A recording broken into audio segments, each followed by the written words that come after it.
The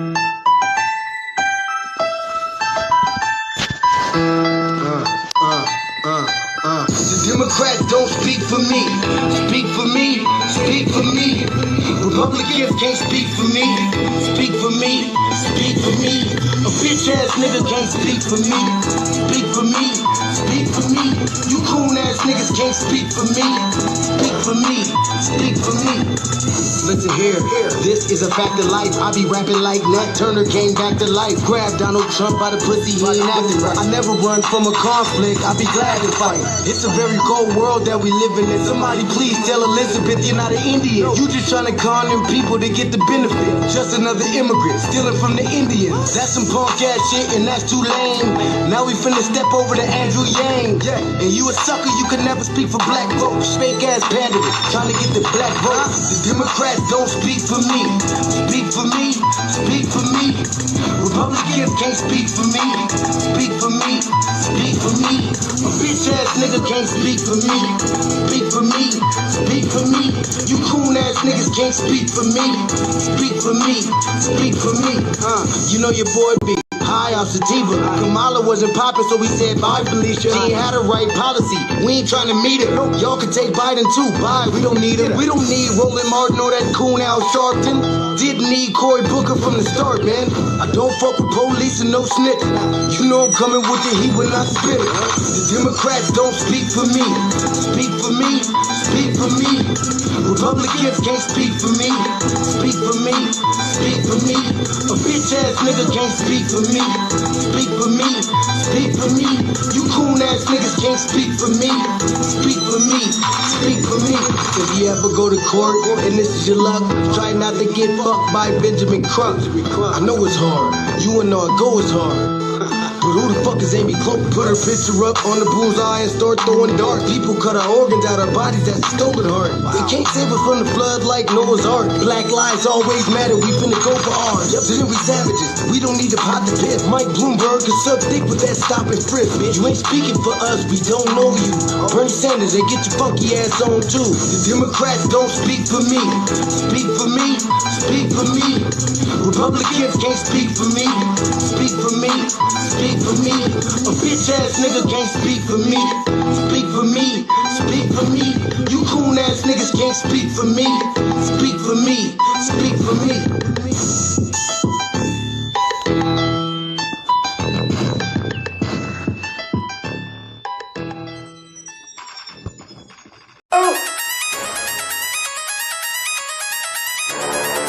I'm talking about shout it going crazy. People going crazy in these motherfuckers. Run that shit back, man. But it's nothing. Nothing. Got a woman on the bed.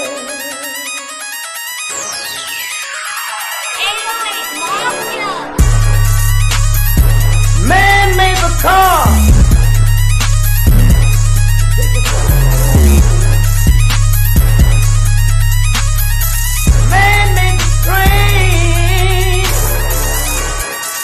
Carry the heavy load. Man made the electrolyte to take us out of the dark. Man made the boat for the water like the 7-millimeter. Man thinks about a little bit of baby girl and a baby boy. Man make them happy because man make them strong. But after man make everything we can, do you know that man makes money?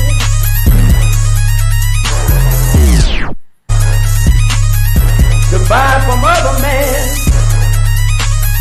This is a man's world.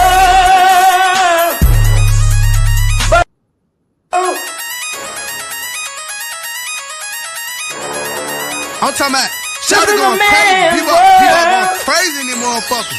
Run that shit back, man. But it's nothing. Nothing. Got a woman on the bed.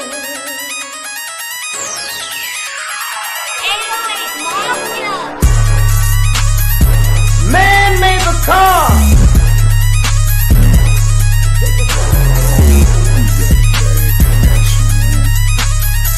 Man made the train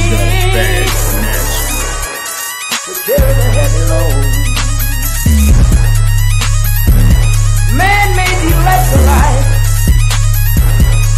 to take us out of the dark. Man made the boat for the water like the seven no man. Man thinks about a little bit of baby girl, and I'm baby boy. And man makes them happy because man makes them gone. But after man make everything we can, do you know that man makes money?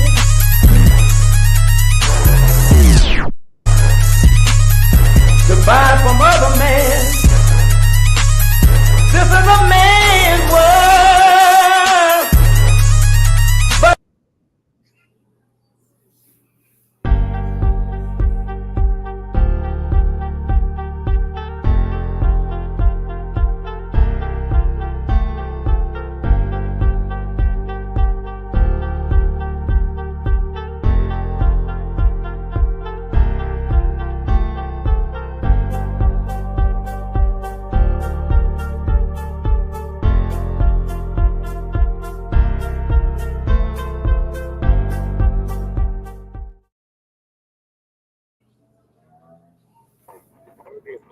Greetings, thank you for tuning in to another episode of the Frontline Black News.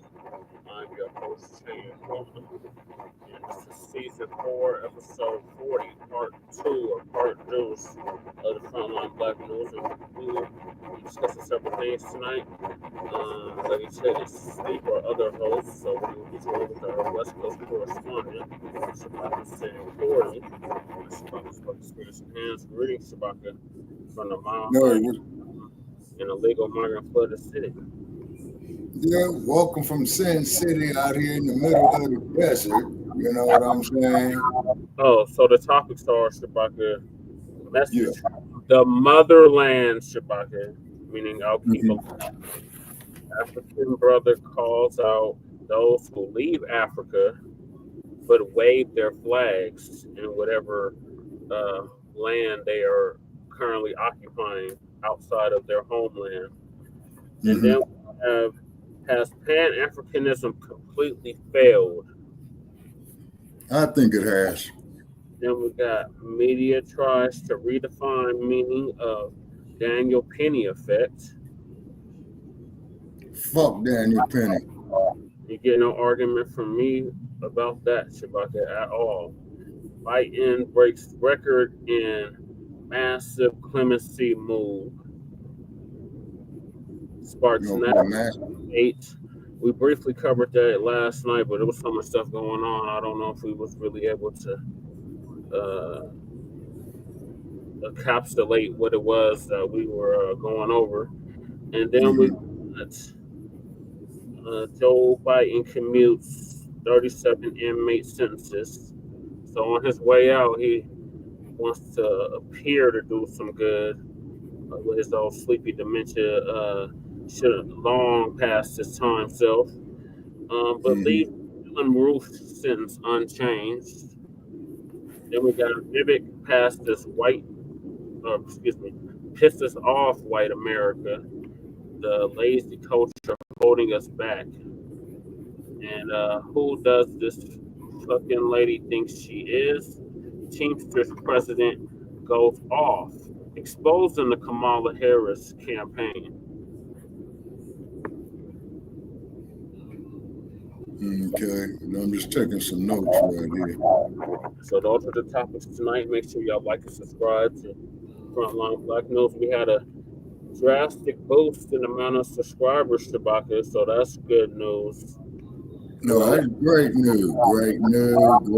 Hey, man, 285, what's happening with you up there, man? Up there on the Barbary Coast. Twin, Tangibles 24 to 2400. Yes, sir. That is correct, Twin Pyramid. Appreciate you. Yep. Now it's 2025 to 21. Continue to demand something tangible for your vote since we are down to the last week of 2024. Goodbye. Yes, sir. Goddamn writtens. This has been a good year for a whole lot of us. So I'll be happy to have this come to an end next week. So those are the topics, Shabaka. So I'm going to hop right into it with the message from the motherland, Shabaka. These are people that have been born and raised in Alkebulan, and they are giving their sentiments on these tethers and the fact that they... Okay, fuck the tethers. They dangerous. So Uncle Phil's going to give us the update on this, I believe. Yes, he is.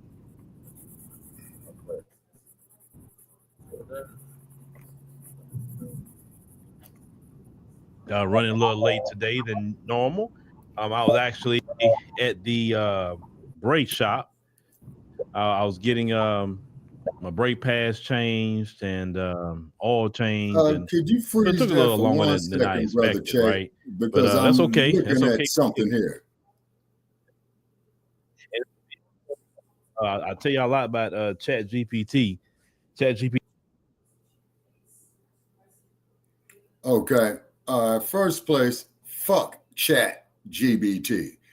I respect Phil Scott, okay, but him and I on some disagreeing issues here, and I want to make this here perfectly clear. Thank you for watching the Frontline Black News. Make sure to like and subscribe. Shabaka, I want to make this apparently clear. We are scared of the unknown. We are fearful of what we don't understand. The older generation of us. We don't want to be behind the curve when it comes to now you're talking about people in my age group, Shiny. And older, yes. We don't want to be talking about the ones before me. Okay. Now I'm no longer a young man. So we can go ahead, brother. Once we begin to understand the concept of how it works and how it operates and how we can use it to destroy this global system of racism and white supremacy and replace it with a system of justice. AI is dangerous if we have no control over it. Right. And to prove your point even further on that one there, brother Chad, I just had to go through a bunch of shit with T-Mobile today to pay the motherfucking bill yesterday. I just want to get this out. This has helped people that I know that necessarily can't read and write like we would if they went to K through 12. Those that would previously be called illiterate or sort. They have used this to help them write things, and actually it was used. I learned recently to help with my campaigns, my most two recent campaigns. So it does have a benefit and it does have a good. The thing is, we can't be fearful of what we don't understand. We need to go out of our way to master and understand what it is that we're supposed to be so fearful of and use it to our advantage to free our people. Right.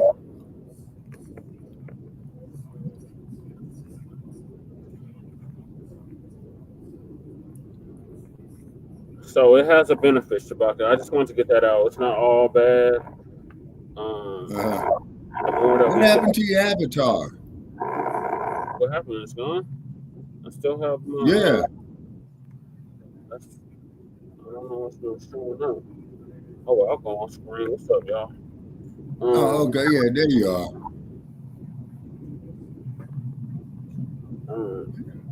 Man, you look tired as hell. I'm high. I just said a little something. Well, I ain't mad at you. But I was looking for my looks, but I think I left them in the bathroom. All right. So I'm gonna let Uncle Phil give us an update on this brother. I believe it's from Uganda, Shabaka, or Tanzania, and he's like, okay, Uganda, the land of Idi Amin Dada. Nobody fooled Big Daddy. Yeah, that's right, Twin. You already know. So these tethers that coming over One thing about here and Idi Amin, he had was bound down to him, man. Yeah. well, he wasn't a tether. Idi Amin is not a tether. He was a straight up rider. But the tethers that come over to the United States and wave their foreign flags in a foreign land, they are getting touched by their brethren in their homeland. That's interesting. BT put me on, man. If you want to know how to save some money, Chat GPT be giving you the game, man. They be like, man, look, go this shop, that shop. You can try this. I'm like, man. So I tell people all the time, Chat GPT helped me save money on my light bill. It helped me save money on my email bill. Shout out to Chat GPT. But because man, it's just the information that be on that AI is crazy to me. It is so crazy. But tonight we're gonna have just a short conversation about one of our brothers out there in the motherland. And the video is not a long video, but it's a powerful video. The video speaks a lot of volume, and we want to talk about that. We want to talk about that tonight. But I hope y'all are doing good. I hope y'all are doing good. It's definitely Friday. I know probably the kids are getting out. You know, my little girl, she didn't go today because it was optional, right? So, her school take in by 8 o'clock and they was getting out by noon. There wasn't no tests. They did their Christmas party Thursday. So why are we going to drive her away to school? And then I got to go turn right back around and pick her up. I mean, stay home, and that's that. So she was happy about that. She didn't want to go no way. But, outside of that, I hope everybody is also, not fighting colds. I'm been fighting not to get sick, right?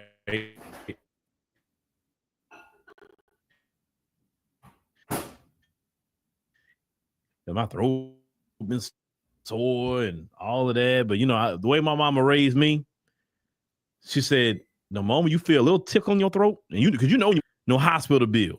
So I can't afford you to lay up here and let you get full blown sick. Now you want to start taking medication. So the moment you start feeling it, you start taking it. So I've been doing that forever, right?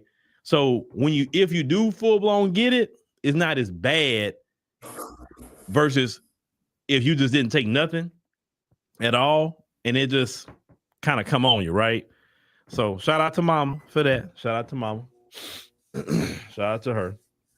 Definitely for sure. All right, ladies and gentlemen, we're not gonna do no devotional tonight. Oh, before we get to that, make sure to download the African Diaspora News Channel, the app on the Google Play and Apple App Store. And then once you do that, hit create account, and you can select monthly cash app like that. But we do Square, right? So you can do Square. Some people use Square a couple of times, right? So cool. That's that. All right, let's go ahead and get started. Don't keep y'all too long. All right, so we got a short video from one of our brothers out there in the motherland. Maybe y'all seen this video. It's not going to take long, but we want to play it and then we want to go through it. Let's check this out. You were in Africa, you hated your country, you left Africa. Suddenly, the country's flag is in your bio. Why? But remove that thing. If you really love your country, you come back and join us. Do you understand? Join us in the suffering. Because if he wasn't suffering, you won't leave. Let's be honest. All right, short video, 18-second video, but a powerful video. So let's go ahead on and restart this again, ladies and gentlemen, and let's get on in with what the brother has to say. You were in Africa, you hated your country, you left Africa. Suddenly, the country's flag is in your bio. Why? Okay, right there. That's the stop right there. He said you left Africa, you left. Then you want to come to places like the United States of America, and you have the country that you left flag in your bio. You are having Heritage Day parades in America. I'm not going to talk about the countries, but I'm going to talk about America. You waving your flag, you keeping your flag. And it's not just one, it's not just Africans either. That's just, we need to be honest. It's the Latinos doing it. It's the Asians doing it. It's any of them. So he's talking about Africa, but it's all of them.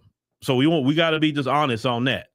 You know, you have people that say they love Mexico, waving a Mexican flag, but they're not living in Mexico, right? Or they waving a Chinese flag, but they're not living in China. But they say they love China. Oh, they love their country, but they're not there. And I never understood why people do that. Like, okay, if I love a place, why? And I'm gonna bring my flag to a foreign land and waving that flag, not even the flag of the country I'm living in. Because this is the thing. If I felt America was really bad for me and I went to Kenya, why would I be having this American flag all in my bio at that point? Because I left America because America wasn't good for me, whatever the case may be. It didn't treat me right, it whatever. So it got so bad that I had to leave America. I went to Kenya. Okay, brother Trey. And I'm in Kenya, and other Black Americans are with me in Kenya, and we doing this big Juneteenth parade in Nairobi, Kenya, with all these American flags, the Black American flag. We doing these big parades about Juneteenth and making a big spectacle about Juneteenth in Kenya. I was getting it. Just giving us. That's all we're getting. It's not coming in clear at all because I'm listening to it right now.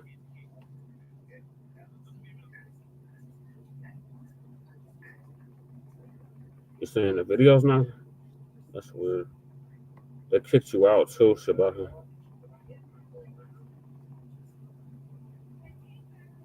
Yeah, I'm listening to the show right now, so I don't hear that.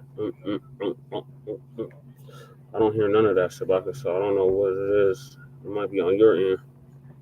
Okay, there's Shabaka again. Shabaka, you got to get out one of the profiles they got you logged in on too. Woo, shit. Okay, now you're good. Okay. Oh, that could be the data burning up. Yeah, that might be. Damn. Yeah, it is toward the end. So I'm gonna have to go get some more data tomorrow, man. It's the what? It's the end of the month and the end of the year. Yeah. So they're probably putting all these goddamn changes in here and all that bullshit. Yeah. Yeah. And man, I'm cataloging these episodes, man, for that terabyte you was telling me about, bro. Yeah. Man, this is a mighty task. Yeah, I wish I could get done, you know. Yeah, I wish I could help you out with it, Shabaka, but I don't lost my access to Facebook Messenger. Okay, you faded out, brother Trey. I'm sorry, I couldn't hear you. I don't lost my access to Facebook Messenger, so I can't share the screen with you to show you how to. Oh, there's some. Yeah. And man, and I really, man, that was a damn way we could sue them motherfuckers, man. See, this is what I mean by these crackers don't even believe these fucking lines, man, themselves. Like I always tell you, you gotta find a lawyer or attorney that's bold enough, got the testicular fortitude or any kind of fortitude to challenge these mugs. Yeah, oh, this is what to do, brother Jay. Is that I'm going to have to, after the first of the year, right? Yes, recycled ass coffee. Ugh. Yeah, all right. Well, while you're doing this, flip play, because. Yeah. Okay, now Dr. Phil was saying he was. We never waving the Kenyan flag, none of that, but we waving the American flag, or we waving whatever flag we want to, but we're not. We say we love America. Oh, we love America so much. Oh, I'm American. I'm not no Kenyan. I'm American, Black American. Okay. When I asked this same question before this video came out to all the people on the team who live in the motherland right now, like Juan Gale lives there, Effie lives there, Victor lives there, Renelle Wade, Naledi, they live there, right? And I asked all of them, what do they think about that? And they said they would think people doing that would be something strange to them. Why are they doing that? And what they really like, what they're trying to do? They're trying to take over. Why are they trying to wave a different flag instead of the flag of this country, right? Like, what is their plan? Why are they trying to keep separating themselves so much? Okay, and I'm saying, you know what? That's how we feel here in America when we see that. It's like I said, once again, it's just not African immigrants. It's all of them that do that in America. We see it all, right? And they waving their flag and telling you this. So I'm this country, I'm that country, and they do that with ease and comfort. But well, I'm gonna play this again because some of the anti-Africa sentiments that some Black Americans have did not come from over there. All of it came through people who ain't got a flag in their bio. And thank God I didn't listen to some of that I say, you know what, let me go see things myself. I've always been that kind of person. You can't tell me something about a place or somebody and I just take it. I hear what you're saying. I'll take note of it. But I said, let me go see that myself. Let me go discover that myself. Let me go check it out myself. If I would have believed everything that people have said to me in the past about the African continent, I would have never went to Ethiopia in 2018, but it never happened. I would have never went to Kenya in 2019. You understand? I would have never went to South Africa in 2021. I would have went back in 2023. You understand? I would have went back this year when I went earlier. I would have went back that many times. Going back to Ethiopia in March of next year, right? I would have never did any of that if I would have took what everybody has told me, or a lot of people have said, about the African continent. So much so I say, you know what, let's partner with tour companies to take people there if they want to have that kind of experience, because I think people need to see it themselves instead of listening to other people. But some anti-Africa sentiment that some Black Americans have, not all, but some, comes from them who left their homeland but swinging a foreign flag. Now let's get back to what this brother is saying. What about remove that thing? Now, when he said that, I said that was funny. Remove that ting. I said, you know what? Hey, I said I may have to start saying that now. Remove that ting. Shout out to brother when he said that. I think that was funny. That was funny. They keep kicking you out, Shabaka. All right, what about now? You're back now, but they just keep kicking you out. Oops.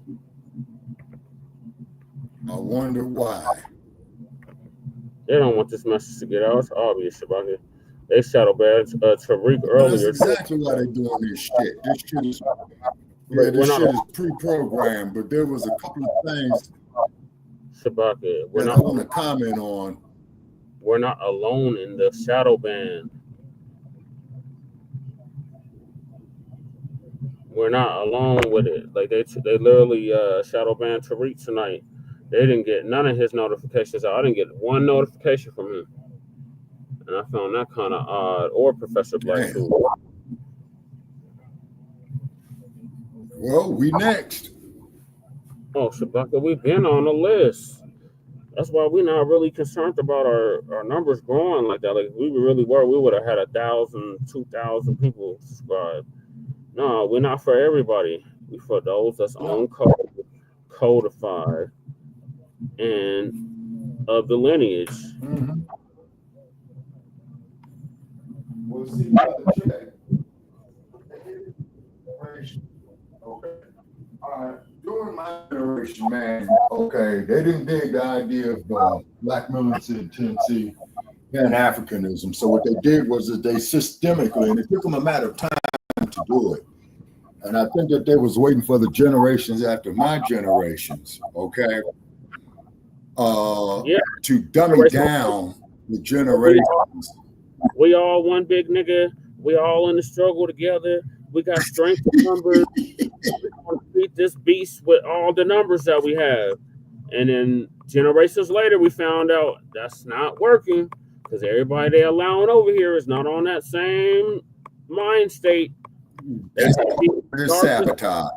Yeah. Dark us, but they're That's meant part to of the be sabotage. white, Blanco, European, Caucasoid, Urugu. They on that mind state. Right. Glad you brought up Dr. Marimba Ani. Well, she was a writer. She was a writer. I brought her Yeah, up. it was. I wish you could have heard me shout her name out, because I shouted her name out at What was this? the video I played to start the show yesterday, Shabaka. There was so much stuff going on, so Oh, yeah. we weren't able to encapsulate what it was that we were watching or hearing. But I shouted out Miriam Makima when we was doing the libations for the Kanor celebration. Yeah, and Dr. Marimba Ani, who is a student of Dr. John Henry Clark. And I'm just saying he was here. I shouted them both out, Shabaka. They were shocked and amazed. I saw none but riders and revolution. Okay. And then, of course, you know, our sister who transitioned, Dr. Welsing. All right, so what are you guys? So I was arguing with somebody on Facebook today. From this brother from the continent.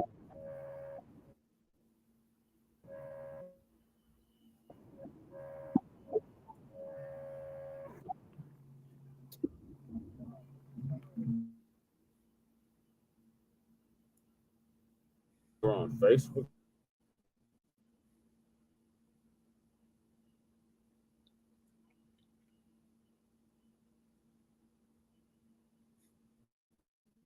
Funny. You love your country. You come back and join us. Do you understand? Join us in the suffering. Because if he wasn't suffering, you wouldn't leave. Let's be honest. Now, he said, if you love your country, then you come back to your homeland and you join us in the suffering. You get in there and you start fighting. See, one thing I respect about him and all Africans on the continent right now, who's there fighting every day, and I've met them, and they don't have that attitude that some people run into over here in America. I'm not saying all brothers and sisters from the motherland are have his own one. No, that's not what I'm saying. I've met some great people. Yeah, beautiful. Man, yeah, Dr. Phil, man, is really. I have met some good people too, like Zaki. Brother Zaki, he's from Nigeria. He actually does something to try to better Nigeria. He's not just acting like tethers. He's a straight up rider. So, but that doesn't equate to the collective of the tether class that are being. Well, I agree with you on that. And we've been saying for the longest, because they've been. We've been saying for the longest that those that are riders from the diaspora need to check their coons. They need to check their raccoons. Oh, I agree. Oh, absolutely. Because a raccoon is dangerous. The only way this vision of Wakanda, Pan-Africanism, is going to even be feasible or possible at this point. Yeah. Many. No. You and I are in full agreement on that one. Running around, cosplaying as us, and fucking shit up for the struggle for the movement of Pan-Africanism. If we really not talking Wakanda, because Wakanda was a fantasy they fed us, and they got billions of dollars to do it. But we can make that a reality if y'all would check y'all coons, y'all raccoons, y'all turncoats, y'all sellouts, y'all trade. We do the same. FBA, we check the turncoats, the coons, the raccoons, the sellouts. We check them every chance we get. We check them. So why aren't y'all checking y'all? And keep in mind, Abigail Disney, who runs Disney Studios, made a killing off of that.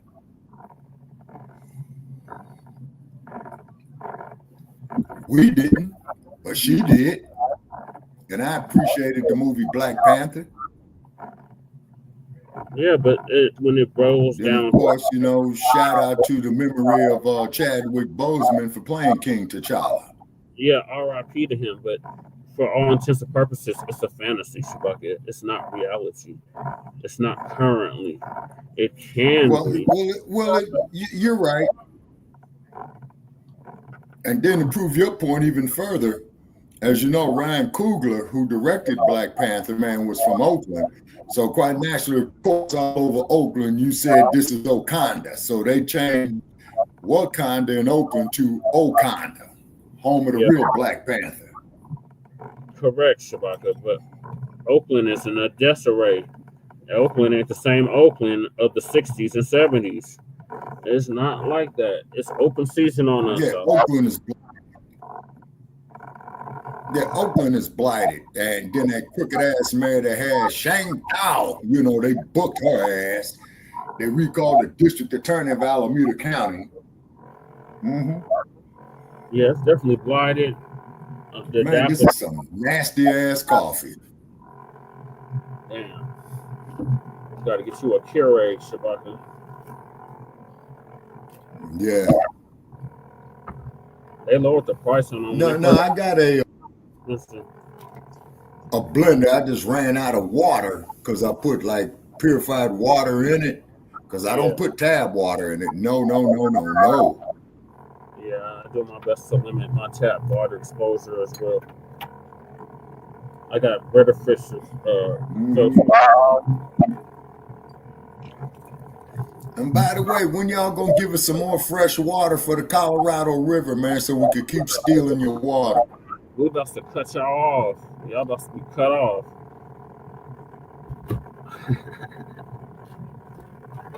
And Hoover Dam, you know, it's still, the water's still shallow over there, but they say, man, that it's coming back. Right? Shit, the proper EMS attack that cut us off. Cut you off.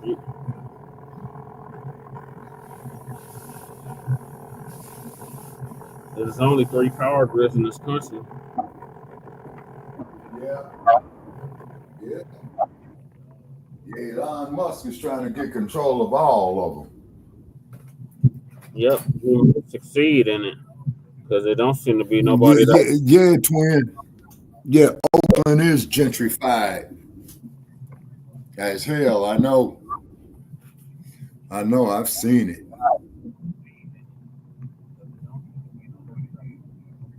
Yeah, they're gonna put a Whole Foods right where there was a market. Mm-hmm. If they haven't done it already, because they did it out here. They done gentrified all parts of Denver. All sections of Denver have been gentrified in the last 15 years.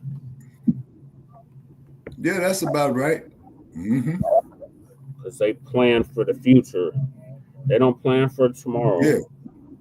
They don't plan for the weekend. They plan for the future. Like, at a time.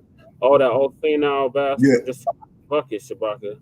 Oh, the peanut farm. Oh, yeah, James Earl Carter. Yeah, he kicked the bucket. Yeah, he got a C note out of life. Get it? Yeah, at 100 years old. His family should be a But one thing, though, Brother Che, I will have to say about Carter, although he was perhaps one of the worst presidents, and he was before that old senile motherfucker Ronald Reagan became the president. He did put a lot of black people in his cabinet, you know. Yeah, and that's why Andrew Young. It was only a one-term president. They used to be the running joke in the black political scene. He did that because he tried to actually do something to help humanity. Emphasis on heal. I mean, he tried to help black people, and they said, no, this is racism, white supremacy on both sides. You get online with that, or you're cut. So they cut his ass off, and Ronald Reagan won. Did he even make it to the primary, Shabaka, or did they already cut him off? You lived it, so you would know better than me. Okay, in 1980, it was Ronald Reagan who defeated James Earl Carter in the presidential election of 1980. It was Carter? Yeah, Carter lost to Reagan. Oh, Carter Carter. I thought you said Carter for some reason. Okay, so Carter lost to Reagan. So he did make it Yes. to the primary, and he was chosen by the Democrats to represent the party Yes, sir, he did. at the 1980 DNC. Yeah, the 1980 Democratic National Convention reconfirmed Carter because you ain't never heard of a sitting president who was not reconfirmed by his party. Yeah. Okay. And then on top of it too, President Carter had boycotted the Olympics in 1980 that cheated a lot of great athletes out of their opportunity to get their medals in the Olympics. Oh yeah, well, Carlos Thomas and Tommy Smith. You can see why they did not want us representing at all, doing anything to uplift our people. Yeah. That was a no. Even though all that shit is based off of our and this is gonna blow your mind. And you know why Carter had boycotted the U.S. from the Olympics, right? No, you lived it. This is before I was born, Shabaki. Remember, I didn't come around to 87. Okay, it's because the old Soviet Union had invaded, of all places, Afghanistan. Yeah. The Union, they had invaded Afghanistan back then. Yeah, the Soviet Union did. But the Soviet Union collapsed since then. And that's why you got Putin as the president of Russia, because Gorbachev, if I'm not mistaken, was the head of the state of the USSR at that time. And they had invaded Afghanistan. Now, the irony of this bullshit is that or Gorbachev or Gorbachev was after Stalin. Yeah, Stalin, man, was the head of Russia during World War II. Okay, so after him, who succeeded him? I believe it was Nikita Khrushchev. Khrushchev. And then Wait a minute. Hold it. Whoa. Hold it. Yeah, after Stalin, it was Khrushchev. Then after Khrushchev, then Brezhnev became the head of state of the Soviet Union. And he was the head of state, I believe, in 1964 after JFK was assassinated. Is because when I had the Cuban Missile Crisis, okay, Kennedy was the president, as you know, and Khrushchev was the head of the Soviet Union. Then Kennedy died in 1963, and I think Khrushchev checked out the year later, and then they had Brezhnev after Khrushchev, I believe. Okay, so then what happened was Gorbachev had succeeded Brezhnev. Then Gorbachev was there when the Soviet Union had collapsed. It's because he had stated when the handwriting was on the wall, he said, I'll just go ahead and resign. So then, wait a minute. Gorbachev, okay. Because when Reagan was president, the Berlin Wall came down. Because Reagan said to Gorbachev, tear down this wall. That was one of his classic lines, okay? Then the Berlin Wall came down because at first you used to have East Germany and you had West Germany. And then, of course, when they had the Olympics in 1972 in Munich, okay, that was an issue. The news because in like the replay of the news highlights from back then. I remember watching those as a kid when it was like, yeah, bring the wall down. The wall's coming down, the Berlin Wall. That was in '89. I was 2 years old, Shabaka. Okay, hold on a second. Or 88. 88, I was 1. No, wait a minute. It had to be before 88. I think it was 86, Brother Che, when that old senile motherfucker Ronald Reagan was the president. I do know that Reagan was the president from 81 to 89. Okay. Then they gave it to Bush Sr., who lost it to Clinton in 1992. Yep. Okay, if I got it right. Now keep in mind I'm recalling this from memory. Okay. All right, and then on many studies, because Lord knows I did study. We went to school. Okay. So I studied a lot and of then shit. I do remember And it's checking when the thing that Shabaka is saying. So continue, Shabaka. Yeah, and then I do remember when they reunified Germany. Mm-hmm. Because you had the Federal Democratic Republic of Germany. Yeah. And then you had the German Democratic Republic. Yeah. Okay, that's East and West Germany. Yep, okay, and then of course wasn't that the former fourth rank, third. Okay, East Germany. Okay, what had happened was after World War II. I know they split them, but yeah, right. The reason why they split them because Russia had went communist. Okay. Yeah, they had went communist, and then the U.S. or quote unquote the Western world has always been capitalist. You see, they went communist under Stalin. Capitalism, you see what I'm saying? It's crumbling. This is why you got the dump, as in human shit. Okay, that got reselected. Say,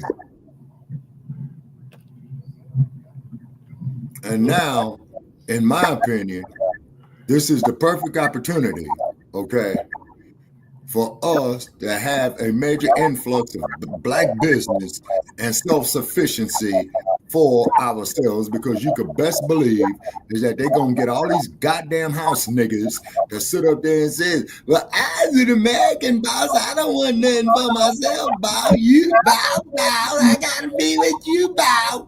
Zippity-doo-dah, zippity-day. Uncle Remus. Yeah. You know I have to do the Uncle Remus, so.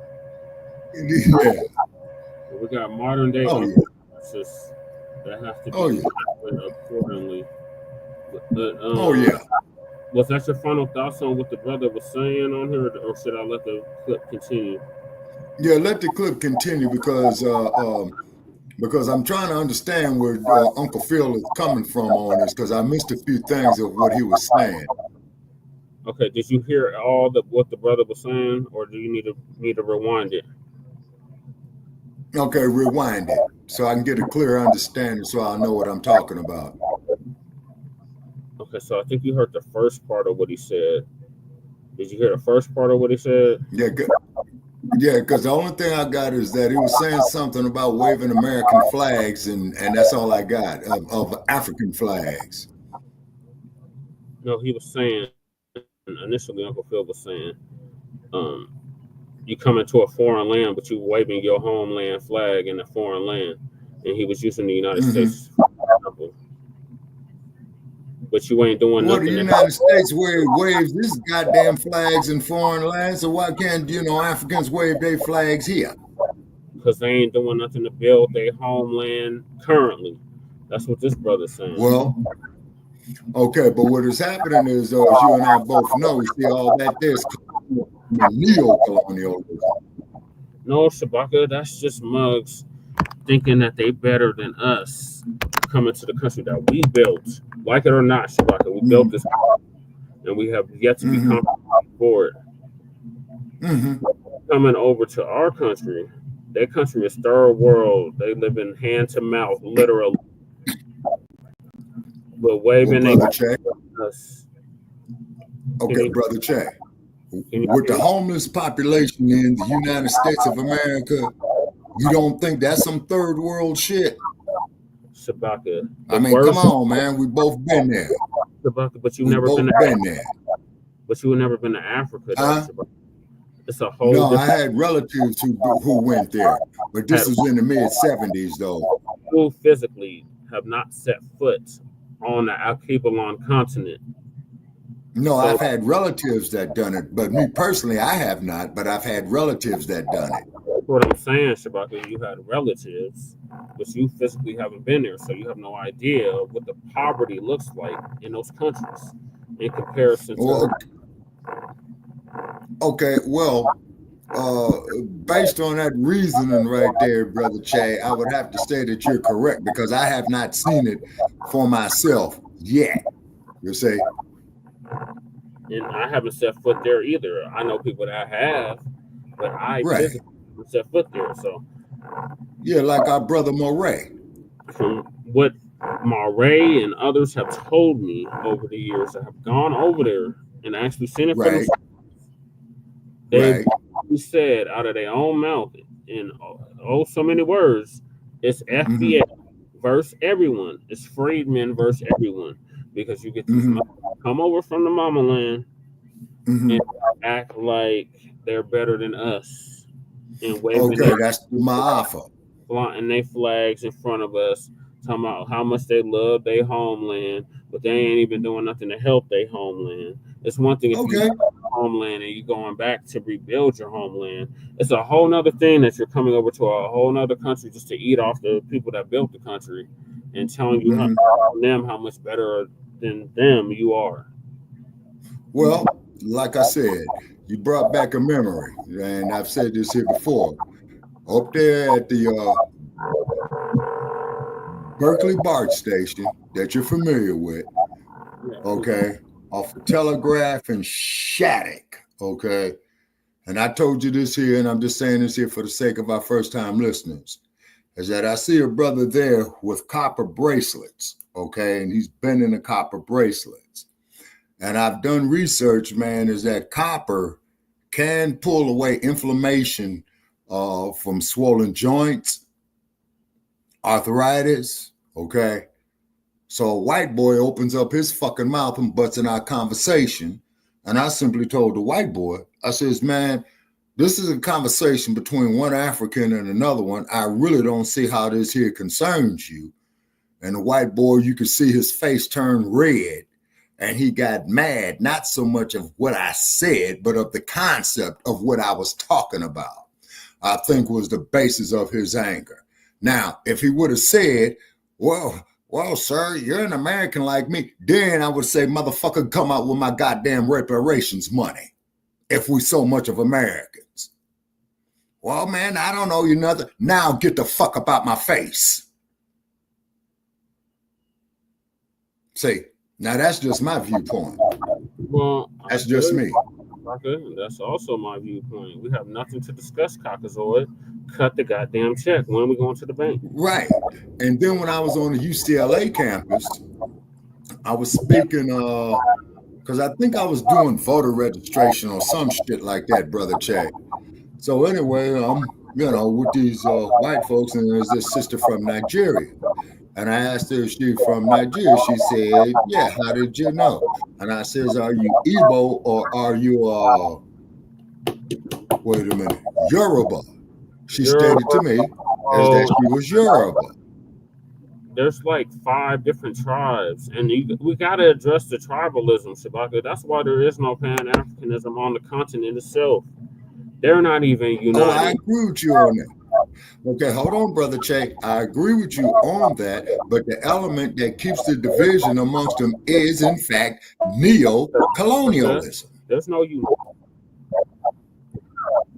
Yeah, exactly. There's no United States. There's real neo-colonialism, but there's no united African states. That doesn't exist. Yeah, right. Kwame Ture, shit.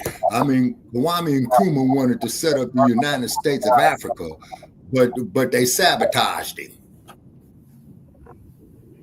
Okay, so just because they sabotaged it then, we think they're going to sabotage it again, and we're not even going to try to recreate it.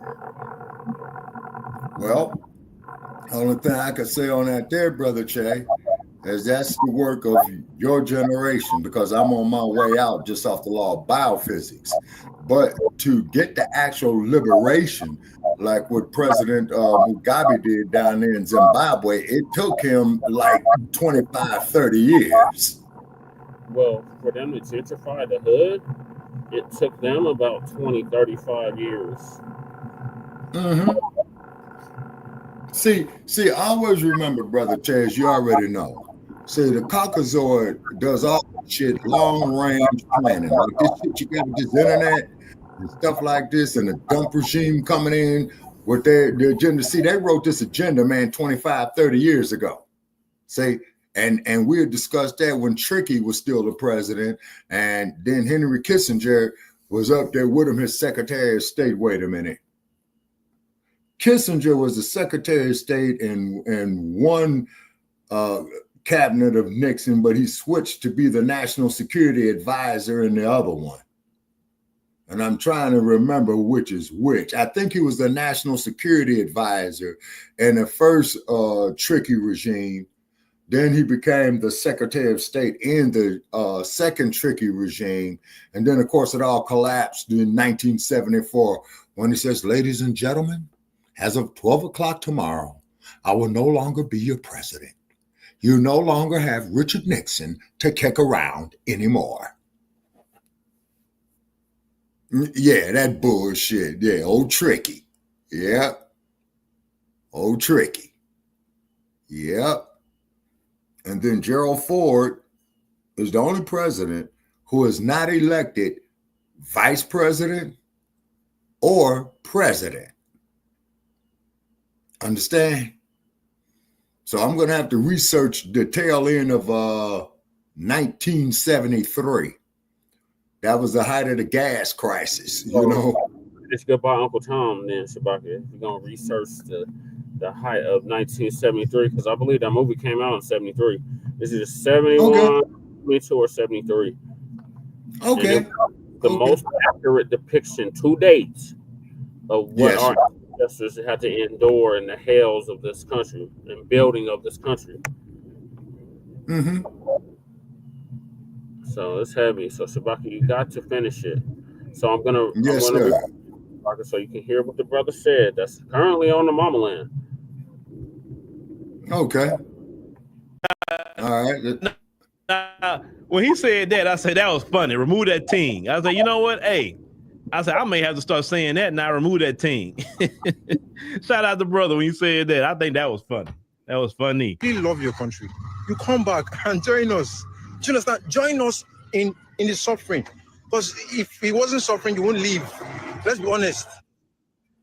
Now, he said, if you love your country, then you come back to your homeland and you join us in the suffering. You get in there and you start fighting. See, one thing I respect about him and all Africans on the continent right now, who's there fighting every day, and I've met them. And they don't have that attitude that some people run into over here in America. I'm not saying all brothers and sisters from the motherland have his own one. No, that's not what I'm saying. I've met some great people, beautiful people who are African immigrants, right? That talk to me, that watch the show, that live here, etc. Right? I have great conversations with them. Okay. But some of them that had this sentiment sometime, they won't against us, but they won't go back to their homeland. You know what I'm saying? They won't go back and fight. Oh, I don't want to go. But some of them, what they'll do, they'll go to Daddy December, though. And right back to America, right? They don't want to stay over there with them. They don't want to stand and fight. They don't want to be in the trenches. Look, let's mention in Nigeria. I was so proud of those young brothers and sisters in Nigeria when they was doing that SARS protest. And they got and SARS was ended because of that protest. And they said that they got the inspiration from over here. When they seen Black Lives Matter doing all that, they said, hey, man, we need to do the same thing to get some justice Man, over here. fuck Black Lives Some people Matter. did get hurt. Some people did die in that protest. But freedom, some people gonna get hurt trying to get freedom. Some people gonna die trying to get freedom.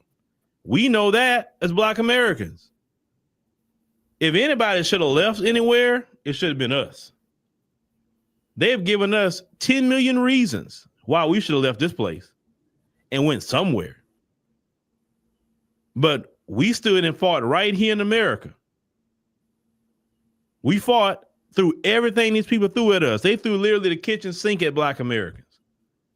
And we stood and fight. See, this is why people look to Black Americans as the example of how to fight for justice. Because you can't look at a group of people as a symbol of fighting for justice that ran. Well, see, freeze that. I got to correct Uncle Phil. I have no problem with you going to college in America, getting some certifications, getting a degree. Okay, with him making that statement right there, Brother Che, okay, it's quite obvious he never read Dr. Huey P. Newton, Revolutionary Suicide. Okay, you're gonna have to expound on that, Shabaka. And that'll be a whole program in itself. So okay, all right. When Dr. Newton, yes, sir, all I need is 3 sentences. Okay. When people came to the Black Panther Party, Dr. Newton had told them there's a possibility that you might get killed. You see what I'm saying? And then he says, when you set on this path, you are doomed. Okay.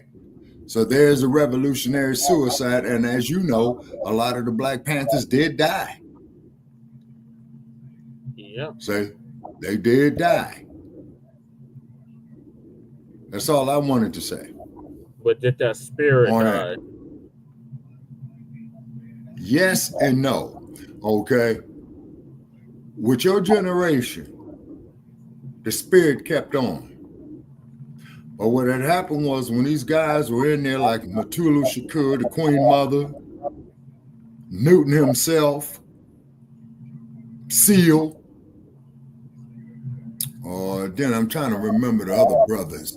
Okay. David Hilliard. Yeah, there you go. David Hilliard. Okay, yeah. David Hilliard, yeah. And what happened? But what had happened is in 1974, with the Patricia Hearst kidnapping. Yeah, Patty. That's the Patty Hearst. For those that don't know, that's the Patty Hearst case. If you ever hear somebody talking about that, that's what they're describing. Yes, sir. During that time when that was coined. Yes, sir. And one of the demands of her kidnappers was to go out here to feed the hungry. And they had a massive food drive, whereas they had went there and gave bags of groceries, to the members in the Black and poor community. And as a matter of fact, when I sent you those photographs of that mural that was being painted that you told me about, they did show that where the people were holding the bags of the food, with the survival programs. And also to find out that I just learned recently, Dr. Newton was killed right across the street from where they painted the mural at.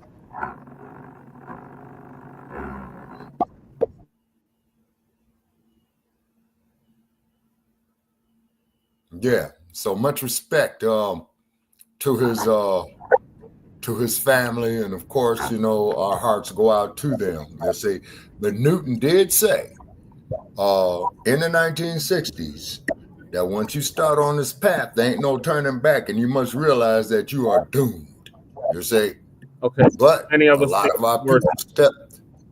If we come on the path now, Shabaka, we don't want to recreate that because we feel that we are doomed. So why would you want to repeat? Okay. You're doomed then. Okay, but what I'm just saying, though, Brother Che, I'm just quoting back, from what I've lived through.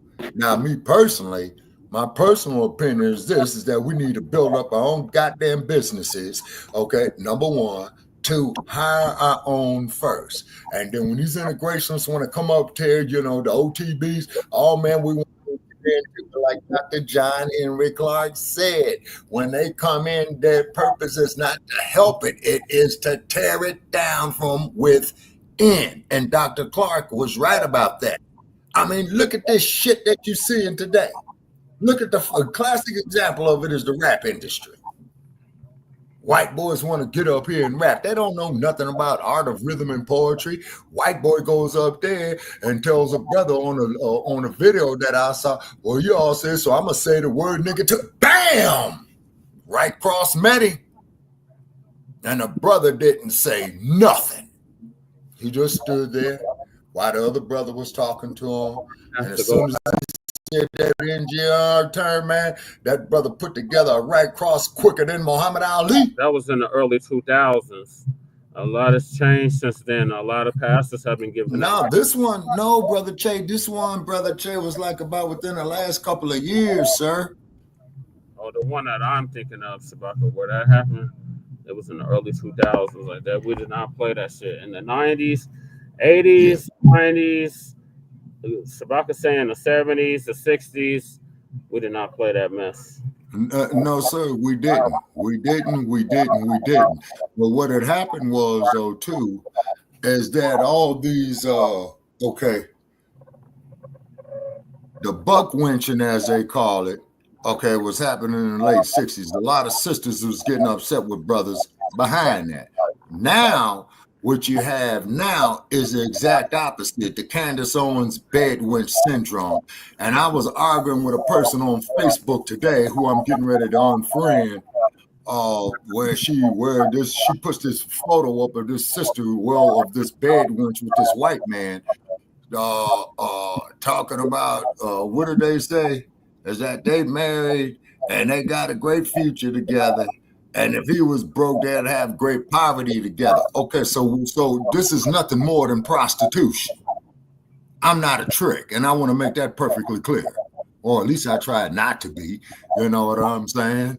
I learned something really disturbing about Nigeria.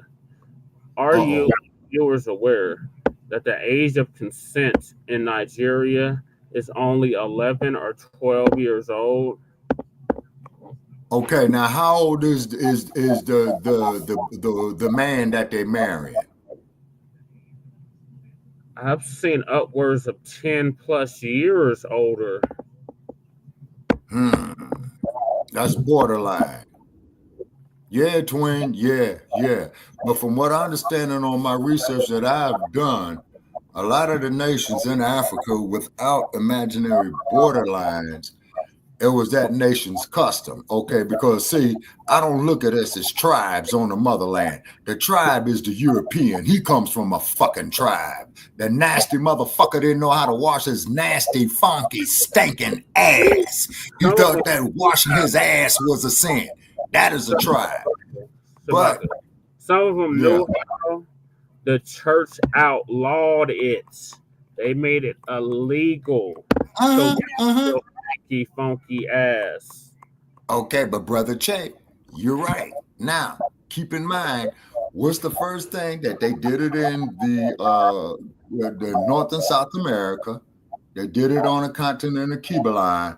Okay, they were sending the missionaries first. Then they were sending the military. And then when they fucked around, what they did was... Sabaka, no, you got it wrong. So first they will send in the missionaries with the word. Right. Then they will send in the merchants. Then after you mean the mercenaries or merchants as in commerce? As in commerce. As in commerce. The merchants. Okay. So all right, hold on. Okay, all right, Brother Che. Now that's sensible reasoning.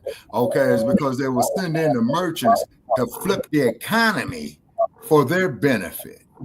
Then they will come out with this currency as they're taking all the gold, the diamonds, the ivory, the bauxite, the oil, various coffees. Okay, And basically, they were sending them military.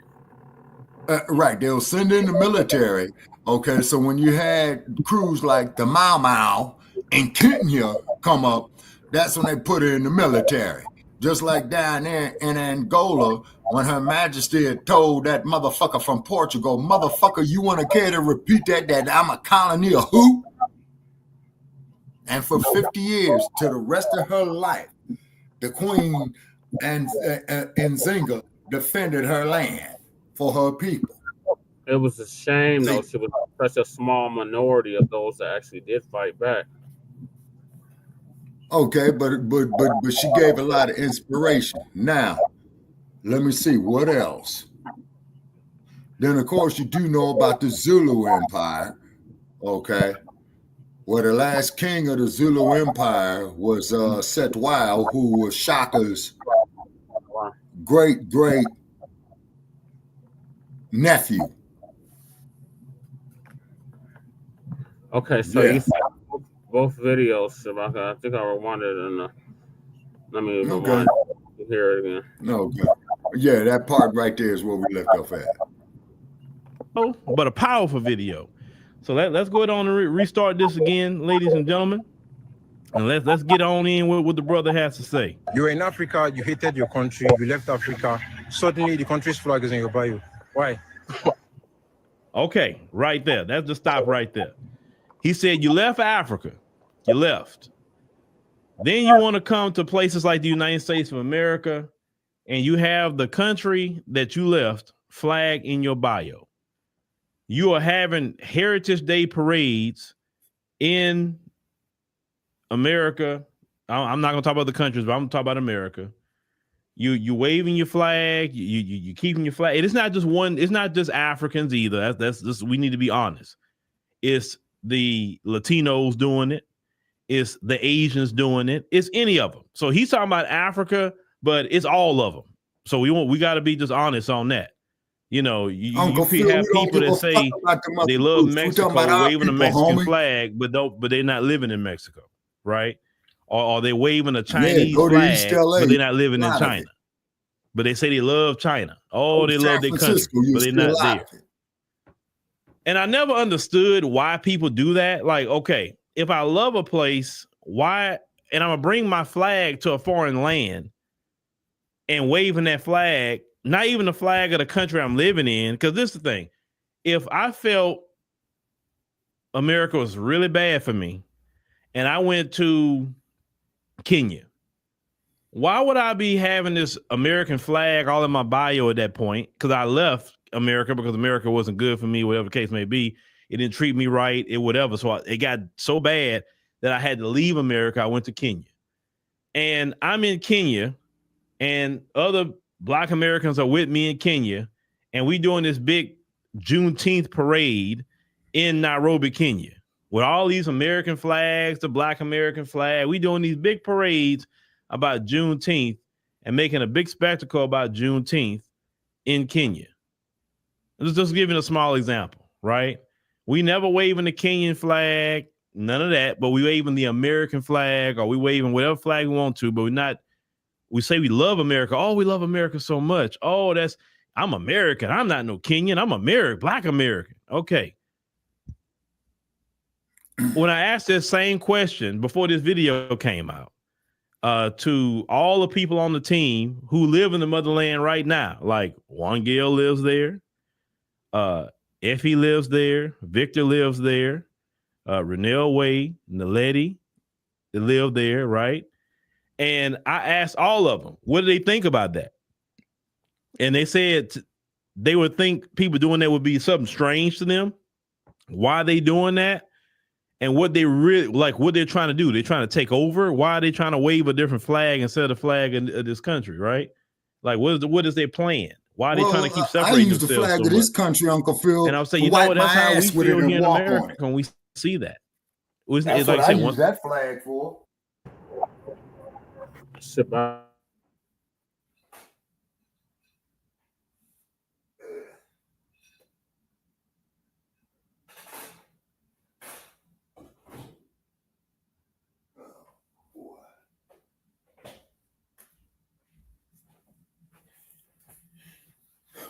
Brother Che. Okay, Brother Che. I can't hear you. I think you muted your microphone. Oh God. Okay, so you said all that to say what, Shabaka? Our ancestors knitted the flag. There was a sister by the name of Switcher who was a slave who came up with the original design for the 13 colonial flag. Right. The bar. So she made that flag before Betsy Ross did, is what you're saying. Yes. Okay. Okay. So FBA is more American than even the European or even the $5 Indian. We've been in any of the other groups. Man, every time you say the $5 Indian, Brother Che, that shit had me busting up. That shit had me busting up. So a motherfucker said he was an Indian for $5, huh? Damn. No. But their prodigy, their children, for generations to come, could also claim that. Okay. I'm going to tell you something. Now, the reason why you and I disagree agreeably on this subject, Brother Che, number one is I respect your intelligence. I respect your research. It's because the C curve. That's the S curve, the C curve, whatever curve. No, it's the C curve. It's the C curve. Okay, so that is the missing link, because as I said, Brother Che, I've traveled all over across the West. As you know, you communicated with me when I was in various states. When I saw the quote unquote Native American woman, quote unquote the indigenous people, you want to call them. Those were plain Indians. Have you seen Native people from all over this continent? They don't. Okay, I've seen. Okay, I've seen. Like Pocahontas. Okay, hold on. Okay, I've seen those up in of the Nez Perce, because I've crossed their reservation. I've seen some of the Blackfoot up in northern Montana. Okay, and one of them came up to me and said, "Are you Native?" I says, "No, I'm a diasporic African." You should have told him you was Native, because your people's is from Alabama, and there's a lot of indigenous people in Alabama. My people slaved in Alabama, and then near Montgomery. Near Montgomery, because there was family members of my family that had that slave name of Montgomery. Okay, and me and another family member, we're in a process, of trying to trace the ancestry. Okay, but when I told this woman up in Montana, okay, and I told her that I was a descendant, of the Fulani in West Africa, you know what she told me? She says, "Oh, I'm sorry." And then she asked me, "Tell me about that." So I told her a little bit about it. She said, she's sorry, because she thought she was a foreigner. If she would have realized that she was indigenous to this land, she would have had that reaction. It would have been a completely different reaction she would have had. That's okay, but Brother Che, the point is that off the information that I've gotten, okay, she did not argue with it. So was she a $5 Indian? Yes, Shabaka. Ding, ding, ding. To the front of the flag, Shabaka. To the front of the flag. A $5 Indian. Damn. All right. So, and then speaking to this lovely fox from East Africa, I asked her why the women are so hypnotically beautiful in East Africa. She says it's because it was of God. And I said, yeah, I see why, And then there's one sister who I asked her, who I called her over there in Oakland. I called her. I said, "Are you from Ethiopia?" She says, "Hell no, I'm not from Ethiopia. I'm from Eritrea." And she says, "And don't you ever forget it." And I said, "Oh shit." And so then I asked another brother from Ethiopia about Eritrea, right? He says, yeah, man, let me give you some knowledge. I says, okay, I'm totally ignorant, man. I'm trying to learn it. He said, yeah, Eritrea and Ethiopia fought a bloody civil war for about 15 years. They had wanted to get from up under the monarchy after Haile Selassie had transitioned. You see what I'm saying? Yeah.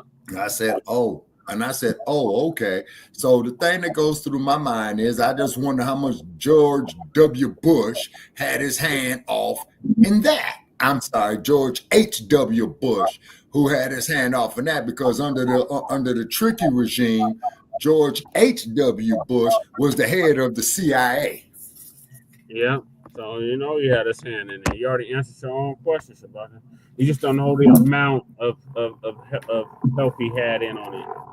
But yeah, I wouldn't put none past these crackers. But again, no, sir. No, sir. No, what is they thing? Divide and conquer. You see what I'm saying? But we act just like I told Joe Gibson, just like I told Pianki, just like I told Sarge with his crazy ass. You see what I'm saying? Where did the divide come from in a lot of those countries, Shabaka, before Europeans came? Because it was the tribal warfare. Hold on. In certain parts. Okay, hold on. Or okay, Brother Che, I have to go get the from the wrong minute. Hold on. I'm not saying bread or anything like that, but there were certain sections of Africa where there was tribal warfare going on before the European arrived. Okay, hold on, Brother Che. Hold on. Yeah. That's what we're saying. Yeah. SARS not hearing that, Shabaki. Oh, SARS don't Fuck SARS. He's unimportant. Okay. Right. Hold on. Okay. All right. Now the Portuguese, according here to our brother here, Lerone Bennett, may he rest in power. Okay. Okay.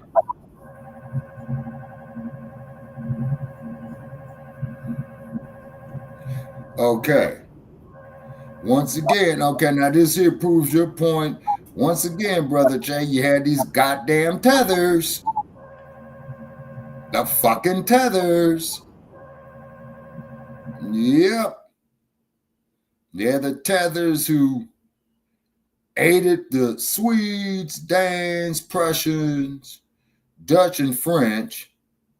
Okay. And then these motherfuckers that we just mentioned, one method that these motherfuckers used here, meaning the Dutch, English, French, Swedes, Danes, and Prussians, was the purchasing of prisoners of tribal wars. In time, Europeans became skilled in, now keep in mind, became skilled in promoting enmity between the different African nations, even to the point of aiding one of the warring nations against the other one by supplying them with firearms. Hold it. Slave agents would assist the European Arab slavers in chaining their captive men, women, and children together in coffles, then herding them to the coast. Some slavers obtained their merchandise by organizing raiding parties. Others realized their objective by using a combination of trickery, bribes, whiskey, and violence. So I think that there answers your question on that there, Brother Che. And then, like I tried to tell Joe Gibson's ass, is that the motherfuckers who they worked with, when they got them down there, man, to Goree Island, they said, you know what, man, we got 100 of these niggas in here. We got room for about 20 more, because someone gonna die. Take the motherfuckers over there too, that who we went up there and got they from. That's the lies, trickery, and deceit, and that motherfucker used the same goddamn tactic here on the continent of North America, like with the Cherokees, because the Cherokees tried to enslave us. See? They tried to enslave us. They tried to enslave us in Oklahoma. Shabaka, all the indigenous tribes that started with the Confederacy tried to enslave us. That's why there was all kinds of confederacies. But these confederacies were before the United States was the United States, meaning the original. Okay, but still though, Brother Che, my point is this, is that Mighty Whitey loves himself more than he loves anybody else. Other groups are the exact opposite. Okay, thus in turn, as you so well call them, these fucking tethers. Which you're right about. I mean, Lerone Bennett just confirmed what both you and I said. You see? In other words, Brother Check, it's a complicated history of where we come from. But keep in mind, we are the greatest motherfuckers on earth is because we had to teach all these other nasty ass motherfuckers out here how to wash they stinking, nasty, goddamn asses. We had to show them how to wash they funky asses is because when they came to us, the motherfucker stunk so fucking bad, it'll make you vomit. That's a funky motherfucker. Bad. Because the church, the Roman Catholic Church, was the military. As you had stated, said it was a sin.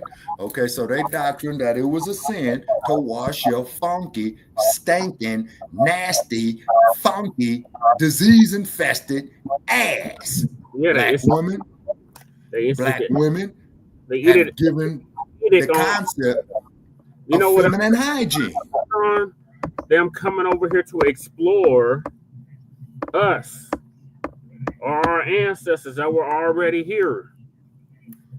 Okay, well, as you and I, okay, Brother Che, as you and I had went over on a few episodes ago when we was talking about Apple Bakari, and then of course the steel craftsmen we had and stuff like that, they probably had passed on certain traditions, okay, like the Songhai were masters at taming horses, okay?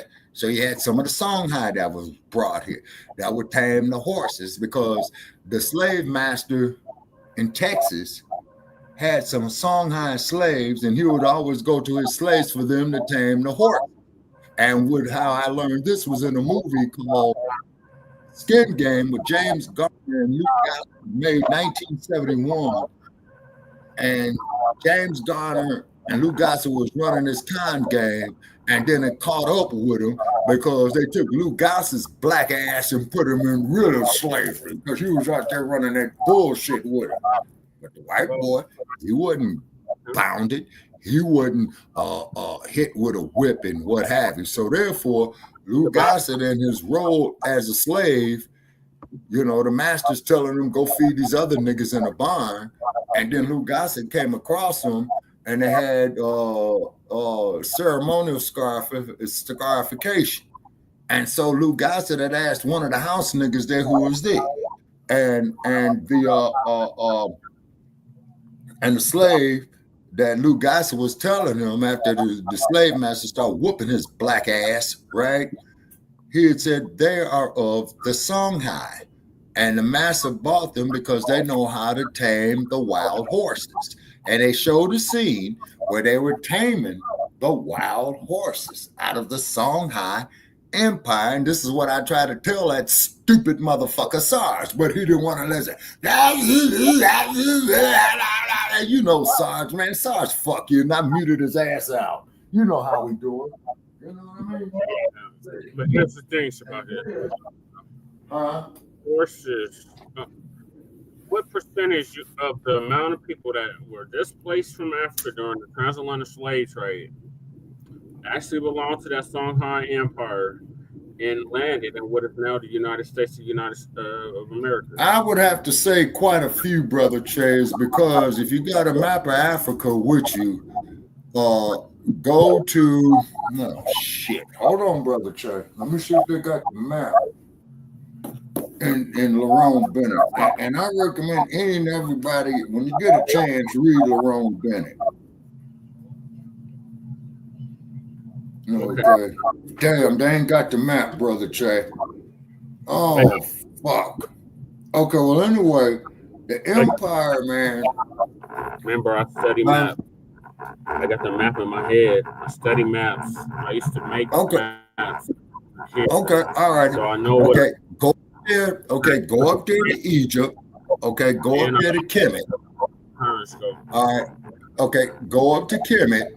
Okay, come all the way down to northern Chad, and then go due west all the way to the Atlantic Ocean. All of that was the Songhai Empire. Yeah, so you Mali, from Chad to Mali to Burkina Faso, otherwise known at that time Upper Volta,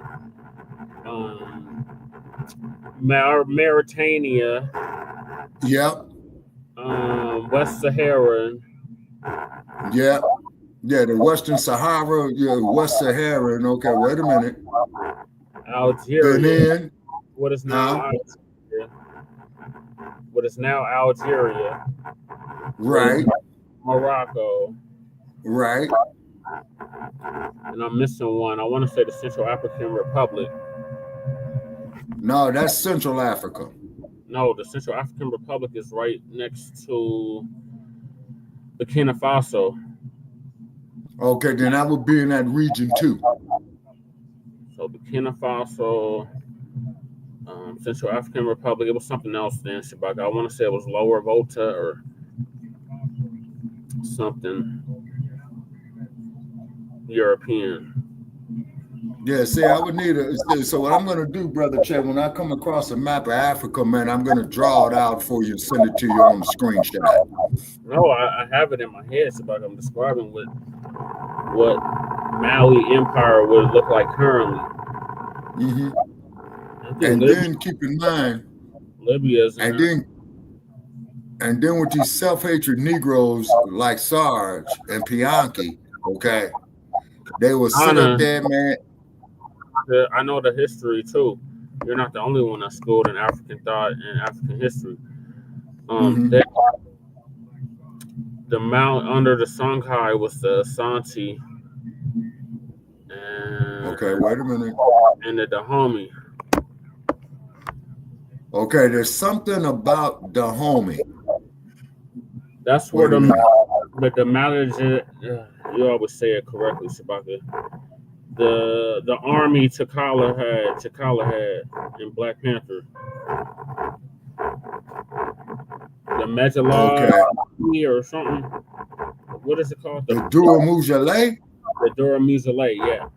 Dura Mujale. Okay, they were the Imperial Guard of the throne. Yes. But I do believe, Brother Che, that they are based off of an actual regiment.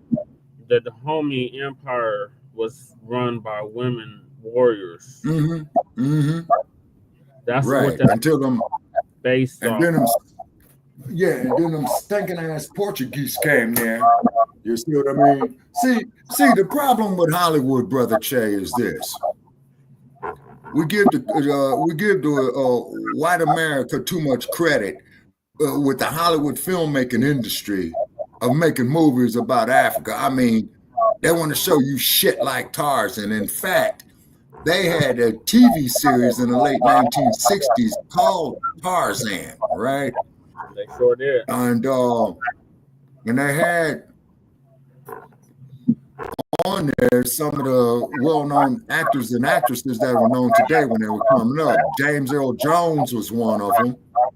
Nichelle Nichols was one. Okay. They had Woody Strode in an episode right there. Okay.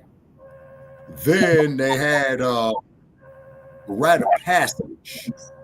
Okay, well, they would build this cage. Well, it's not a cage. It was I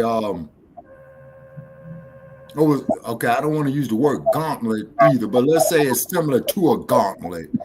But each time that you went through each phase of it, man, you came across more and more danger.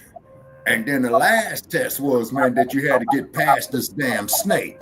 You see what I mean? Yeah. You say, and a lot of people didn't make it. But I mean, it was a test of manhood for real. Oh yeah, that's right. You know what I mean? So I wish we would incorporate that today. But again, a lot of that is still spawned by tribalism. We can't talk about Pan-Africanism without addressing the tribalism that exists currently on the continent. Okay, but however, now I don't mean no disrespect to nobody's set. I don't mean no disrespect to any of the crews, and you know what I'm talking about, right? You had crackers who sit up there and talk about, well, what's happening with gang warfare in the inner city, okay, it's part of tribalism. Motherfucking white boy, you from a goddamn tribe. Look at your Dutch, that's a tribe. Look at your British, that's a filthy ass tribe. And keep in mind, Brother Chain, then I'm saying out there, all out there, man, in internet land, is that when you look at them castles over there in England and they had to lower the drawbridge crossing the moat, do you know what the moat was? That was the sewer, but they got that idea. They got the castle built and all that stuff came from us, Cubanians. The Moors. But keep in mind, though, Brother Che, we didn't have moats around our places. You see what I'm saying? Because we had a way of getting rid of that sanitation. And I'd have to do some. Yes, we had a way. But again, their religion, their monarchy, if you will. Yes, sir. All that. Okay. So that's why they didn't wash their nasty, stinking asses. And this is why they had the bubonic plague that wiped out half of Europe. Okay. And then they had to go to old boy, the Pied Piper, who says, yeah, I can get rid of these rats because this is what's bringing you this shit. But you motherfuckers got to pay me. So that's when you hear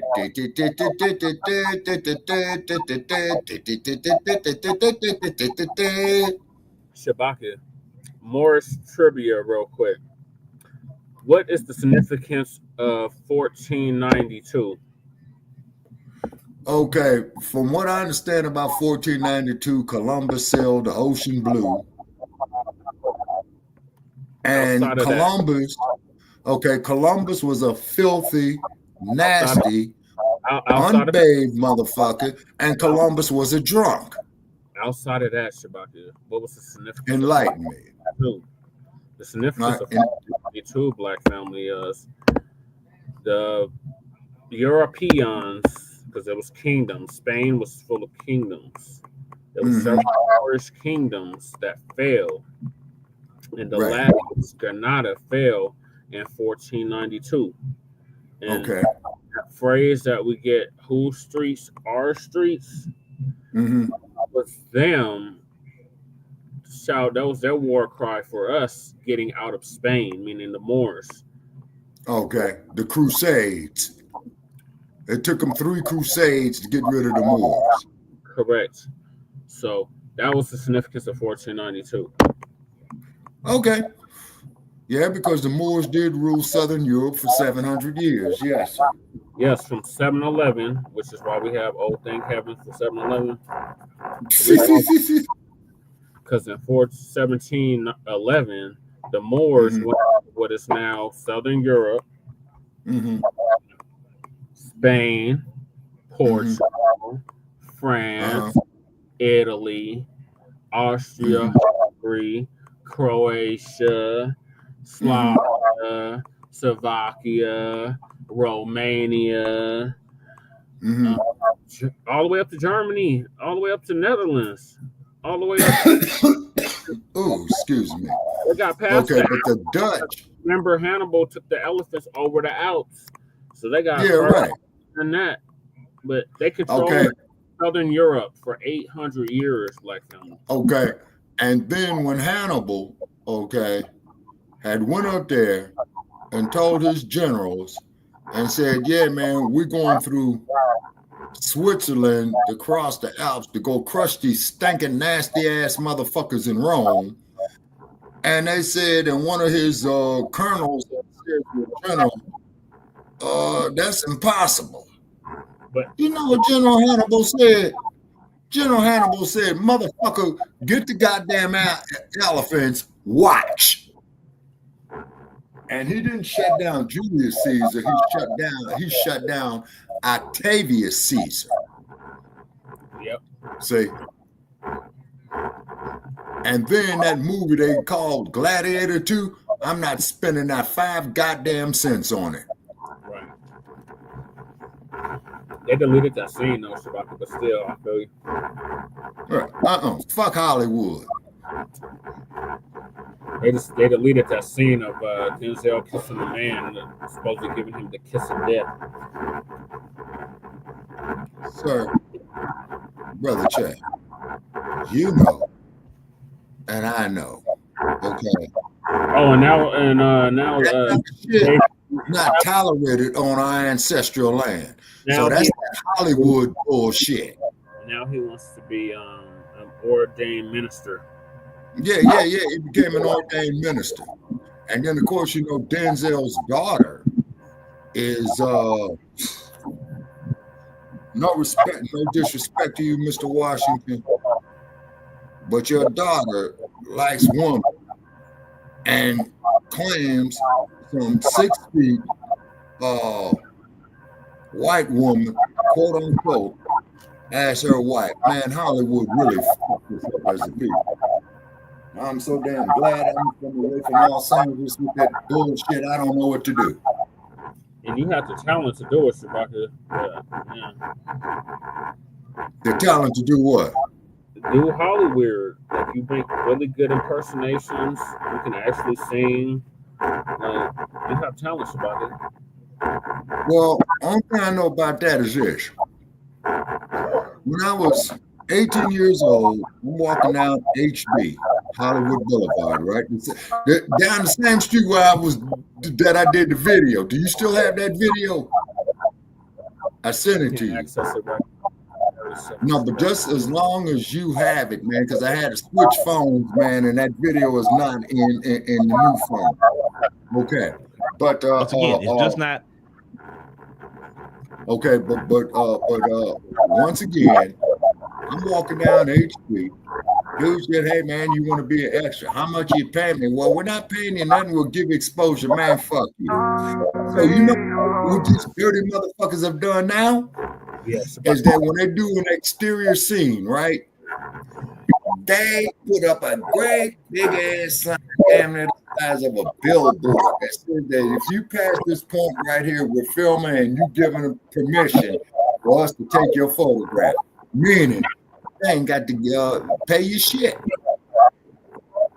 See, just like all the motherfuckers that go past the Jimmy Kimmel show, and I showed you where they showed the Jimmy Kimmel show, and they stand up there in the background, and Jimmy Kimmel's photographing the motherfuckers. I'm quite sure shit stinks that they got a sign up there on that window or by that facility saying, "Motherfucker, you come up here, man, you're working for free."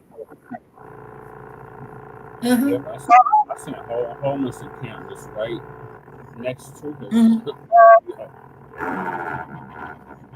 Oh yeah, now your homeless encampments on Hollywood Boulevard, sir, are east of the Walk of Fame.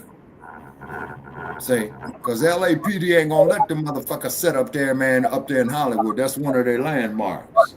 They say actually that's the city of LA's most treasured landmark is Hollywood. Shabaka, I've seen videos of them after dark, after midnight, 1, 2 o'clock in the morning, and people sleeping right there in front of Jimmy Kimmel's studio. Okay, then you could best believe they got a rude awakening by the LAPD at about 4 o'clock in the morning.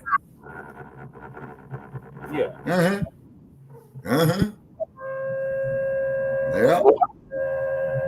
All right, so moving along, because we stayed on that topic way too long. We're still on it though. Has Pan-Africanism completely failed? Based off of information that you're telling me, Brother Che, and that I'm seeing, I'd have to say yes. It got shit canned due to the neo-colonialists who are agents of the colonialists. And then I think, Brother Che, that there was a video that I think I saved on my clipboard. Hopefully I did it on a 209 phone that I'm going to send to you. And what it is that there's this sister, the same sister with her lovely ass who got up there and said, yeah, the fact of the matter is that you Europeans and white Americans call Africa shithole countries, but if it was not for these shithole countries, the goddamn technology that you got today and which you are making trillions of dollars off of would not be possible for you unless you came and extracted our natural resources. Yeah, that's so she says, hey, thanks a lot. UNICEF, thanks a lot. Red Cross, thanks a lot. She named about 5 of these major so-called philanthropic organizations. You see what I mean? And just like when the dumpster called Africa a bunch of shithole countries, and she says, yeah, dump. Yeah, you said these are shithole countries, but if it wasn't for these shithole countries, you Western economies would fail to exist. So maybe what we need to do is go up here and nationalize and take our shit back. How about that? And we will turn you into a goddamn third world nation. It's on its way. It's on its way like a motherfucker. Thanks to Biden and Kamala. You know it. All right, so and old Sambo up there finger wagging in that black man. Now you don't want to see a black woman president. Oh, Sambo, you didn't do shit for us either, motherfucker. Our people up here, unarmed people getting killed by the police, and he ain't doing shit. Old Sambo, the completely came out well. At least somebody did a picture of old Sambo and drag pretty much. But yeah, he didn't do nothing. Just to see who he did something for. Everybody does. Yeah, and you saw how he got kicked out of Kenya. You saw how Ethiopia told him, we heard about your escapade, Mr. President Kenya. Don't even bother landing here with that bullshit. And he had Gaddafi killed, so fuck old Sambo. Okay, now the reason why they killed Gaddafi, because Gaddafi was not going on the American dollar standard. Under Gaddafi, when a couple got married, he gave them a house and gave them land, gave them X amount of dollars in the bank to raise their babies. Gaddafi himself would go out there and work the land. One time, Barbara Wawa interviewed Gaddafi, and they says, well, we're trying to find Gaddafi. He's not in the palace. Oh, well, Gaddafi, he's out there tilling their agriculture right now. So you saw Gaddafi up there driving a tractor, putting in his work, and he says, I got to do this right here. Now, here's something very, very interesting about Muammar Gaddafi. Do you know that he became the head of state of Libya at the age of 27? Yep. At the age of 27? Yep. And you are a head of state? And this wasn't no title that was passed down to you. You went up there and put in some motherfucking work and overthrew the bastard, and hey, you started running shit. Yeah, then he overran the former leader of the Ottoman Empire. I'm sorry? Was it the Ottoman? You got the fan, Brother Jay. The fan. Who did he overthrow specifically, Shabaka? Who, Gaddafi? Yeah. Let's pull it up. Okay. When did Muammar Gaddafi? All right, well, while you're pulling that up, Shabaka, I'm going to play this clip because you're pressed for time now. Yeah. With the different Africans on the continent, where my father would I got his go out bio up. Okay. Pull together. And after this clip here, man, we will review it. All right.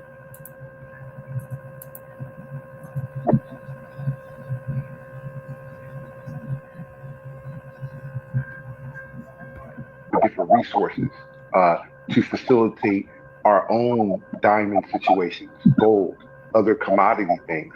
And they would run chasing after the Europeans and giving them resources and slapping us in the face as foundational Black Americans. And it's a weird mindset, bro. It's like a weird brainwashing. Because my pops, he was connected with cats like Chinese cats, different other cats that were in the satellite industry, in the broadcast industry.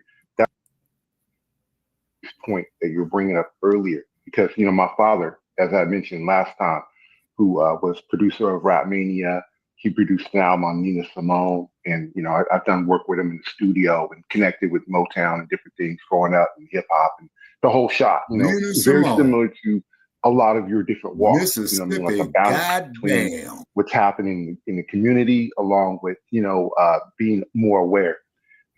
It's always been a struggle with the different Africans on the continent, where my father would go out there and pull together different resources to facilitate our own diamond situations, gold, other commodity things.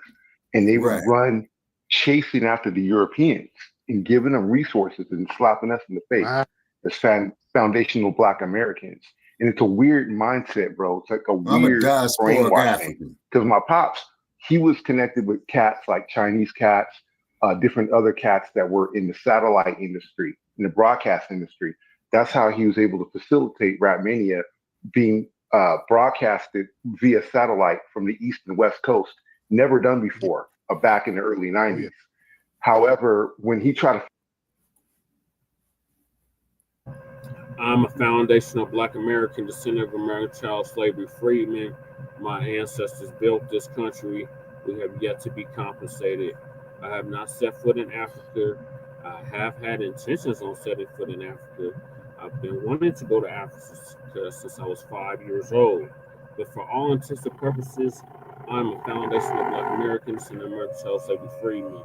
The idea of Pan-Africanism sounds good in theory, but in actual practicality and actual reality, it is not present currently. Doesn't mean it can't be. It's not currently. So until it is, I can't help but to identify as what I know, which is America. My ancestors, born and raised here for generations, built this country hand to foot, and we have not been compensated for it. That's why we need the reparations. And that's why the policy enforcers kill us. Now, Muammar el-Gaddafi. A similar thing for Africa, Muammar el-Gaddafi, born in 1942, near Sirte, Libya, died October 20th, 2011, during Osambo's regime, was the de facto after-the-fact leader of Libya, 1969 to 2011. He was only 27 years old. Gaddafi had ruled for more than 4 decades when he was ousted by a revolt by Osambo in August of 2011. After evading capture for several weeks, he was killed, quote-unquote, by rebel forces October 2011 during Osambo's regime. Now, this is your Black president now. Rise to power politics. Okay, Gaddafi was born and attended in the Libyan desert. He proved a talented student, graduated from the University of Libya in 1963. A devout Muslim and ardent Arab nationalist, Gaddafi early began plotting to overthrow the Libyan monarchy of King Idris I. Damn. Boy, he was scheming on this motherfucker real early. He graduated from the Libyan Military Academy in 1965 and thereafter rose steadily through the ranks, all the while continuing to plan a coup with the help of his fellow army officers. On September 1st, 1969, Gaddafi seized control of the government in a military coup that disposed King Idris. Gaddafi was named Commander-in-Chief of the Armed Forces and Chairman of New Libya's governing body, the Revolutionary Command Council. Gaddafi removed U.S. and British military bases from Libya in 1970. He expelled most members of the native Italian and Jewish communities from Libya that same year. And in 1973, he nationalized all foreign-owned petroleum assets in the country. He outlawed alcohol and gambling in accordance with his own strict Islamic principles. Gaddafi also began a series of persistent but unsuccessful attempts to unify Libya with other Arab countries. He was adamantly opposed to negotiations with Israel and became a leading figure in the Arab world in the rejection of the Egyptian-Israeli peace process. Now, I remember that. Okay, now I'm going to tell you when I remember that. that Anwar Sadat was assassinated October 6th, 1981. Okay. And the main reasons that his assassins had stated is that he had made peace with the Israelis. Now, Sadat had stated that the reason why he did this is because when they had the Yom Kippur War of 1973, and this is what caused your goddamn gas prices to go up, Tricky Dick said that he was backing the Israelis. The Arabs told Tricky, okay, that if you do that, man, we'll cut off your supply to oil. Tricky said they wouldn't dare. But guess what family benefited from that when they did it? Oh, you're gonna love this. The Bush family. Because they were major stockholders in the Arab American Oil Company, or called Amoco, I believe, if I got it right. Yep. Then keep in mind that Bush Sr. was the director of the CIA under the Tricky regime. Ha ha ha ha ha. The plot thickens. Yeah. So then, when an Arab said, we're cutting off your oil, you had motherfuckers in gas lines, is because I stood in many of them, okay? Watching the elders around me going to the gas line, you know what I'm saying? And people was bitching about the price of gas because they bumped it from like about 80 cents a gallon to $2. Motherfuckers was fighting in gas lines. I mean, Brother Che, you should have seen this bullshit. Cars lined up, man, for 3 and 4 blocks waiting to get gas. Then they had to ration the gas. You see what I'm saying? And then you had the man-made, quote-unquote, energy crisis. So what happened is that General Motors has started making all them Cadillacs that black people helped General Motors get so rich, because black people was the main one buying Cadillacs. Oh, man, I got to get my hog. You know, only getting 3 miles a gallon on a gallon of gas. You see what I'm saying? Then that's when you had all the super nigga movies out there, Superfly and all that. Everybody wanted that LD, that old Superfly was driving in. Curtis Mayfield. Sorry to hear him hear this song. I'm your mama, I'm your daddy, I'm that nigga in the alley. Curtis Mayfield, you that nigga in the alley? And you the same one, man, that gave us Keep On Pushing? Keep on pushing. Boom, boom, boom. That's talking correct. about the civil rights struggle. And Yep. Curtis, and you sitting up there talking about, I'm your mama, I'm your daddy, I'm that nigga in the alley. Want some coke, want some weed, I'm your main boy, thick and thin, I'm your pusher man. Yep. Curtis! Anything Curtis! Yeah. Curtis! They got to have it. Shout out to the OJs. Yeah. And then And that blaxploitation saved Hollywood, Shabaka. Because prior to that blaxploitation, Hollywood was in the dumps. Oh, absolutely. And like you heard me read the quote from Cicely Tyson when she was doing Sounder on the movie set. White producer come up here, niggas love sex, drugs, and money, and we're going to give them plenty of it. Saying it like she wasn't standing there. Mm-hmm. And at that time, when I was younger and stronger than I am now, that motherfucker would have said it to me. This right hand would have bounced off his chin. Quickly. Yeah. See, and that's why when Muhammad Ali made his movie called The Greatest, not the one that Will Smith did, and Will Smith should have got an Oscar for playing Ali. He did a very, very good job playing Ali. He did. Okay, but then Ali said, I'm going to make my own movie called The Greatest, my own story, where he portrayed himself. You see what I mean? Yeah. You know? And that's why Ali was hated so much. Because he'll get up there and state, you know, to young black youth, man, fuck boxing, man. Go get educated. You see what I'm saying? Because boxing can fuck you up. Yeah. But go get educated. Right. See, and they hated him for it. They hated him. They hated him. They hated him for it. You see? And that's why I arguing with that dumbass Sarge talking about Rocky Marciano and Ali. Man, Ali would have whooped his motherfucking ass. He would have stopped that motherfucker, man, within about 10 rounds. Twin is right there. And I'm talking about young Ali. Twin is right there with you. He said facts. Yeah, them is facts.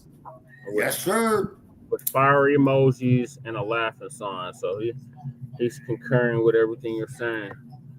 Oh, absolutely. Hey, Twin, all right.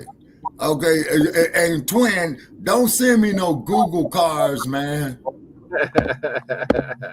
Because I might be in too much pain one day and think that motherfucker, man, got my best interests at heart, man, and drive me right straight into a fucking wall. That was the trolls last Somebody night. said, we had like 4-5 trolls last night that just randomly popped up on the show when Sister Bianca. Sister Bianca gave him that work. Yeah, those were the ones, and she gave that cracker that work too. And those are the ones that was saying they was gonna put you in a Google car, or they was gonna send a Google car to come get you. No, I ain't getting in no goddamn Google car. Shit, no. And then I think one of our people up out of Frisco told us that one of the motherfuckers wrecked and hurt a lot of folk. Yeah, I think that was Fortune Thought. Shout out to Fortune Thought. Yeah.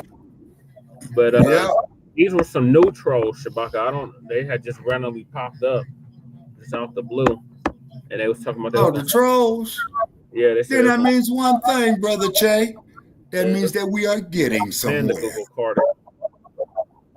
Saying they sending the Google car for me. They said they was gonna send all the Google cars to get you, Shabaka. Oh hell no, I ain't getting one of them motherfuckers. Shit, I might tear them sons of bitches up, man, and try to sell the scrap metal for them. Yeah, exactly, Twin. Hell no on Google cars. All right, so this is and I cannot believe driving in San Francisco, man. I'm behind like I said before, I'm behind this car. Did I go past this motherfucker and I look at it over there? Man, ain't no motherfucker driving this son bitch. I said, let me get far the fuck away from it. So this is one of Tariq's Twitter spaces where they're having a discussion on this very topic, Pan-Africanism. Has Pan-Africanism completely failed? And the answer is yes. Mentally, and say, hey, let's bridge the dots. He was fly like that from Asbury Park, New Jersey. You know, we got our foundational Black American roots out of Florida and out of Georgia and things of that nature. But they were just resistant, and they would just always cower back to the Europeans and buck dance and stuff. So the brainwash is really deep. Yeah. And I just want to land my plane, just salute you because you're 1,000% on point. And one last thing, we're in a technocracy, a technocrat situation. That's what Elon is trying to facilitate with AI, robotics, and things like that. And so the more we become, familiar with these things and align ourselves with this incredible technology and how we could liberate and come together is and not in Africa. Break bread and make things happen. We can leverage the reparations. We could manifest things to be on code. But my brother just said what I was saying earlier, Shabaka. If we use it to our advantage, we can get somewhere. But we gotta learn it. We gotta master it. Well, as Dr. Marimba Ani has stated, Brother Che, and her point is being proven every day, the reconnection will be painful. And it is. This is all part of it. Excuse me. But I salute you, man. I'll land my plane. Yeah, thank you so much, man. Yeah, man, the thing about it, in Africa, people have been trying, and it's really been us, us over here. We've been trying to bridge a gap and just try to connect with the African continent. We've been doing that. We've been towing that line. We've been trying to make it happen. And the reason why it ain't clicking is because of them over there. Because that's let's be clear. That's the only reason it ain't a disaster clicking. So bad it is beyond description. Because over there, the concept of global Black, it's too tribal. Unfortunately, yes, you got cool people over there, but it's too damn tribal, and people have been too brainwashed. When we go over and try to build something, we kind of get the runaround. But when the whites and Asians come over there, they run out there with Jollof doing the tribal dances for the white people. So y'all got to really understand psychologically, a lot of folks are just really gone over there, man. I've been understanding it for the last 8 goddamn years. A lot of them despise that place over there. They despise their homelands, and they want to do everything they can to get out. And when they see a white person, it's like, okay, maybe this white person can help me get out of here. Well, we got to be very honest about what's happening there. And you know, you do have lovely people. You got cool people over there, but they're like, look, Negro, when we go over there, we're like, hey man, all this land, man, we can do so many phenomenal things with it, brother. Man, I got resources. I can build a resort, and then we can create jobs. And that shit goes in one ear and out the other. They're like, man, fuck jobs, create businesses, brother. We need businesses. Let fuck me working go. for a I want to motherfucker. leave. Work for ourselves. That's in the back of their mind. Heavyweight champ told you that in 1976. Let's be real. A job making some other motherfucker rich. Is you crazy? Shabaka, he's not talking about over here. He's talking about over there. They're not with the concept. They're not with the concept. So we can live in denial about them not being with the concept, or we can come to grips with the fact that they're not with the concept. They don't want to land. They don't want to do people over there, but yet they want us caping and waving the RBG flag when we're the only ones that's holding it. Okay, Brother Che. The diaspora. As Dr. Ani said, sir, the connection, the reconnection will be painful. This is the pain. We got to get out of that. Okay, it's painful. We get that. Are we going to do it or not? They have obviously checked out. That's what it's telling the older generation. Like, look, these mugs that you've been caping for, you've been saying, oh, we're all brothers in the struggle. We're all in this together. They're not with that shit. That is foreign to them. And like because of neo-colonialism. Okay, we can know the reasons why, Shabaki. What are we going to do to negate the neo-colonialism that's over there in their homelands? It's not it shouldn't have to be on us to get their homelands right. We dealing with our own shit. Brother Che. But they want us. I agree with you.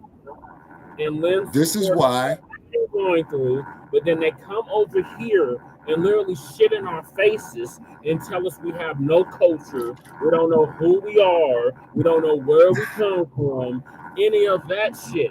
So we can't have a double standard, Shabaka. It has to be one way or no way. And they have completely checked out. Collectively. Not individual. Collectively. Okay, but Brother Che. Checked out. So you're these are that they're not even willing to fight for them damn selves, and they're over there in the country. Okay, but Brother Che, never set foot in. That's what Dr. John Henry Clark was saying, and his student, Dr. Marimba Ani, was saying. Everything that you are saying is absolutely correct, but this is the Ma'afa, a disaster so bad it is beyond description, and this shit is bad and it is beyond description, because you can best believe don't know Asians feel this way, don't know Latinos feel this way, and don't know Europeans feel this way. Yes, they do, Shabaka. Everybody feels this way, but us. We're the only ones that fed this prepackaged bullshit about, oh, we're all in the struggle together. We all need to fight for global unity. We all need to. The fuck we don't. These motherfuckers is not doing that shit. They coming over here. They're getting the bag. They're not sending shit back over to their homelands. They sitting up here eating off of us, throwing that shit in our faces, and we've had enough. FBA has had enough. Okay, Brother Che. Because it's a scam. They're not living up to their end of the bargain. So therefore, it's a scam. And so one side. Oh yeah, it's definitely bullshit. And to prove your point even further, this is why when these motherfuckers used to email me and they quit, and I see they finally got the message. Oh, I'm such and such from Nigeria. I got $800 million that I need to put into bank account. Send me your bank information, and I tell them 2 words every fucking time. Man, fuck you. You full of shit. So how you going to unite with that? Huh? And how can you unite with that? How can you find a unity with that? No, you're not. But Brother Che, you got the fan up there, man, drowning you out. I got you. You ain't gonna have no unity with that.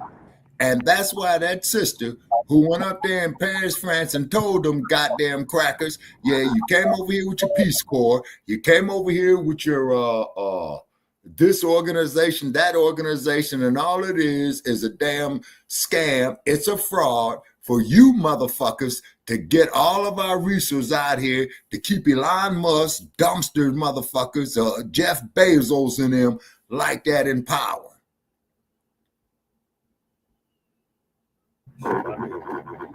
Still not getting it. These people don't give a damn about us. No, but Brother Che, I'm agreeing with you. I'm just simply stating that all the elements that we are speaking of is the Ma'afa, a disaster so bad that it is beyond description. And you're right, it is downright fucked up. Okay, so that's the problem. What is the solution to this problem? Okay, well, with the solution to this problem, Brother Che, this is just my theory, okay? Theory. Okay, for us to get on the right track, what's so funny, Twin up here laughing his ass off. What's so funny, Twin? What Twin laughing at? All right, okay, but what it is though, man, it's fucked up. It's raggedy.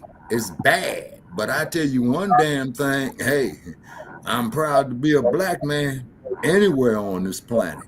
You're proud, but they're not. I know, Brother Che, I know. I'm well aware of what you're saying. And this is why I tell idiots like Joe Gibson, Sarge, Pianki, or any other dumb motherfucker that Gibson might have up there on his panel. You see what I mean? And however, and I do appreciate those who are not of African descent to say, hey, man, you're right, you know.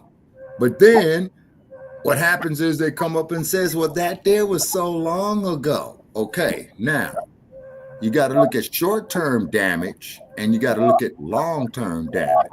Why do you think, man, when they brought us here off the auction blocks, man, they give us these slave names, Jones, Johnson, to signify that we were the property of the slave owner, period.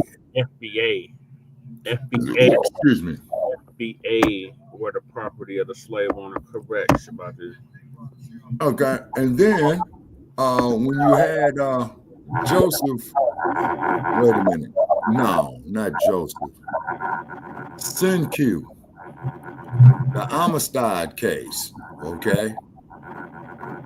And he had, who was his attorney? It was a former president who went into the Congress. Was it John Adams, I believe? I think it was John Quincy Adams? No, J.Q. Adams, man, is after John Adams because J.Q. Adams was the nephew of John Adams. If I got it right. Okay. And so then in the movie, Matthew McConaughey, who played the lawyer Forcing Q. And then one scene of that movie that I remember distinctively is where he said that the problem with these Negroes that we're bringing over here now, they were born free.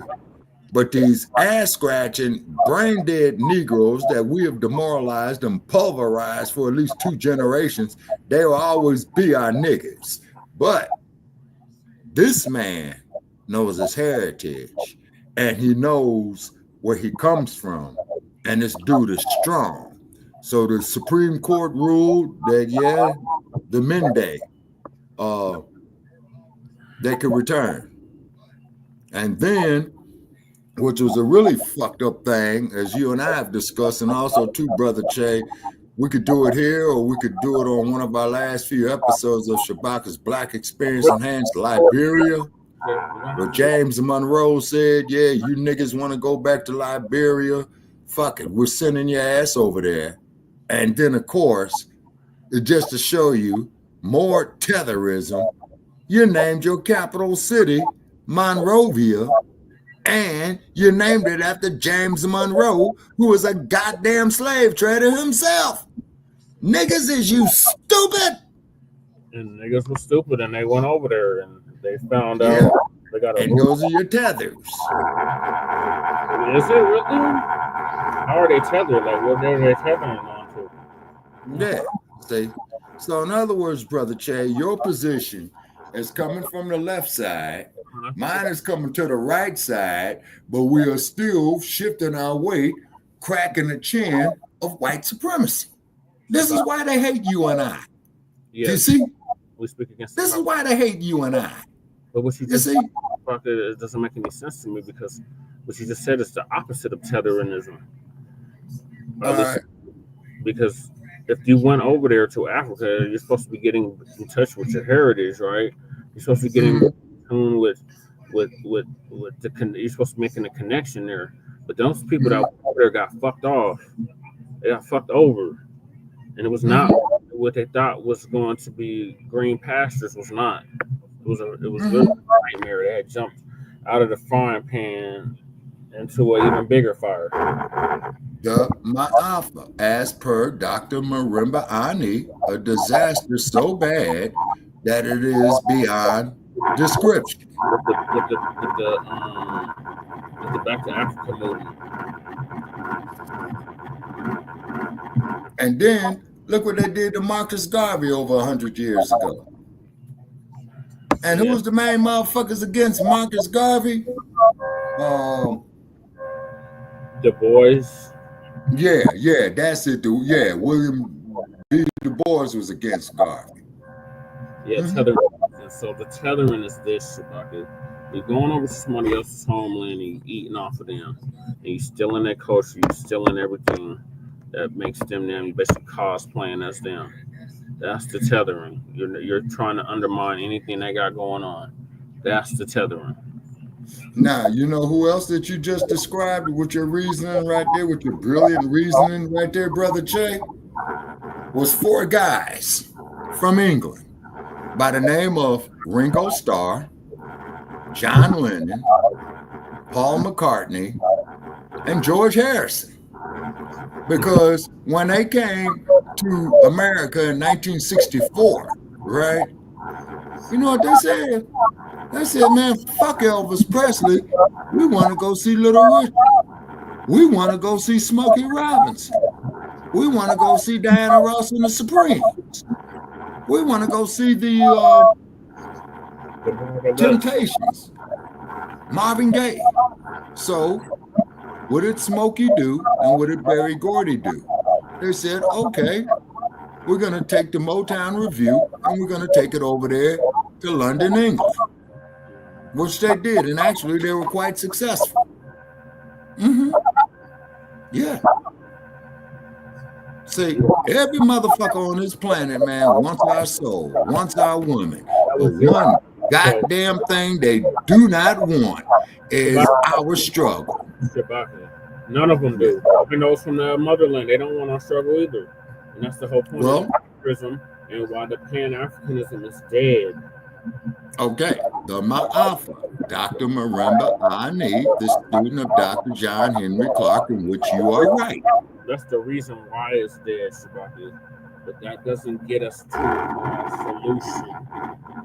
Well, my suggestions of a solution is us building our own businesses, controlling our own economics in our community. Okay, so that's easy to say. But it's a motherfucker to do. It's an uphill battle on a 60-degree incline. Say, not a 45-degree incline, a 60-degree incline, which is more steeper than the 45-degree incline. Now, at the 90-degree incline, it's impossible because that's straight up. Right. If I got my geometry right.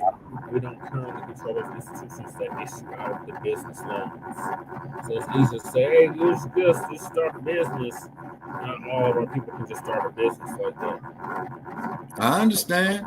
And this is why those who make money in Hollywood, okay, in the rap industry, right?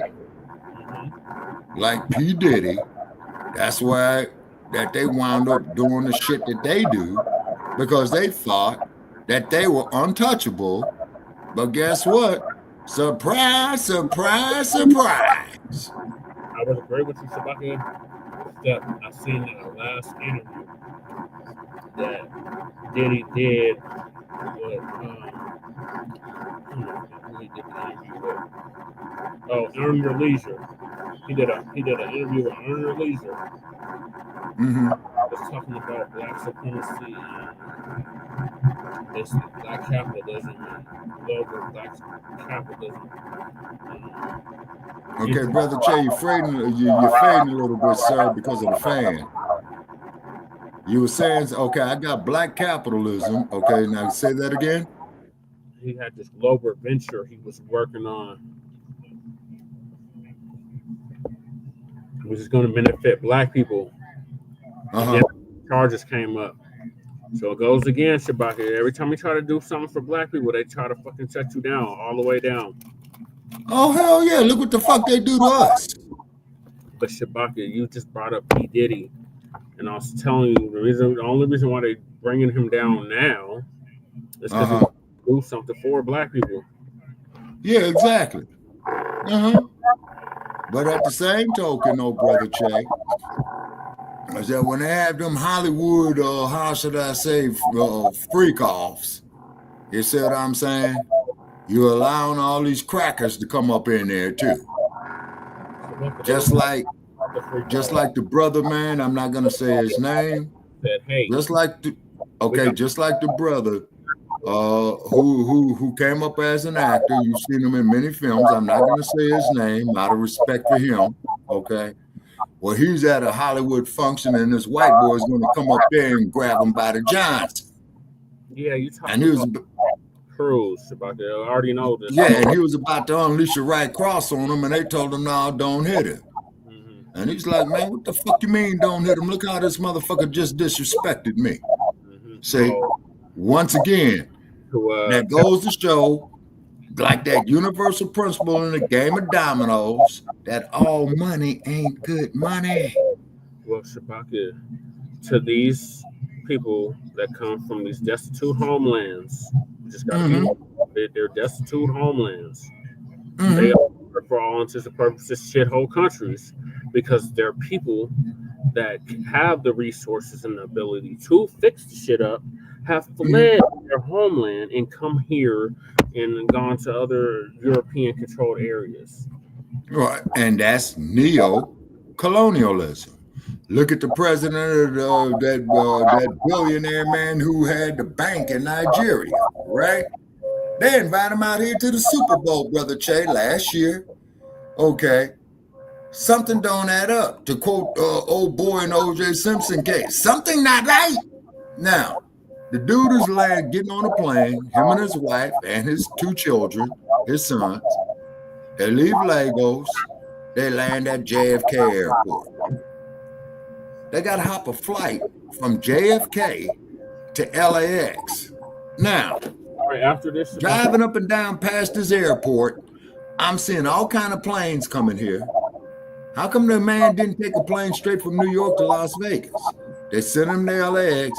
They said, oh, man, we can get you to Las Vegas real quick. Get in a helicopter. And look what happened to him in the helicopter. That was deliberate and intentional, Shabbat. That was what? That was deliberate and intentional. Precisely my point. All right, I'm going to play the clip, Shabbat. Otherwise, we'll never get through it. All right. And then after this clip, man, I'm going to have to save some data after to the come profession. and adopt them. You got grown people Oh, no. going to be adopted by white after people. this clip. I'll be your servant. Whatever. They want to get the hell out of there for the most part. And when we come over and talking about, hey, let's double down, just stay here and let's just build something. Nah, deep down, a lot of them don't like that idea. Let's just be real. They don't like that idea.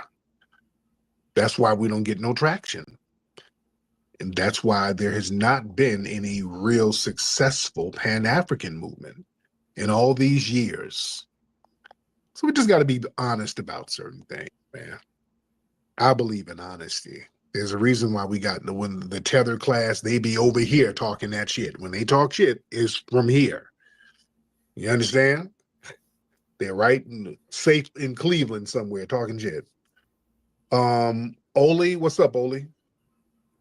Hey, thank you for the welcome. How you doing, Tarek? Good, man. Hey, everyone. Talking here from northwest London. Oh, there you go. What's up? you up here doing well? talking to a white boy, man? How the fuck you gonna go up there, man? Too much shit. I just say like way too much. Thank you for having me. Yes, indeed. All right. So, anything you wanted to discuss? There's so much going on in the geopolitical landscape. It's hard to keep up. Yeah, if I'm honest. Yeah. Correct. Oh yeah. Jesus Christ! It's like. Okay, let me have you get your thoughts together. I'll have you call back, brother. You don't need to. Okay. Yeah, he didn't really have his thoughts together. He's slowing everything down. So I don't know what time it is over there. He might be eating some porridge or something. Finish your porridge and drink your spot tea and then call back when you get your thoughts together. Let's do it like that. Okay. You just calling up trying to figure it out. And we need you to be on point.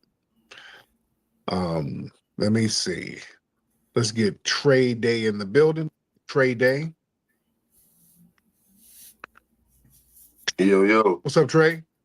Yo, what's going on, man? Piggyback off the brother, what the other brother said, man. You know, in Africa, I remember just a few months ago, my dad was talking about going to Nigeria.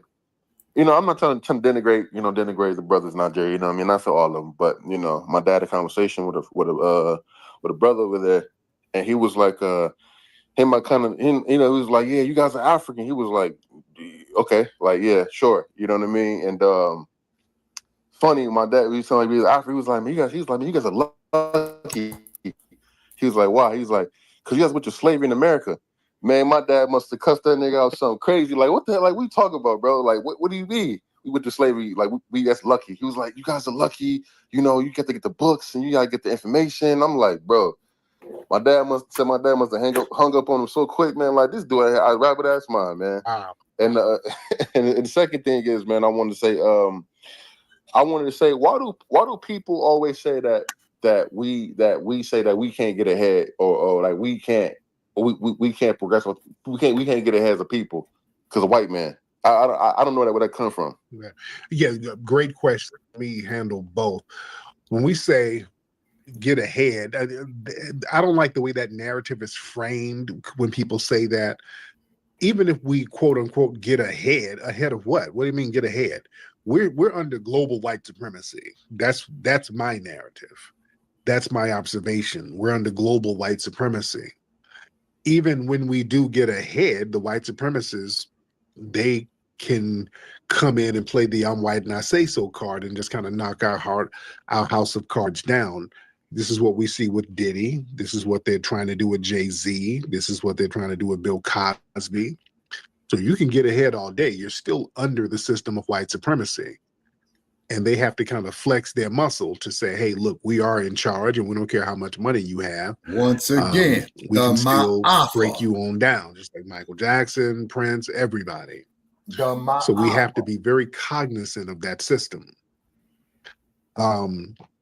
And the narrative where the person said, yeah, y'all lucky y'all went through slavery. That's the narrative that a lot of people from the diaspora have. Deep down, they think that we lucked up by being here and in being in a wealthy country where our standard of living as foundational Black Americans is relatively higher than Black people around the world. And they think that it was a luck thing. So that's where a lot of vitriol comes from. They think that we won some kind of genetic lottery and were naturally blessed to be up under white people. Resurrection of the mental dead. And yeah, we created this the is why whenever we hashtag for talk about that. white supremacy, it's And like, what this man is white saying is proving supremacy? our You point. They niggas got get to eat food? No, it's foreign to them. We didn't luck up. This is what we have to explain to people. We didn't luck up on anything. We went through hell and high water to get every little crumb that we have. We had to build from scratch. We didn't luck up. We bucked up. We had to buck up, man. We had to create things. We had to create different foods. We had to create different inventions in order to survive.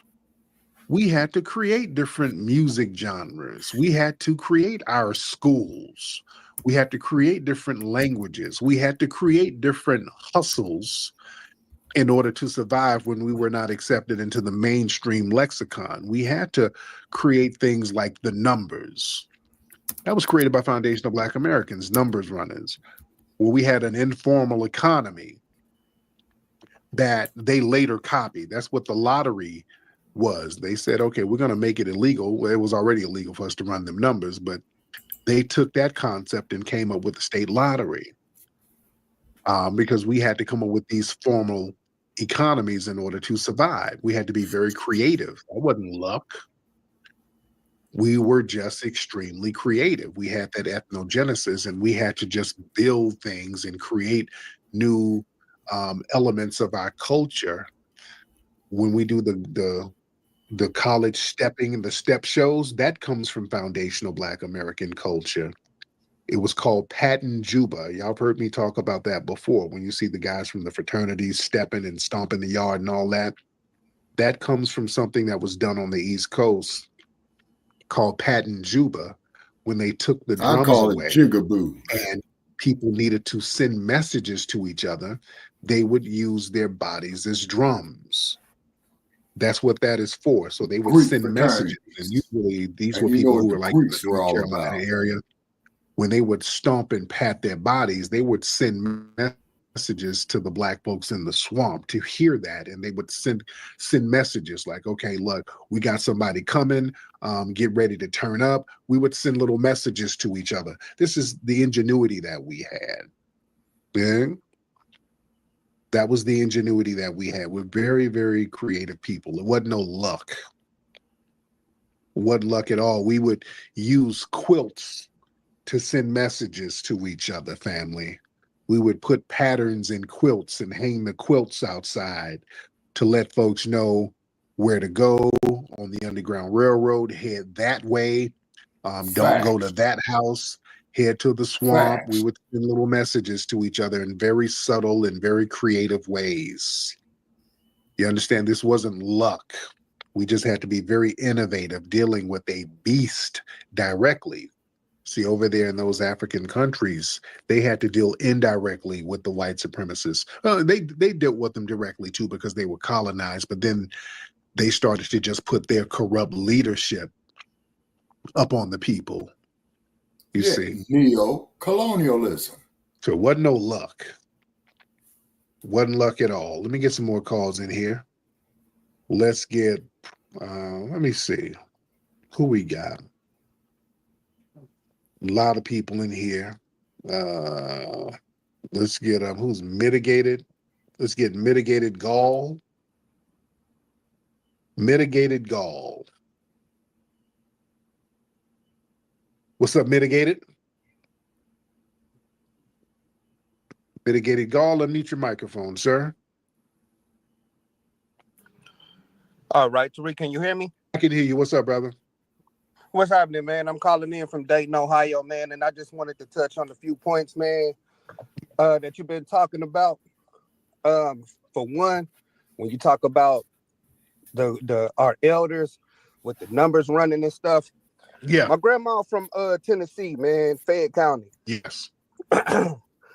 Lived all the way up until she was 90. Mm-hmm. She had a second grade education.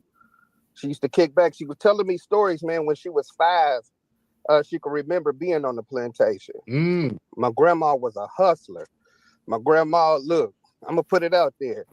Anybody on Dakota and Riverview and Broadway, y'all know my grandma's house. She had a bootleg down in the basement. She sold bud on the side. But she was also, she also donated money to her church, ended up becoming the treasurer of her church. My grandma was solid. She had 3 houses in the neighborhood, fed the community. At my grandma's funeral, man, she died when she was 90. Man, you saw everybody with the old lady flower pot hat to niggas on cutlasses with 20-inch rims on them. You see what I'm saying? Mm-hmm. She got love in the hood. I'm not So I wanted to nobody's touch on that because she had to make a way, man. She had like 7 kids. When did y'all get up to Dayton? Man, I want to say, I don't know when she came. I don't know when she came. I don't know. Like so many other things, it has a negative connotation. But again, Shabaka, it meant that you were a god, you were a king, you were a ruler. It got perverse when they used it to demean and dehumanize us. But we are the original. We are the gods, the kings, the rulers of this planet. So originally. So nigga, just for a lot of Pan-Africanists, such as yourself, it means naturally good to go African. As in negus, Negus? Naturally good to go African. Nigga. Naturally, hold on, Brother Che. Good to go. I got NGTOG, sir. The T is silent, Bucket. The initial one, the T is silent. So it's not part of that. Silent T. Okay, wait a minute. Hold on. Silent T. Okay. Okay, I see your reasoning here, Brother Che. Okay. War II or after, right? You said what now? It probably came around World War II or after, like the 1940s and 50s, right? Because there was that big migration of a lot of black, like my family. It was a big migration because they started having jobs up there in Dayton. Yeah, there was a big factory up there, like Dayton. You're in the home of the funk. A lot of funk groups came out of Dayton. Absolutely. Ohio players, Zap, Late Slave, Heat Wave. I mean, that's a funk Dayton. Man, it's the melting pot. My old man, he sang, so he know a lot of those cats. Man, rest in peace, Roger Troutman. We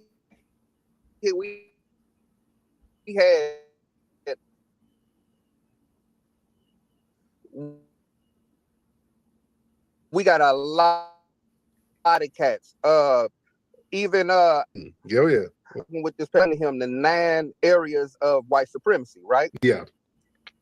I'm gonna tell you something, man. I took a job at a carbon company here, and they gave me a somewhat of a promotion and moved me out to Stockton, California, where it was just 2 older white men, and we had to get this warehouse from ground up and get it up to running. Let me tell you something, man. Some of the most racist, individuals I ever met in my life. But the difference between racism and white supremacy is I was riding with the warehouse manager and he needed to hire some people. But one day we riding and he says, I don't understand what you guys say. He said, can I ask you something? I said, yeah. His name's Joe DeRuin, racist Peckerwood. He said, why do you guys have to have names like D'Angelo and Demetrius? I wouldn't even waste my time trying to pronounce those names. Hilarious. You see what I'm saying? My So motherfucking he time talking to basically that telling ignorant me bastard. he not going to hire a brother based off his name. He said, why can't you guys have names like Bob and Jim? Slave names. So white supremacy is when you can control how somebody gonna eat. Yeah. Yes, indeed, man. And thank you for the call. Yeah, the white supremacists are very funny with the whole name. Thank the civil thing. rights workers for They try to act like some of the foundational Black American names are just so. Oh my God, it's just it's tongue twisting. And then they have names like Moonbeam and Saturn Flower and all of these weirdo hippie names. Like that ain't strange. Lucy in the Sky Diamonds. Let me get Brother McCall in the building. Brother McCall in the building, ladies and gentlemen. And shout out to everybody in here. Waiting on Brother McCall in the building. Brother McCall.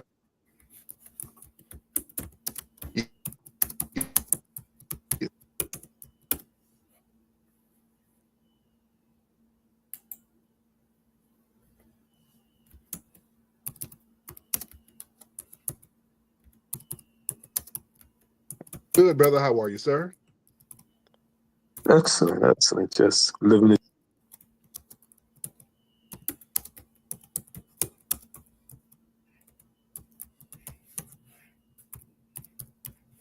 Democrats still aren't sharp enough to understand. Mm-hmm. The Donald Trump's victory represented a paradigm shift. The Democrats themselves weren't running against Republicans. They ran against technocrats in an algorithm-controlled campaign. Musk, Till, Anderson, all of them did technocrats.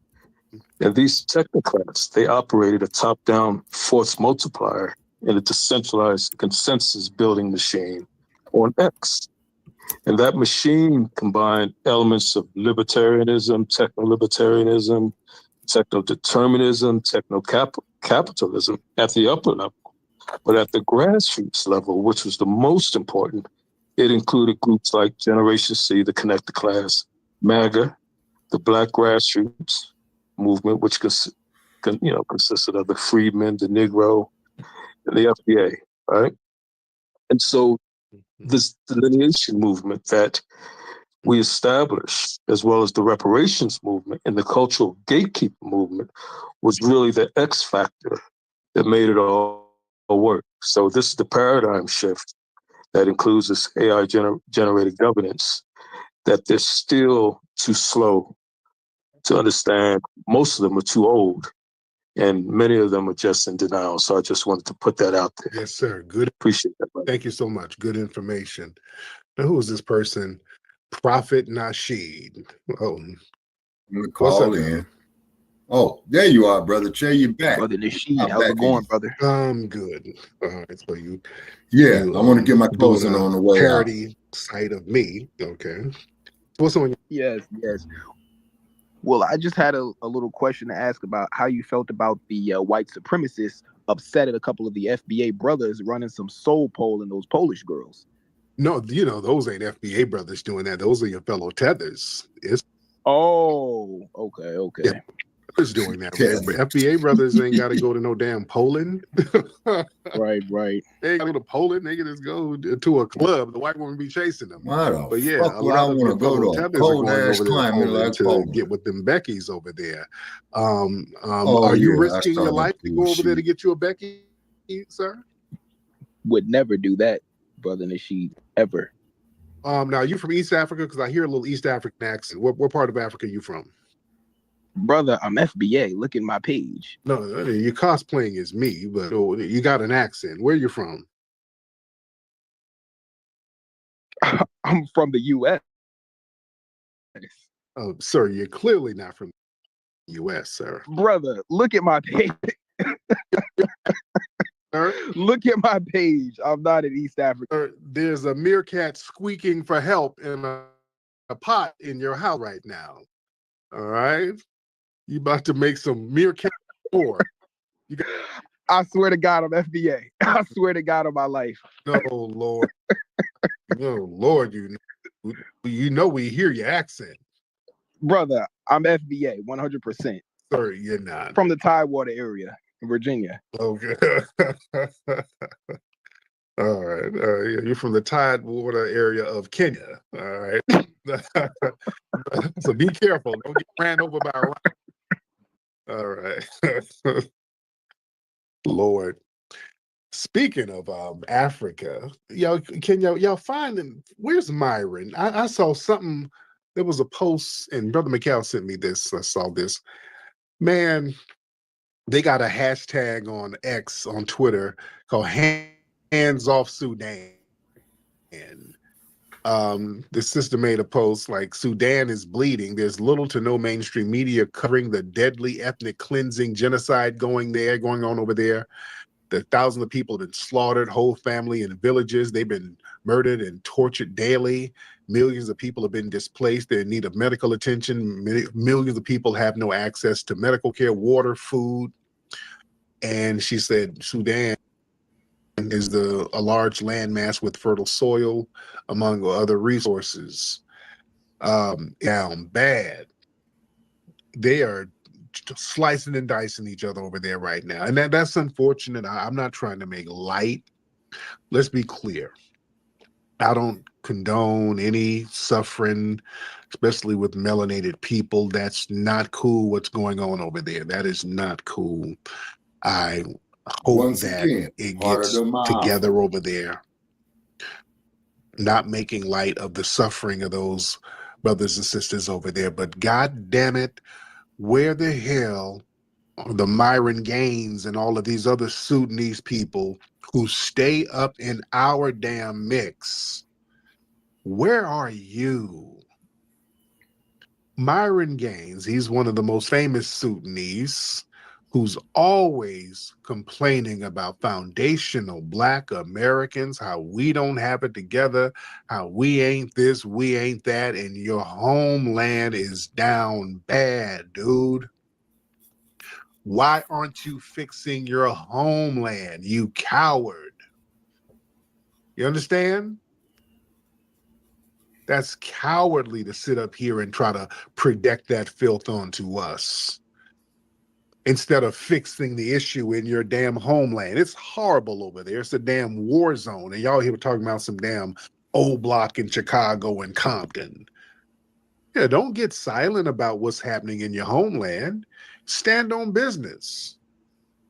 Yeah, that's why, family, y'all should have been stopping these people talking greasy about us. I've been stopping them for years. I've been checking these tethers for the longest.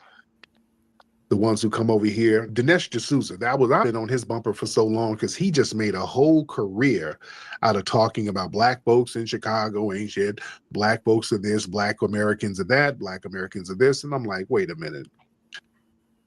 Dude, you were born and raised in Mumbai, India.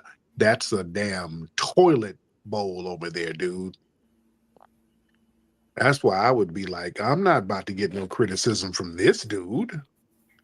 You're not going to sit here fleeing from a damn a wide open air cesspool and then point your finger to us. You're not doing that. I'm not taking criticism from people like that. Yeah. And now everybody's on that way, which is good. Better late than never. I'm glad that all of these people from these failed third world countries are getting checked for their disrespect. They should have been checked a long damn time.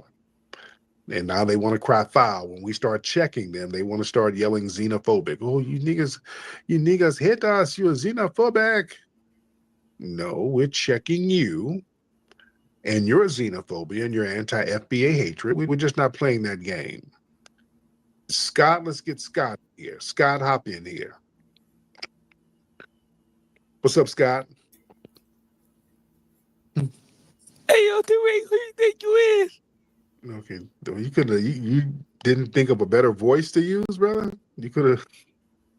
Nah, yo, who you think you is, Tariq?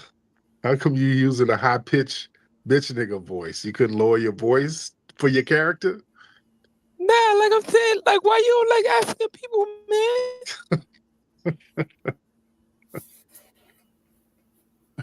Nah, yo, you black niggas, y'all got it together, man. So, why do you think we don't like African people? By the way, I mean, y'all come to our country, y'all our woman. Not really. No, not we. We really don't. But go ahead. Right. I mean, like a lot of you niggas is lazy. Y'all get jobs and y'all quit them. And y'all black women and single moms. And then a lot of y'all niggas is dusties. Us Africans, we come from Africa. We still. Y'all do what? We dusty and y'all do what?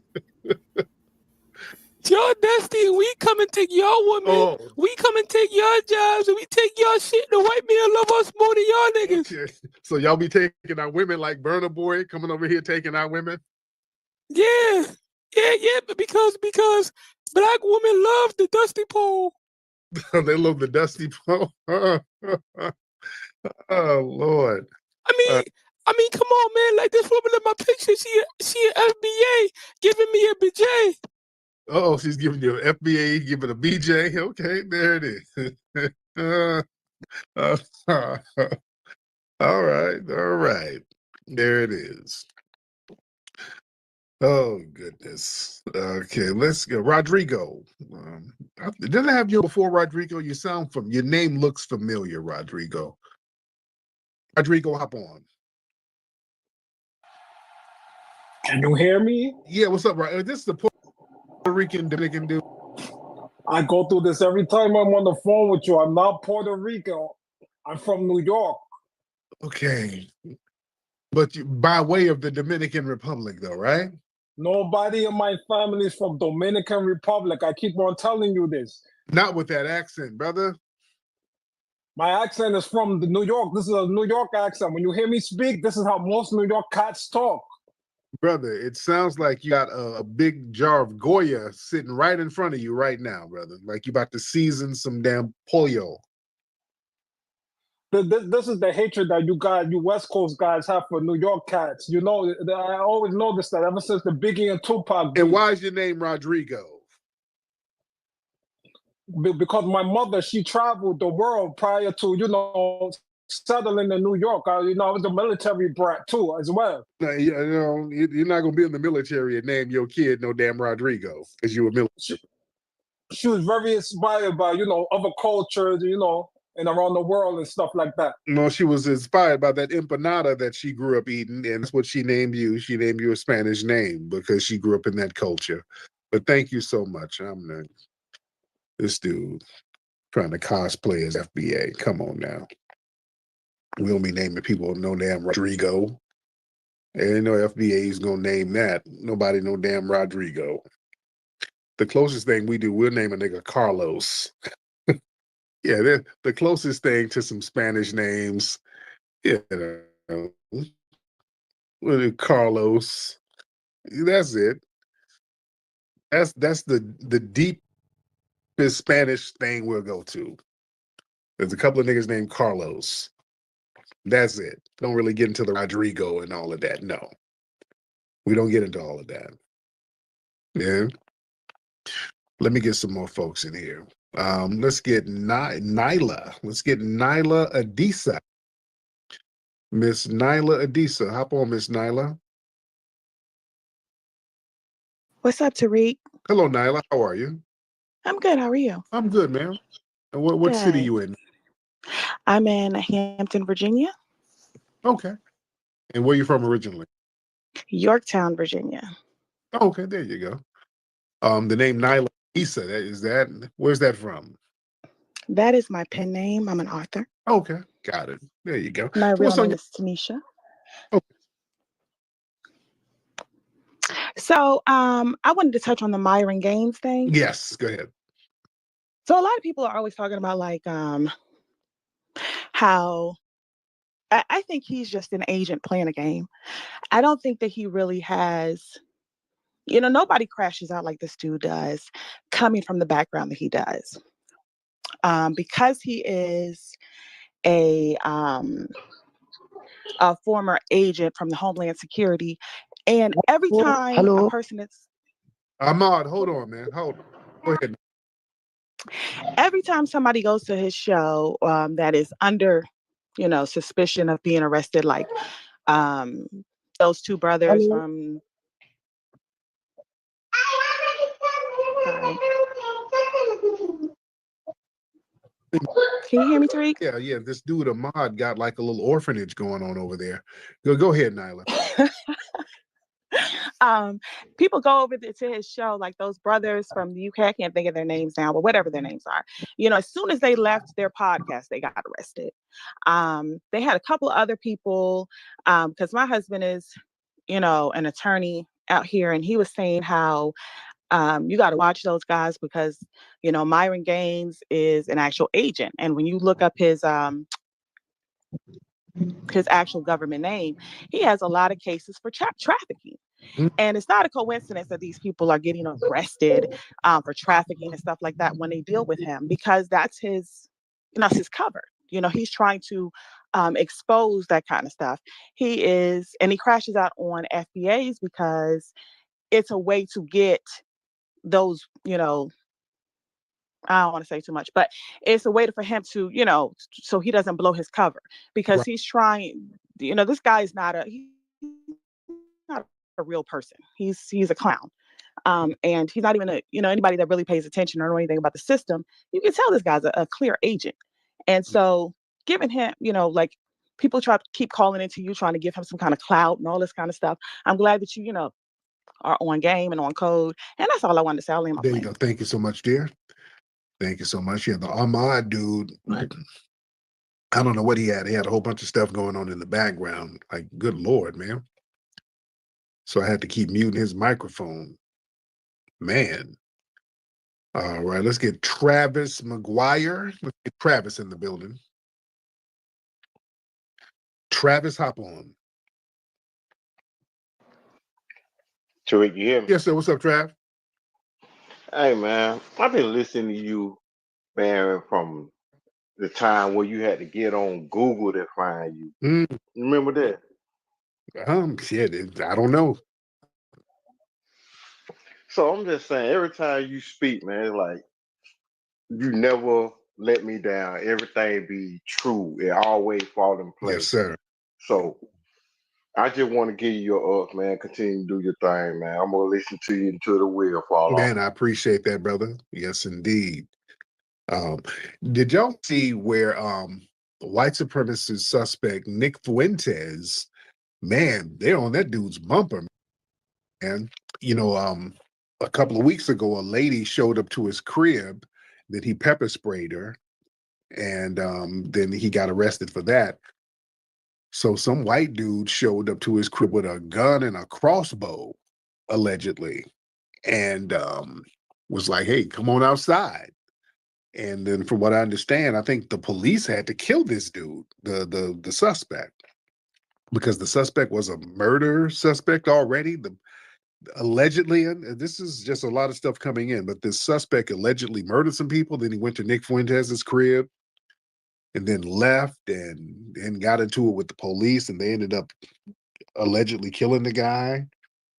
So folks are getting on Nick Fuentes' bumper. That's very interesting. And now I've said this, I talked about this the other day, how with these white supremacists, the thing is, when these white supremacists are allowed by certain platforms to just fester and just lurk around and do their thing, that's going to cause internal strife within white society. I told y'all there's going to be a sector of white people who don't want to be associated with that. And they're crashing out on some of these cats. There's white people who get at them internally who don't like these white extremists like that, because a lot of white people feel like this has given them a bad name. You understand? There's some white people who are like, hey, man, these white extremists with all of these janky bullshit views, they done made it hot for me now. So hell, I'm down to take one out.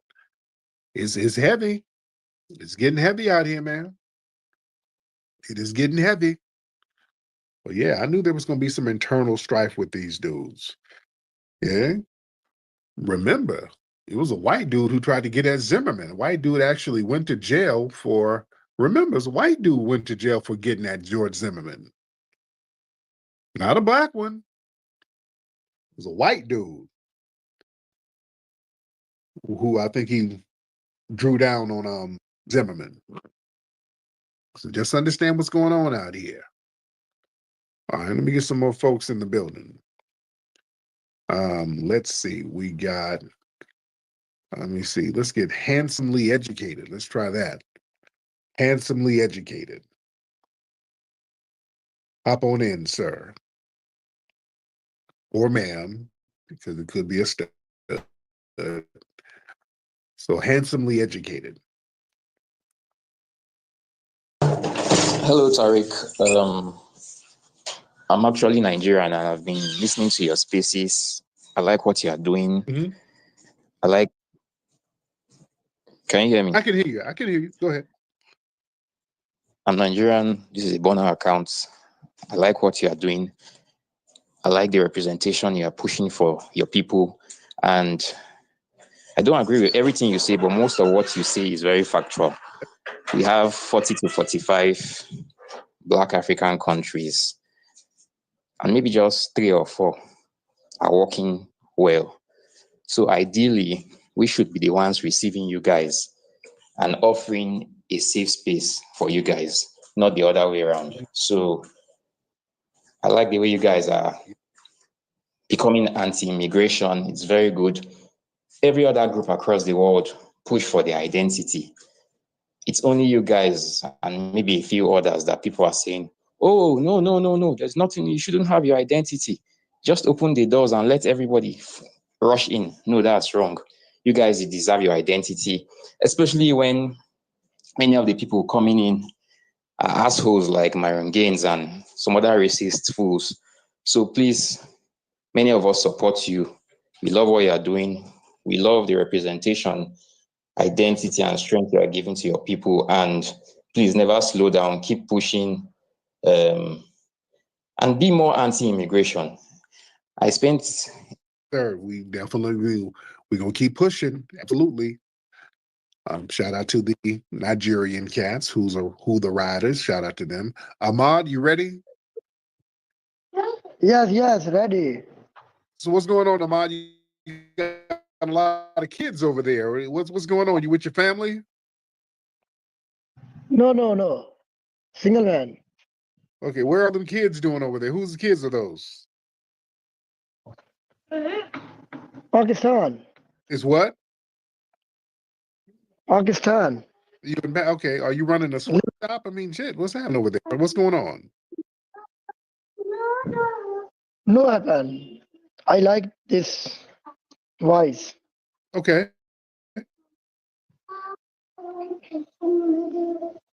Thank you. Okay. They're singing. Okay. Thank you, sir. I don't know what okay. Thank you so much. I don't. Thank you, sir. Okay. Oh Lord, what is he saying? The kids in there. I don't know what's going on. The kids in there singing. I don't know what he's taught. He's babbling. I don't know what's going on. I'm like, what's all them kids in there? I'm single. Okay, well, whose kids are those? I'm concerned about the kids. He's talking about he's single, but there's a bunch of kids over there. What are all them kids doing in there? What the hell are they singing? The hell are these kids singing? Good Lord. What the hell is going on over there? Some kids in there singing Burna Boy or some shit. Okay, what are they singing? All right. Good Lord. Now the call's about to start getting crazy. All right, we're going to get a couple of more in here. All right, we're going to get a couple of more. Y'all come on now. Just a couple of more calls. Y'all make it right. Make it right, ladies and gentlemen. Make it right. All right, let's try Jeff in the building. Let's get Mr. Jeff, hop on, sir. Hey, Trick, how you doing today, sir? I'm good, Jeff. How are you? I'm great. Really quick, one of my favorite little things about your spaces is always the East Indian guys that call up and just say a bunch of nothing. Yes. But really fast, about the Nick Fuentes thing, did you see when he was arrested that they said, "Sir, are you a white supremacist?" And he said, "I'm not a white supremacist. I'm Mexican. My last name is literally Fuentes." Yeah. Did you see that? Oh, yeah, I saw that. That was slick. Yeah, I saw that. That's funny. Yeah, he tries to dip in and out of minorityism. You see, that's why I tell people that whole. Thank you for the call, Jeff. That whole minority stuff, that means nothing. See, Nick Fuentes he tried to pass himself off as a minority, and he's a well-known suspected white supremacist who harbors very vile anti-Black views. So you got to understand something about the white supremacists. They're all about deception, and they will be very deceptive. They will say anything. And Neely Fuller told me that. He said, man, the white supremacists will say anything. You take what they say with a grain of damn salt. Yeah.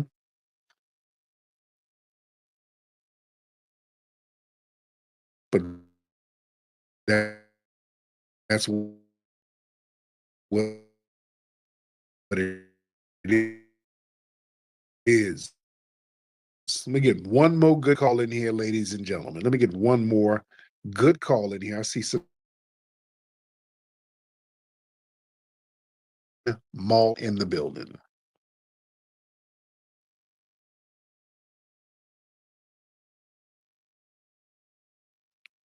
Iron Malt.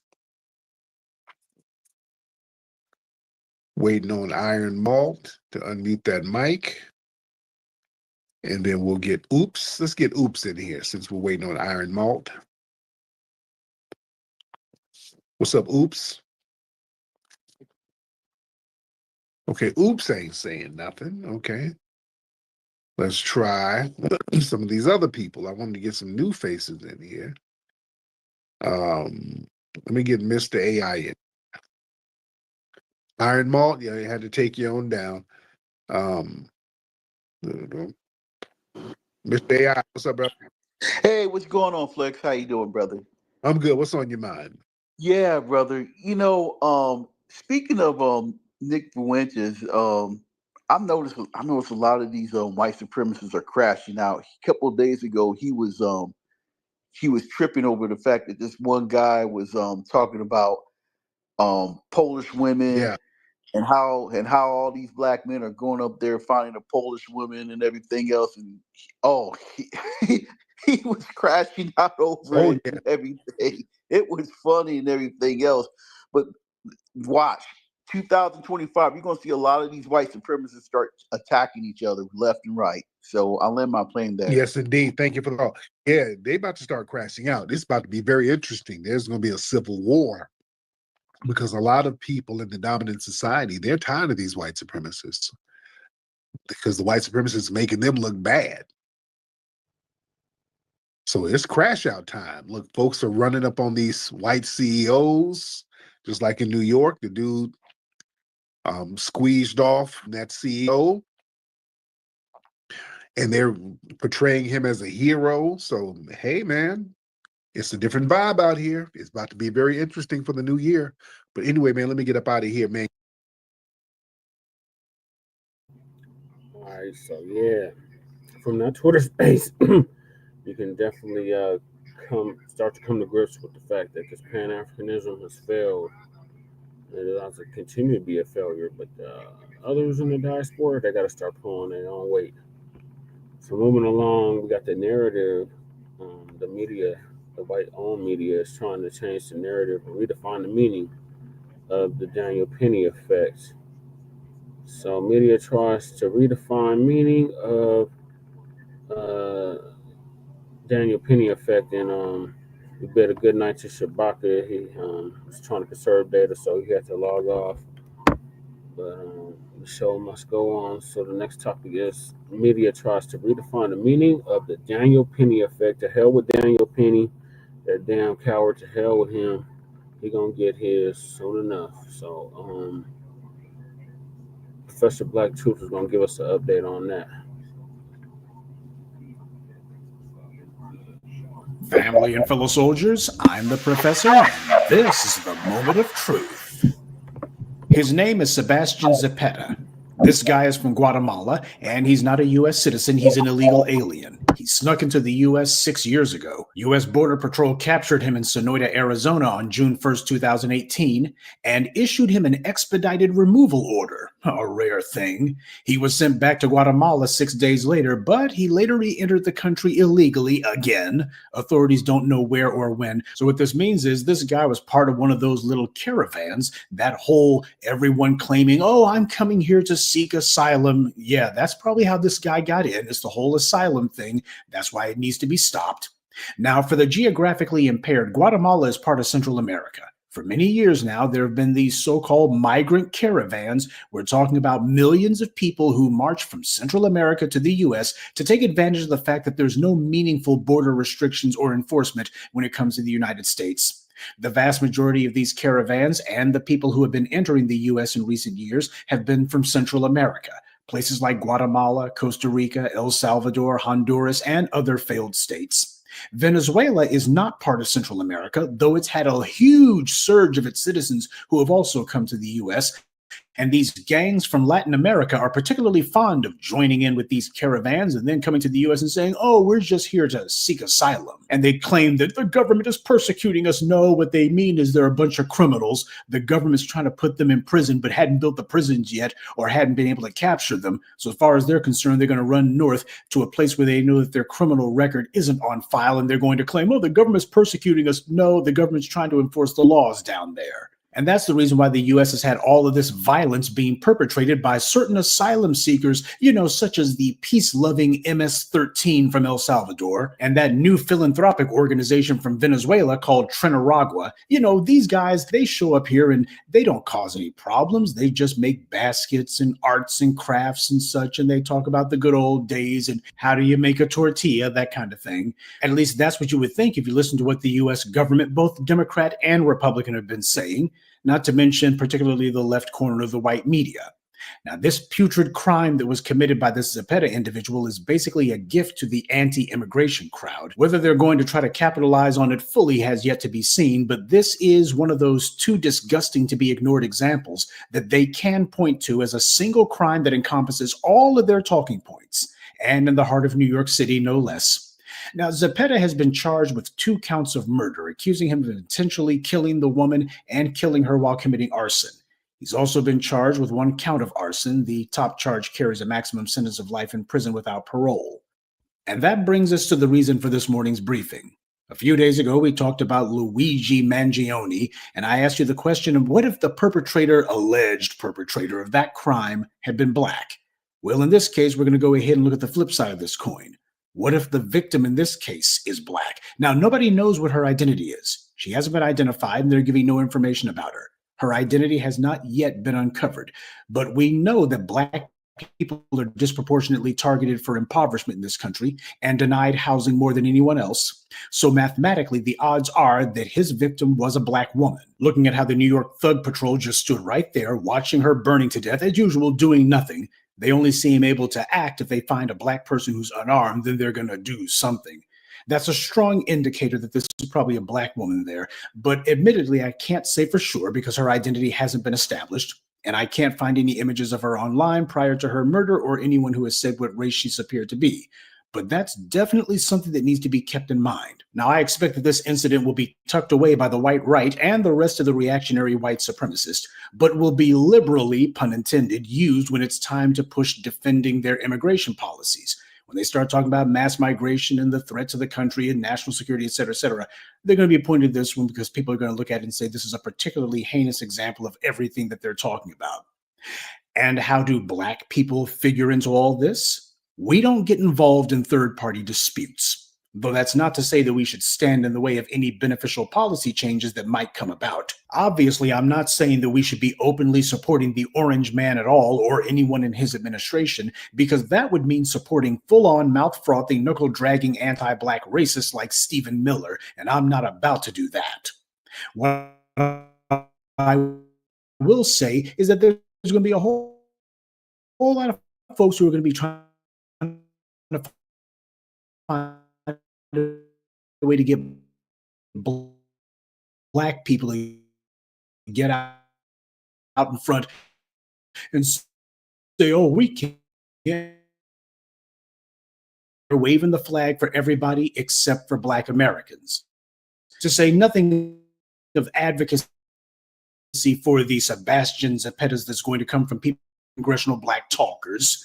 You can bet that they'll be staging some sort of asinine agitprop, like doing another sit-in on the floor of the House of Representatives, or perhaps they'll go ahead and do a sit-in during a State of the Union address. There's no telling with those clowns.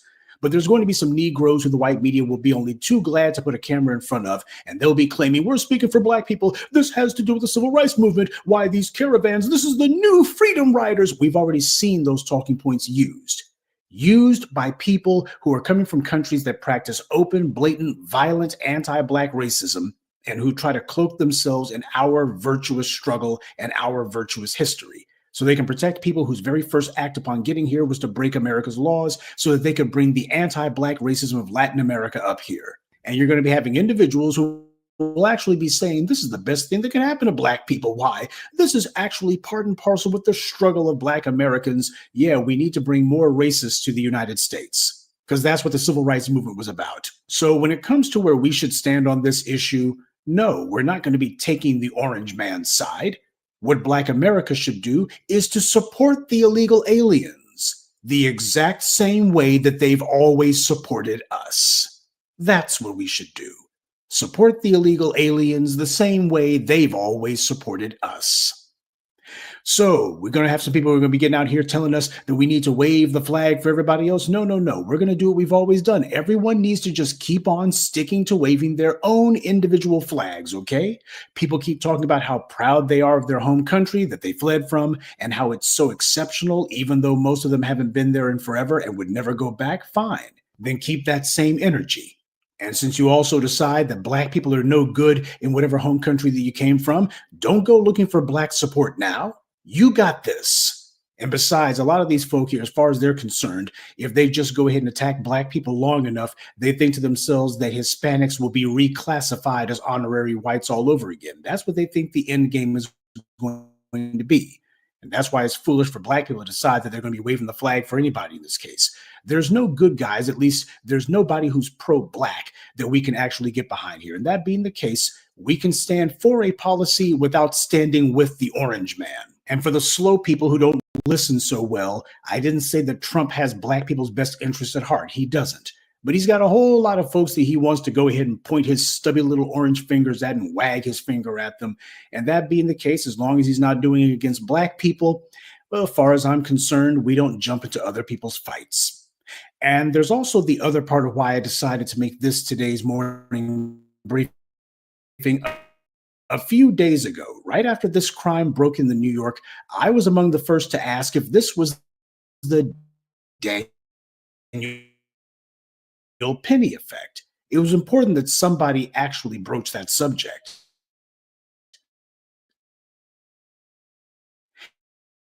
It is crucial. Subways, we have to ask if this is one of Daniel Penny's copycats, because these crimes don't just sprout up out of nowhere. New York City and the governor of the subways is what matters. They mean to encourage violence, especially against people who are Black. The white media tried to go ahead and say, well, this was a homeless issue when it came to Jordan Neely. It was about homelessness. Okay, in that case, then we're going to go ahead and maintain that narrative. But now we see the white media trying to slither away from it in this case. Yeah, the entire point they were going to try to de-racialize the killing of Jordan Neely.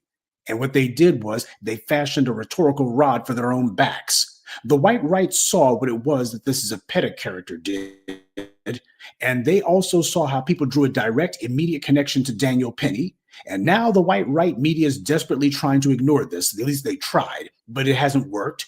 And we know it hasn't worked because Fox News, has been forced to try to push one of their weasel word counter narratives. This is the white right trying to do one of their rhetorical Uno reverses. By that, what I mean is they see how time and time again they get called out on their racism, and then they see the words and phrases that are used to criticize them, and they immediately start trying to flood the zone with people who are saying that it means something other than what it plainly means. Fox News has seen how people have been calling this latest crime in New York the Daniel Penny effect because everybody made the immediate connection between that thug and this latest atrocity. And the white media's attempts to try to make it about homelessness and not race, well, now that's exactly the connection that's been made. So naturally, people are being reminded of Daniel Penny, and as a result, the white right are now trying to redefine what Daniel Penny effect means. And they're saying that it means the bystanders didn't do anything because they didn't want to be prosecuted like Daniel Penny. I'm not making that up. That's what they're trying to do. That's how they're trying to redefine the Daniel Penny effect. This happening as bystanders stood by and did absolutely nothing, adding to the outrage felt across the city. Some officers did jump in, we should say.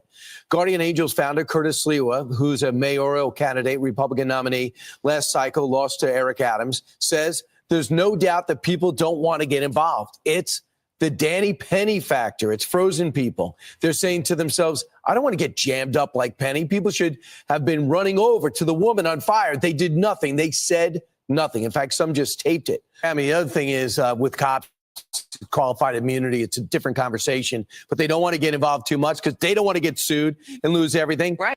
I know what you're thinking. What is Curtis Sliwa, that demented, decrepit fossil from the 1980s? What the hell's that old pathetic has-been prattling on about? Hell, he doesn't even know at this point. But as far as someone scared of winding up like Daniel Penny was praised by the mayor of New York and the governor, and he had a white jury that engaged in blatant open jury nullification for him. They aided and abetted his crime.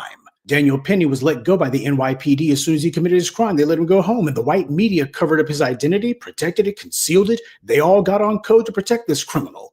The only reason that he was actually charged was because of huge public outcry. It was the public that mobilized to make sure that this criminal was charged. The DA didn't want to do it. They were all trying to sweep this one under the rug, hoping that it would fade away from the headlines and die a natural death, but the public refused to let that happen. So it's not the prosecutors who the next Daniel Penny criminal thug should be concerned about. It's conscientious citizens. But then again, that's what Fox News is concerned about too. People of conscience. So that being the case, why would anybody be scared? Instead, people are talking about Daniel Penny was a hero. Daniel Penny was a hero. In that case, then it seems to me that people would want to be the next Daniel Penny. Now, keep in mind that, as usual, the liars over at Fox News are so busy trying to push their lying talking points that they contradict themselves. In one breath, he tries to lie and say that the police did jump in. They did intervene. No, they didn't. They didn't do a doggone thing. Some officers did jump in, we should say. 12 seconds later. I mean, the other thing is with cops, qualified immunity, it's a different conversation, but they don't want to get involved too much because they don't want to get sued and lose everything. Right. It's because of the end of qualified immunity. They're scared that they're going to get sued, even though qualified immunity is still alive and well, especially in New York. But this is what happens when you're part of the incompetent operative class of the white right. You sit here and you have to pretzel these little talking points that you know are a bunch of lies, so you wind up contradicting yourself as you trip over your own forked tongue. You see what happens when you lie? They try to pretzel these convoluted, asinine, incomprehensible plays on words. This is what comes out of these white right think tanks like the Manhattan Institute and such. This is what happens with clowns like Christopher Rufo and others, where the crime isn't about the perpetrator or even the victim, but now it's about some third party who wasn't even involved. This is the white right's desperate, pathetic attempts to convince the few rubes who watch them that they're not as evil and racist and sick as everybody sees them to be. This is exactly what Fox News did when the Black Lives Matter protests started, remember? Fox News began flooding the zone trying to push a talking point, a counter narrative that Black Lives Matters means that only Black lives matter. But of course, nobody was dumb enough to fall for that. So they had to drop it, and then they went on their jihad about what woke means. But as we saw with Bethany Mandel, who apparently was able to write an entire chapter of a book about the evils of being woke, and yet when she eventually had to admit, I don't really know.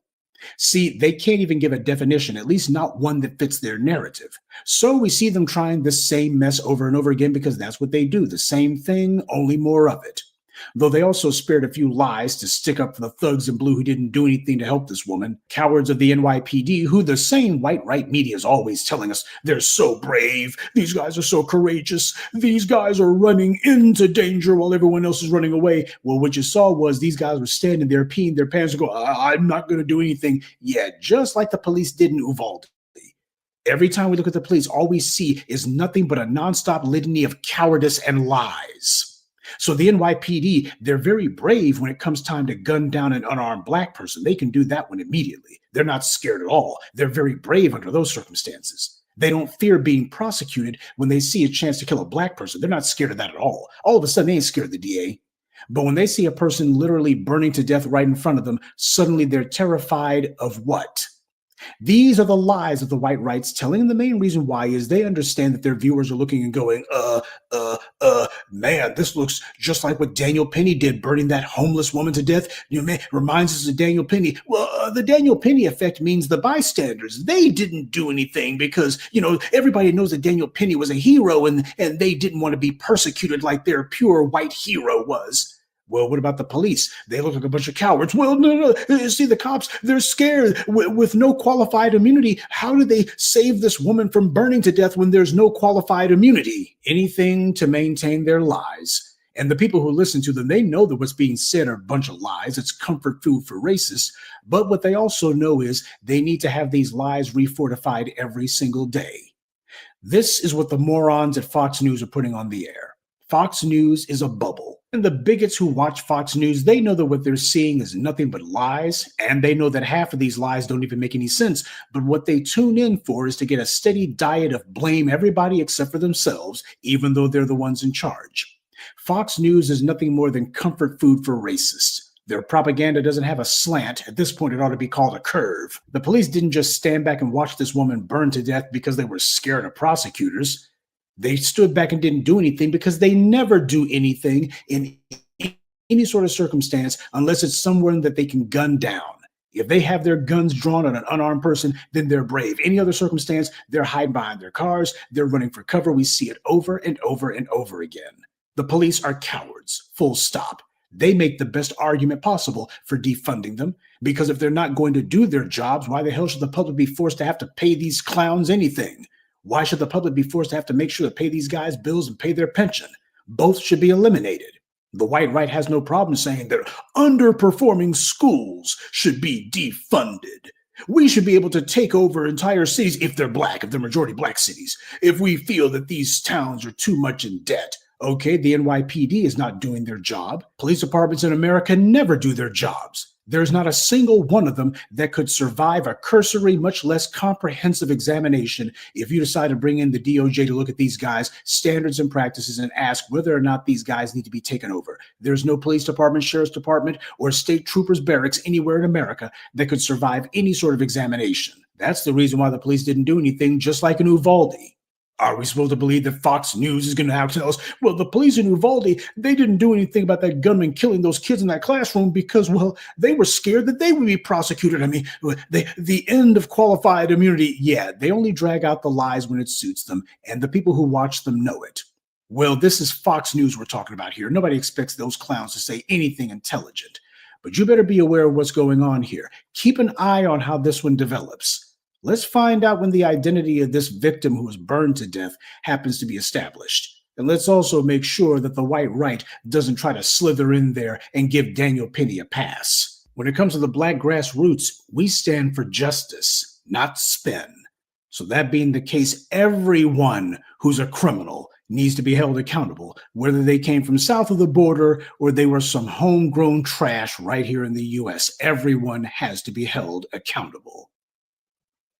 Good day, and be one. I'd like to take a moment to mention some of our contributors. KenCom Services, General Locks, Valisa Hollis, Chris Pruitt, and Hicks. Salute to them and thank you to everyone for listening, liking, and sharing this message. Black empowerment only exists because of you. Yeah, episode was clearly the Daniel Penny effect that caused who's been identified as Amelia Carter, which I believe is a black woman, but we still have yet to find out fully if it is a black woman. But more than likely, it is a black woman. And again, this Daniel Penny effect, just like we had the Kyle Rittenhouse effect, just like we had the Zimmerman effect, just like we had the Darren Wilson effect, et cetera, et cetera. This is all effects of letting these white supremacists get away with killing unarmed black people. And expect more of this. And like Professor said, that illegal from Guatemala, he was probably influenced by what Daniel Penny did and thought, I could carry this out too and nothing's going to happen to me. So that's the effect right there, black family. So keep your heads on a swivel. And not only you got to watch these RWS, pale-faced white supremacists, you got to watch these tethers and these Southern Bavarians who are not meaning us no well. They're not coming to build with us, black family. They're coming to take, get what they want, and parlay it up until ultimately they go back to their homelands. So bring on the mass deportations. But like the Professor said, don't get to rallying behind the dump. Dump don't mean us no well. And if we can get some unattended benefits from these mass deportations, we'll so see it. So moving along, we got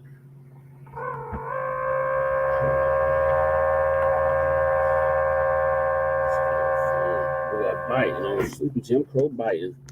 So on his way out, that old senile bastard, we just had Jimmy Carter kick the bucket at 100. On Sleepy Jim Crow Biden's way out, he is issuing mass pardons and clemency to several inmates. Like I stated previously on previous episode of the Frontline Black News, we know people that have been pardoned, such as Brother Johnny Earl Williams, who does all the security for all the black events out here. He's one of many that got pardoned. So, Dr. Bashar Rashay is going to give us an update on that.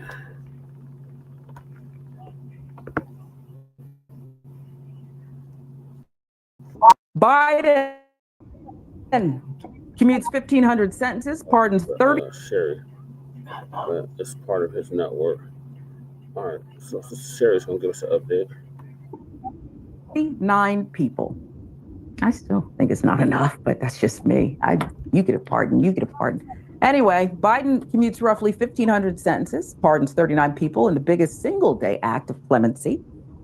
Biden is commuting the sentences of roughly 1,500 people who were released from prison, placed on home confinement during the coronavirus pandemic, and is pardoning 39 Americans convicted of nonviolent crimes. Again, the largest single-day act of clemency in modern history. The commutations announced Thursday are for people who have served out home confinement sentences for at least 1 year after they were released, were uniquely bad for spreading the virus, and some inmates were released in part to stop that spread. 1.15 prisoners had COVID-19, according to a tally kept by the AP. But let's keep running these prisons. We need the money. Privatization. Okay, Biden said he would be taking more steps in the weeks ahead, would continue to review clemency petitions. Second largest single day was by the black guy, Barack Obama, 330 shortly before leaving office in 2017. Biden issued this statement. America was built on the promise of possibility and second chances, Biden said in a statement. As president, I have the great privilege of extending mercy to people who have demonstrated remorse and rehabilitation, restoring opportunity for Americans to participate in daily life, contribute to their communities, taking steps to remove sentencing disparities for nonviolent offenders, especially those convicted of drug offenses. Now, Biden is under pressure from advocacy groups to pardon broad swaths of people, including those on federal death row, before the Trump administration takes over in January. He's also weighing whether to issue preemptive pardons to those who investigated Trump's efforts to overturn the results of the 2020 presidential election and are facing possible retribution when he takes office. Those pardoned Thursday had been convicted of nonviolent crimes such as drug offenses, turned their lives around. White House lawyers said they include a woman who led emergency response teams during natural disasters, a church deacon who has worked as an addiction counselor, youth counselor, a doctoral student in molecular biosciences, and a decorated military veteran. The president had previously issued 122 commutations, 21 other pardons. He's also broadly pardoned those convicted of use and simple possession of marijuana on federal lands and in the District of Columbia, and pardoned former U.S. service members convicted of violating a now repealed military ban on consensual gay sex. Now, Biden's pardon of his son, Hunter, renews calls to pardon ex-Baltimore prosecutor Marilyn Mosby. Time for Joe Biden to pardon Marilyn Mosby, said attorney and political strategist Angela Rye in reaction to President Joe Biden's pardon of his son, Hunter Biden. Sweeping presidential pardon came after Biden explicitly said he would not pardon his son, who was federally convicted of gun possession and tax evasion. Mosby's pardon application had remained in the hands of the Department of Justice and the White House for months before Mosby was sentenced to home detention, which has now ended. Okay, so it's the largest one. I'm guilty of never having enough, and it's not enough to me. So thank you. Now you get the record, Biden, but it's not enough. And I'm rather disheartened by something that seems perhaps a little wrong to say. I don't care if they turned their life around. I don't care if they showed remorse, if they worked for it, these nonviolent people that he commuted or pardoned, because there are other people running around. I'm talking about the disparities now, Jackson, who were never even in the crosshairs. There's so many people who are wrongly involved in this judicial system. It's sick. I want more. And I don't care if they actually did the things that they're accused of in these cases. I really don't. That's how radicalized, some would say, I become about this. That's how unfair the justice system is. I don't want 1,500 people. You better take it times 100 and then keep going. Am I wrong, Jackson? No, not at all. I think this really speaks a lot to, well, a lot of things, but two in particular. One, the power of corruption within our government. And two, how important it is who we put into office and why we need to get more involved in who we put into office and not just count on, well, who we got this time, realizing that we have more of a say-so in this. Because at the end of the day, you know, Joe Biden is somebody who is largely responsible for the 1994 crime bill, 3 strikes laws, really being behind that. So he was never a progressive. We knew that when he ran, he said nothing would fundamentally change. So he was never going to be somebody who would do a whole lot of this. So you could give him some props for, you know, give him more, pardoning more, commuting more sentences and pardons than anybody in a single day. And he should do more, and I wish he would. But at the end of the day, this is not somebody who really believes in that. You know, this isn't really somebody who wants to be responsible for commuting more and more people. So at the end of the day, I think it's on us to encourage our friends and family, or just people that we've known throughout our lives, to run and to just pay more attention to who's involved in these elections. Because it's definitely, you know, while we have to look at the Democratic Party, the Republican Party, whoever else is in power, we also have to continuously remind ourselves that we are the ones who put them there. Yeah. Yeah. Well said. Well said. And go ahead and take care of Marilyn Mosby, will you? And I really am not interested in the preemptive pardons. I don't really care necessarily, but like there's a host of other things we can get to before that. Keeping the established insiders safe from Trump, whatever.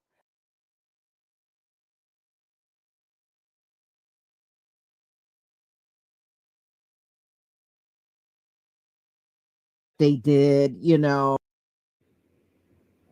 Boy, they sure know how to drag their feet when it's not. Do it for Dylann Roof. Okay, he could have done it for Dylann Roof, but he didn't. I wanted to come back with this story because I had saw it yesterday, and I said, you know what, I should talk about that one. So Joe Biden recently commuted a lot of sentences of 37 out of 40 death row inmates. He commuted them to life sentences. He did not do it for Dylann Roof.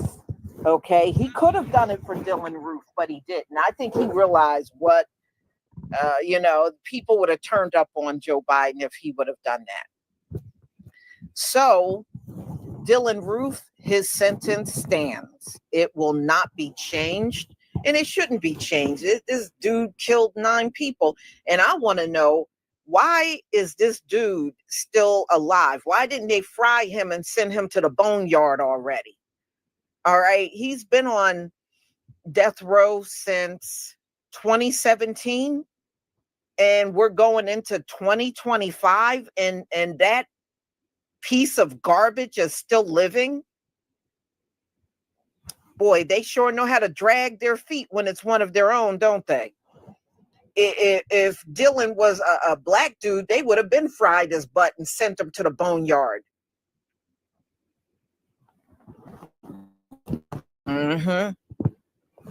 So, let me share my screen. Do I have this up? I think I do. Yeah. Okay.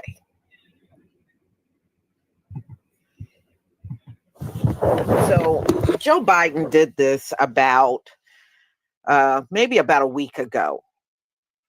So, he's just pardoning people before he goes.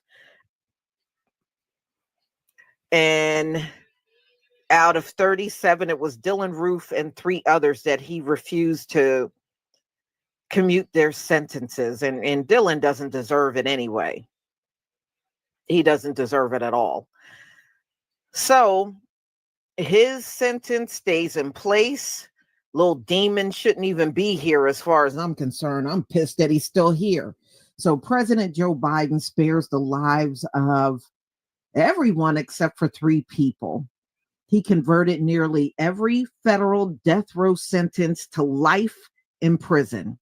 Only 3 people, including Dylann Roof, the convicted, we know his unaliving was racially motivated at the AME Church, Emmanuel AME Church. You know what that really ticked me off about that church?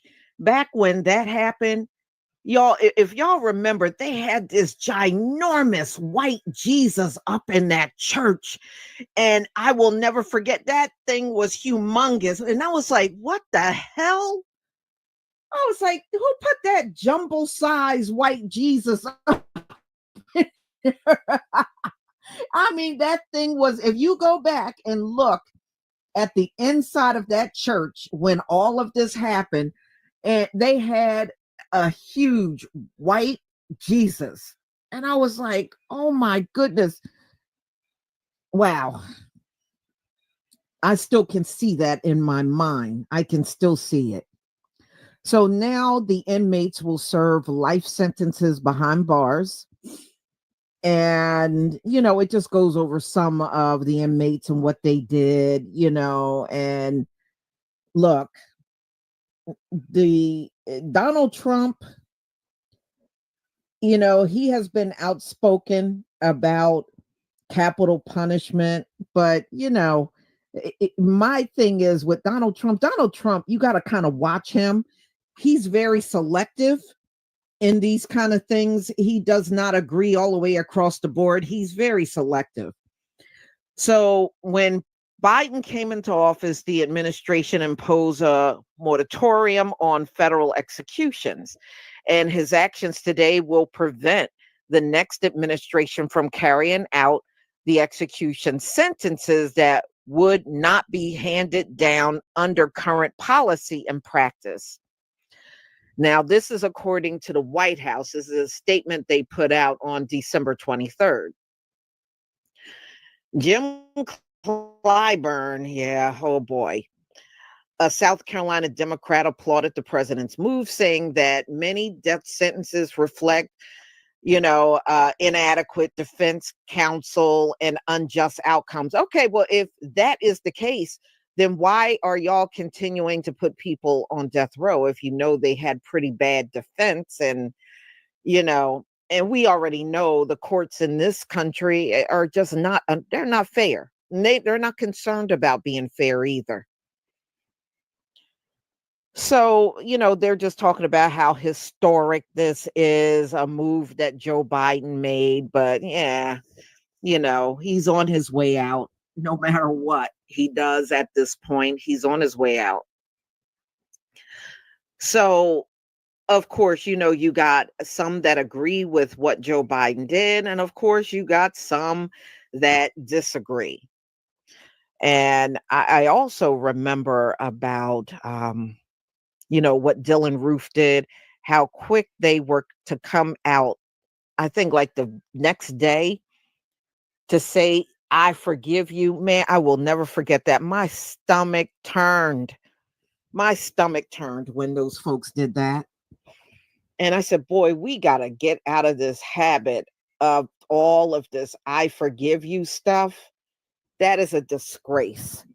And if we can't do nothing else, I pray we stop doing that. I have not heard it recently, but I don't be checking for our people when they do all that I forgive you stuff. But I noticed lately, a lot of people are not doing that like they once did. And I'm glad about that. All right, let me see. I'm gonna put the victims of Dylann Roof up here.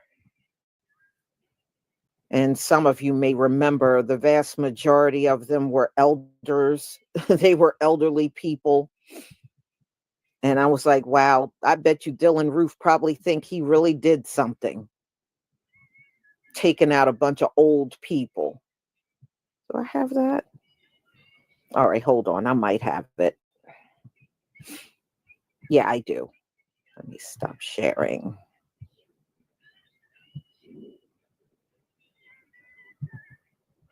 See if I can share his victims again.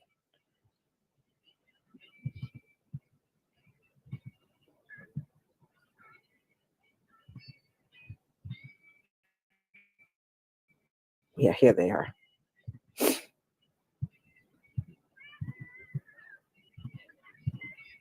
Some of you may remember the victims of Dylann Roof right here on my screen.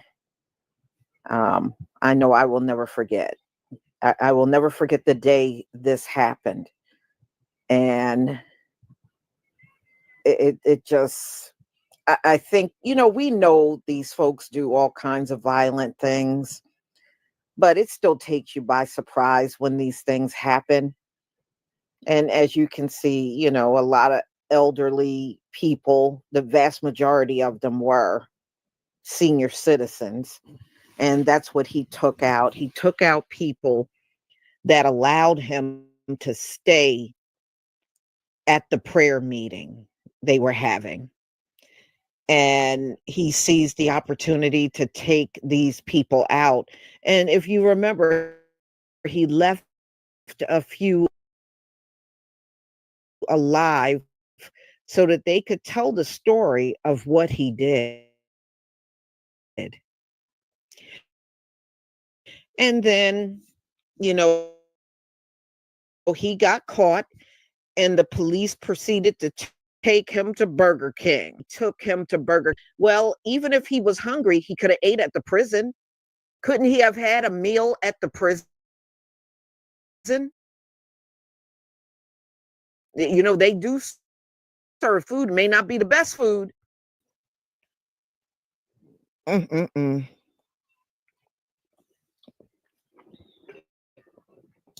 But in this case, I do agree with Joe Biden. I'm glad he did not overturn the sentence that Dylann Roof received. He did not deserve it.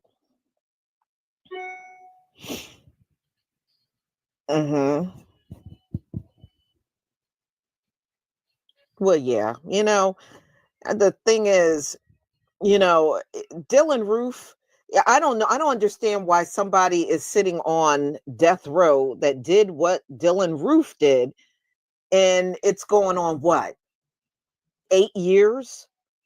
8 years and they still haven't done nothing to this dude. 8 years. Mm-mm. Yeah, well, somebody ain't doing their job over there. The best thing that happened to Dylann Roof was when that other inmate, I forgot his name. Do y'all remember the name of the inmate that beat the brakes off of him up in that shower in the prison, and everybody sent him commissary to the point he could get out of jail? I don't think that dude is back in jail. I think he's out of jail.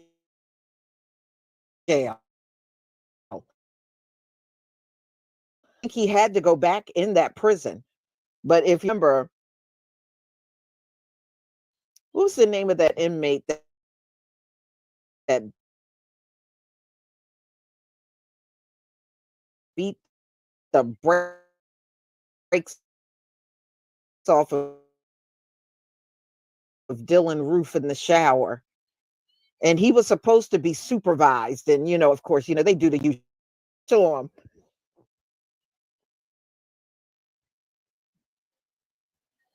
Mm-mm-mm.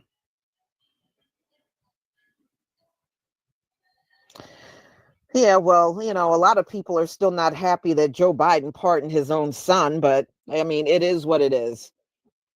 Hunter is like, what, a 54-old big boy?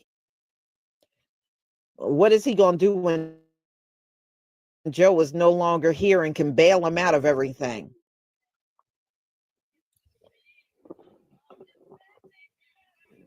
Mm-mm-mm.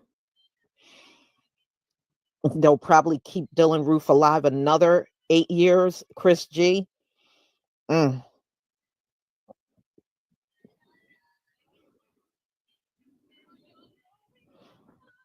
Mm-hmm. Oh, his name was Dwayne Stafford, the one that, thank you, Jesse, that beat the brakes off of Dylann Roof, and people all around the country sent him commissary and he could get out of jail. He could bail out of jail. He didn't have the money for a while. But I think he did not have a real serious offense. I got to go back and look. It was not so serious that they would not let him out. He just didn't have the money. And it's a lot of people like that. They don't come from families that got money. And so they end up stuck in there.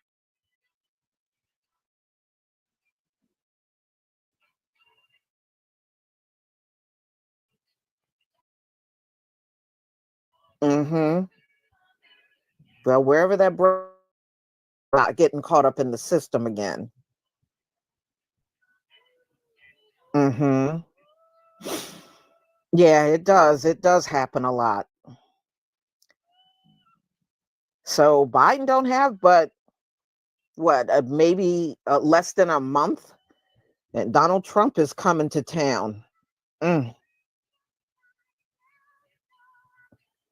Mm-hmm. Well, he's serious about taking over Greenland. Donald Trump wants to take over Canada, Greenland, and the Panama Canal. And he's been talking about it all up in the news. Canada is pissed. They were like, are never letting Donald Trump have control of Canada. Greenland said the same thing. And the president of Panama, said the same thing. So I don't know what Donald Trump planned on doing to try to gain control of 3 different nations, which is, I don't know, who does he think he is, Putin? He's just going to go in and take somebody's nation? I don't think there's any nation on this planet that's just going to hand everything over to Donald Trump.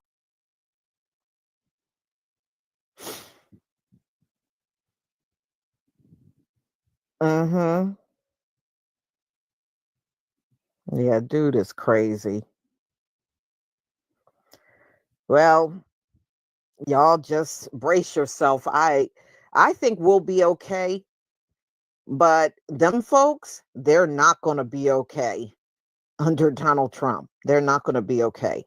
And if you've been watching the news, China has cut off exports to the US, anticipating Donald Trump raising up the tariffs on them. Because I think if he raise it up on China, the tariffs will be 35%. And they've already banned exports here in the US. And they said, you're going to feel the effects of it in 2025. And banning will also include, there won't be no computer chips coming in this country. And that's going to bear a major impact.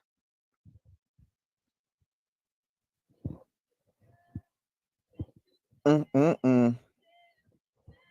Oh, yeah, a lot of people are going to get messed over. You just wait and see. It's going to be a lot of people losing health insurance, losing jobs, because look, Elon Musk and Vivek already said they want to get rid of 85% of the government jobs, which is, to me, sounds very unrealistic. But that has a trickle down effect because there's a lot of contractors that work for the government. So it's going to be people that are hired for the government and have government jobs, and people that are contractors, they're going to lose their job. It's going to be a lot of job loss if they carry out what they say they're going to do. And you heard Canada. Canada said they're going to cut the power off in America. And I did not realize the vast majority of this country gets power from Canada. So if Canada turns the power off, most of us, especially if you're in the lower 48, we're going to be sitting in the dark. For real. We're going to be sitting in the dark. I did not know that, and most of the gas and oil comes down here from Canada.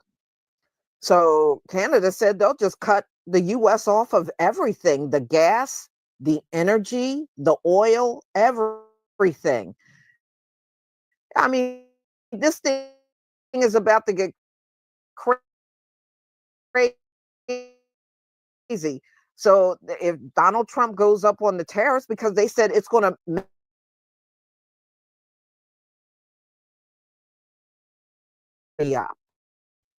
Trump back that way. The only problem is we get caught up in the madness. That's the problem.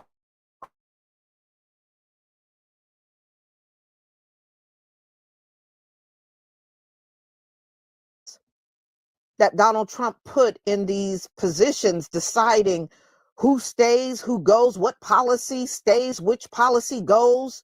It's ridiculous. They don't have no connection with the people. They don't care. They don't care what they do to us. And no matter what they do, you're talking about 2 billionaires. They're not going to feel the effect of anything they sit in those positions and do. So they don't care about us at all.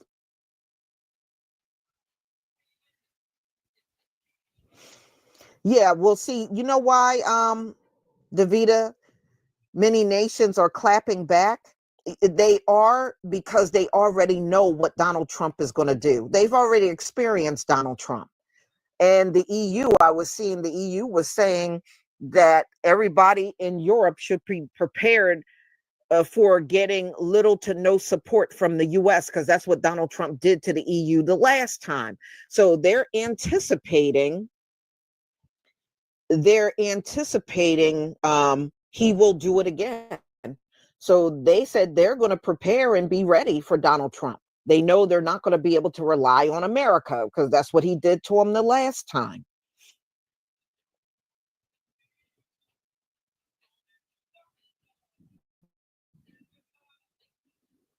Mm-hmm. Well, y'all, look at it this way. We know that these folks are going to be out of power. And if nations fight Donald Trump back the way they say they are, that right there is showing you he doesn't have any physical power. All right. He doesn't have any physical power. And if the whole world started cutting Donald Trump off over the tariffs, we're going to just be ready for the shortages. There's going to be a lot of shortages in this country, things you won't be able to find that you normally can find now.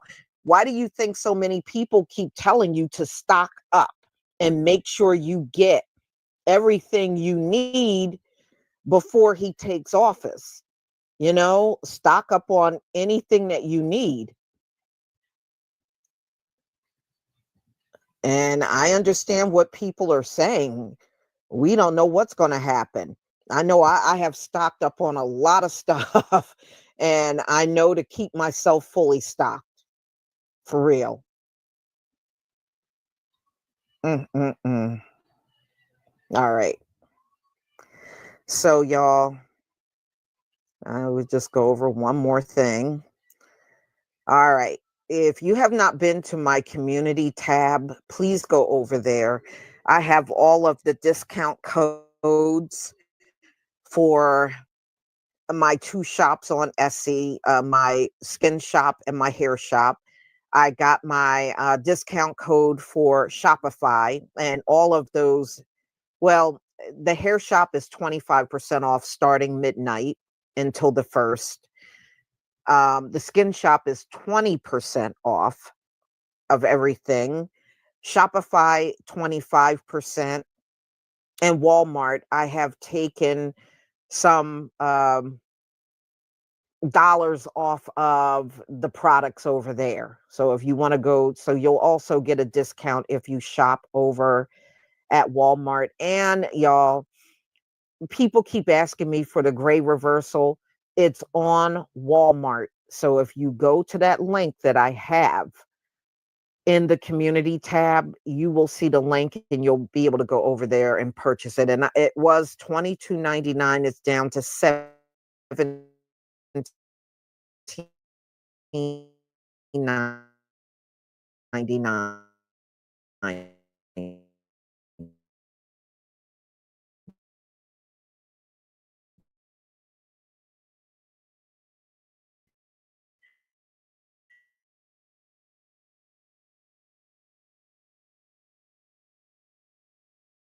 For an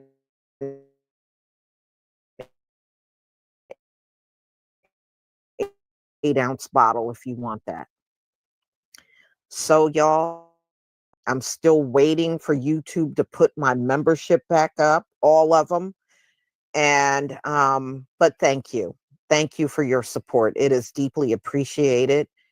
And I thank you so much for bearing with me during the months I was demonetized. Thank you very much for that. So everybody, enjoy your evening.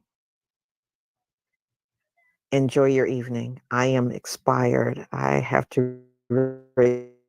Oh yeah.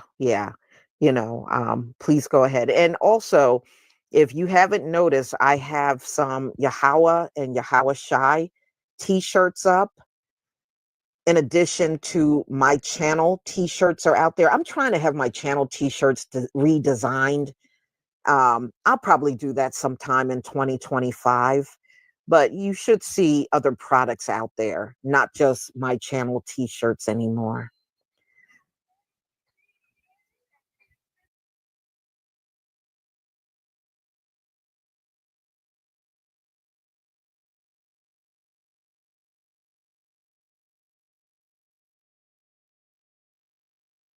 All right, thank you, Lisa, for that. And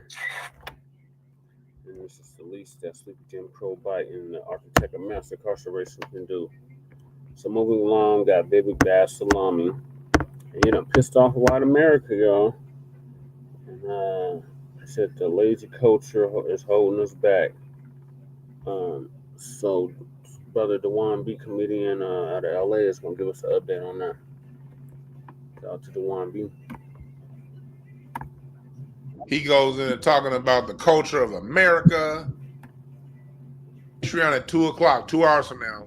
Dr. Short is going to join me over on Patreon so we can really get into the nuances of Indian culture, South African culture like Elon Musk, and really go into and how that intersects with white supremacy.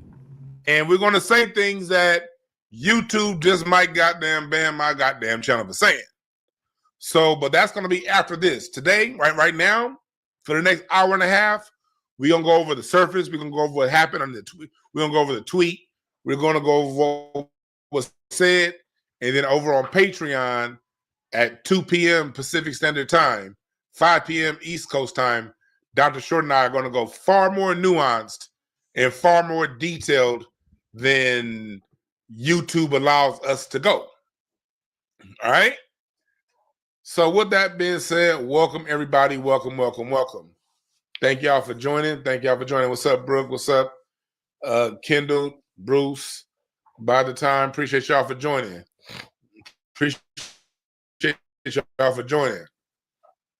But I want to first show the tweet that got everyone up in arms. I'm over here trying to tell y'all something. I'm not even prepared. So we're going to go into the tweet. Okay. Let's see here. And then we're going to, later on, after Dr. Short gets off the line, we're going to break this tweet down line by line.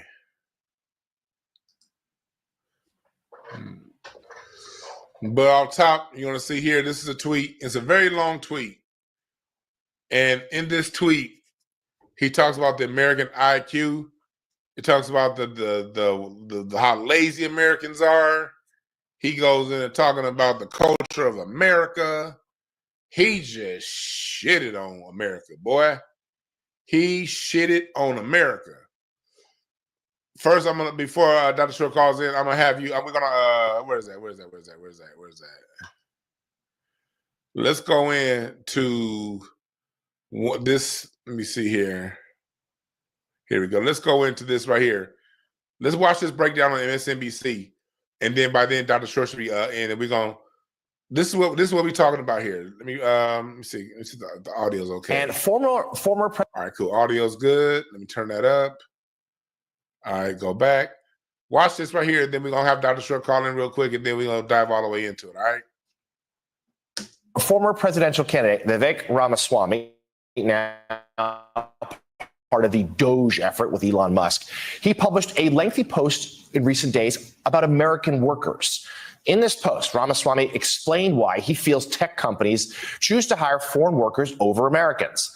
He boiled it all down to, quote, culture. He wrote in part this: our American culture has venerated mediocrity over excellence for way too long. That doesn't start in college. It starts young. A culture that celebrates the prom queen over the math or Olympiad champ or the jock over the valedictorian will not produce the best engineers. He continued, Trump's election hopefully marks the beginning of a new golden era in America, but only if our culture fully wakes up, a culture that once again prioritizes achievement over normalcy, excellence over mediocrity, nerdiness over conformity, and hard work over laziness. And Pablo, you went to college with Vivek Ramaswamy. You've spoken about that experience a couple of times. Give us your reaction to this, because I don't know, it could be sure interpreted as a swipe at a lot of the people who cast their ballots for Donald Trump. It's a remarkable heat check from a guy who is not actually very good at speaking to, I believe, the reality of what's going on in America. And I say that, of course, as my own subjective opinion, but this read, at some point there's a line in this very long post, which you didn't quote, which I will. He says, we need more creating, less chillin'. And I say chillin' with the G missing. And it just feels like, a Breakfast Club speech written by a large language model. And it is politically, I think, a horrible decision insofar as the coalition that he joined was mostly interested in him because of how he enabled their own grievances. And when I say they, I mean the core of the MAGA base, which is America first in a way that means white America first. And so if he's going to talk to that base, a nativist base, the same way that, white people have been talking to black people in America for a really long time, I don't think they're going to like it. And so what we're seeing now is this coalition that is fractured, that wasn't actually all that incentivized in the same direction when it came to what does Silicon Valley want and what does, quote unquote, the America First movement want. And you can recast America First, as Elon has done, his co-head of Doge, to say this is about America winning the game, as if they are a sports team, as if we are a sports team, as if we are a business, as opposed to a place that's supposed to prioritize, as the, again, base of America First would like it to be, white Americans first. But I believe that this is a remarkable fracturing ahead of Inauguration Day of a coalition that didn't make a lot of logical sense. And that's before, John, you get to the idea that this guy is talking about TV shows being the cause of this. He's saying that America isn't sufficiently Urkel enough. That's literally an argument he made, you know? And I'm just like, why is this guy trying to articulate a vision for America for anyone? That's the part that I returned to and have for 20 years. Yeah, no, reading the post here, he not only takes a shot at Friends, but he praises Screech and Saved by the Bell. That's and right. Indeed, the Steve Urkel character as well. Make America Urkel Again might as well have been the title of this post. Yeah, we will see how that relationship develops in the months ahead. Host of Pablo Torre Finds Out on Meadowlark Media. Pablo Torre doing a lot of work for us this morning. Thank you, Pablo. And Sam Stein, thank you as well, buddy. We appreciate it. So that right there, here's what they think about you. Here's what they think about you. I'm trying to wait for Dr. Schroeder to call in before I go all the way in on what I want to get on, because I want to hear his thoughts first before I really get into my thoughts.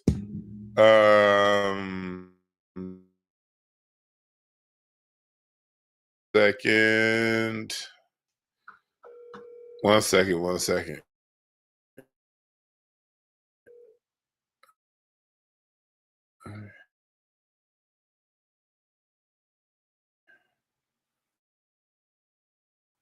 Yes, sir. Hey, can you dial in?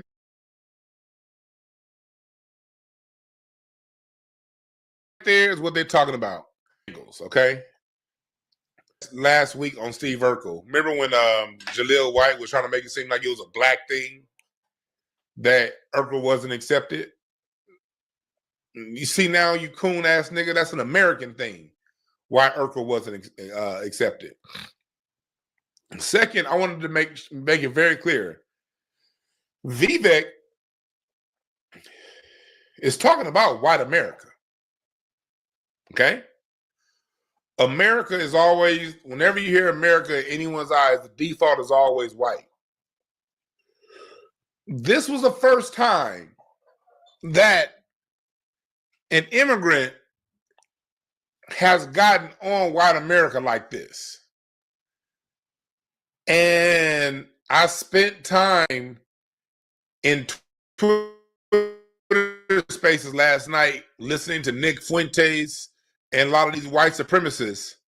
And boy, are they hot. They are mad. They are angry. And then on top of this tweet, as I got Dr. Short coming in, you have, where's Elon? Here it is. Elon Musk doubling down. So that's what we're going into. But right now, we got Dr. Short here. What's up, Dr. Short? We have Dr. Short that's here. Dr. Short and I was just talking about Ramaswamy yesterday and how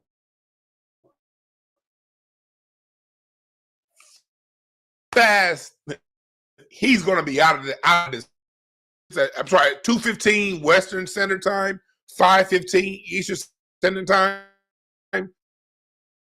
Dr. Short and I are going to be on Patreon going all the way in. But right now, I want to dive of that tweet and the fallout from that tweet. Well, first and foremost, I have to say much love to you, brother. And I have to give honor to you, man. You're a super solid brother. Appreciate and that. People have no idea how wonderful you are as a human being. And Appreciate that. I want you to know, and like when you called earlier, when you call me, if I have something I can give to you, it's yours, right? Yes. It didn't take you 10 minutes to get the number. And I was talking about you when you called. And if I don't have to have the big platform, if someone doing the right thing has a big platform, I'm satisfied. And I'm so proud of you and all the other people doing what you do. In fact, I was going to salute you. I left my cannabis upstairs. I said, you want me to do a toast to you? I'll do it later. I'll do it on Then do Patreon. it on Patreon. Y'all have to pay to see me get high. I won't do it for free. Now, I told you yesterday, this Vivek Ramaswamy thing, these people imagine that they don't hate everybody. They hate everybody that ain't white. Everyone.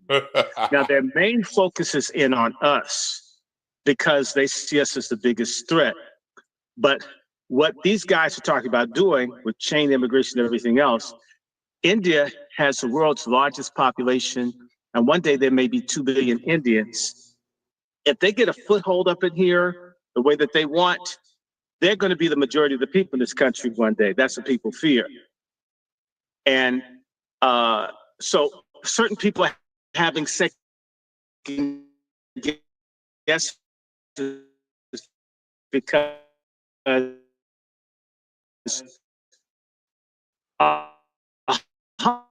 101 years ago, people were concerned.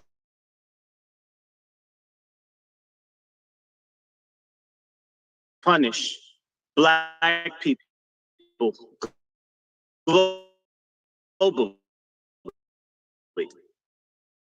In South Africa and Reunion and Mauritius and Mozambique and Kenya, Uganda and South Africa and Trinidad, Guyana.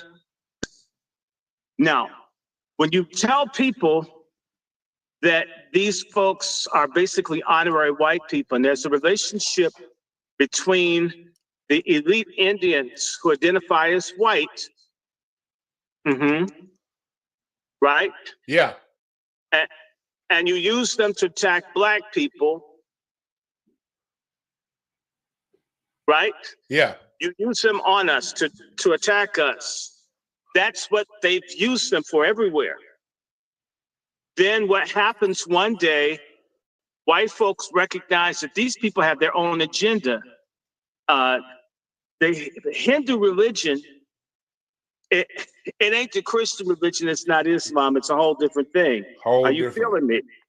And so certain people, in fact, this conversation that's going on right now, I had this conversation in July with Roger Stone, and in August with Roger Stone. And I'm gonna text you messages, Brother Dewan B, where I'm saying, you guys aren't taking this Indian thing seriously, this caste thing seriously, because it doesn't screw white people. But it can, and it will. It's getting me now. So you tell me when I mentioned that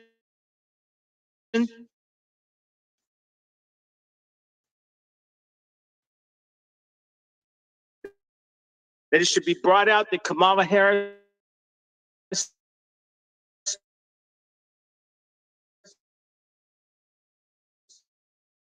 is a Hindu and she's Indian. She now said she's going to be used to screw Black people. And once you see that how bad this thing is, you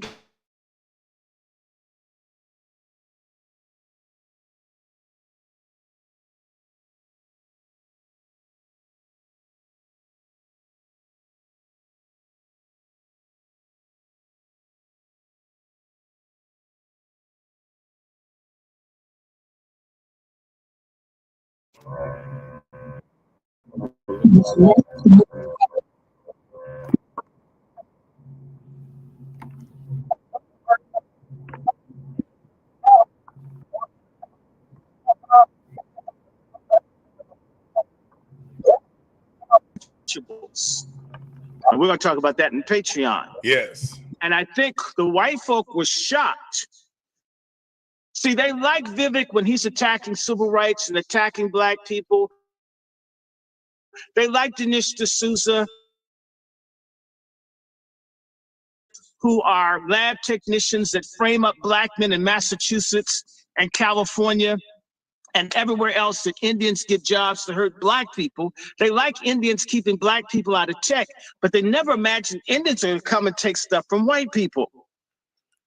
Now, see, when it's just whites and Indians together, white folk and Indians don't get along. Nope. Indians are useful to them as middlemen people to attack other people because they know in particular, Black Americans, particularly so, are dumb as shit. If you're not white, you're okay. That's how dumb we are. And if you're Black, you're my brother, my sister, no matter how many knives you put my back. That's why they've been brought here.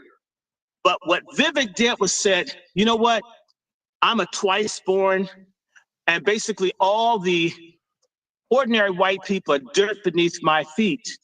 And that set off MAGA, calling people lazy and saying all these jobs and so forth need to go to his people, not the people here. When we've got maybe 30,000 American doctors and who can't get jobs because all these Pakistanis and other people here who are not necessarily competent, the American healthcare keeps dropping with all these other people coming in here. Yeah. People didn't invent the technology. It's Black and white people in America that made this technology. Now, of course, you copy it once somebody Black made it.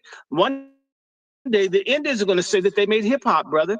I'm so glad you're out here to protect us from that. Yes, sir. So they put this thing out here, and MAGA, which is America First, these people really mean that shit. They really do. They really mean it. And this is what Trump has done with this dude that looks like the Joker with no makeup called Elon Musk, is to let these people hand this country over to the Indians and the Chinese. And Trump is going to have to do something. And I'm going to tell you where the fallout going.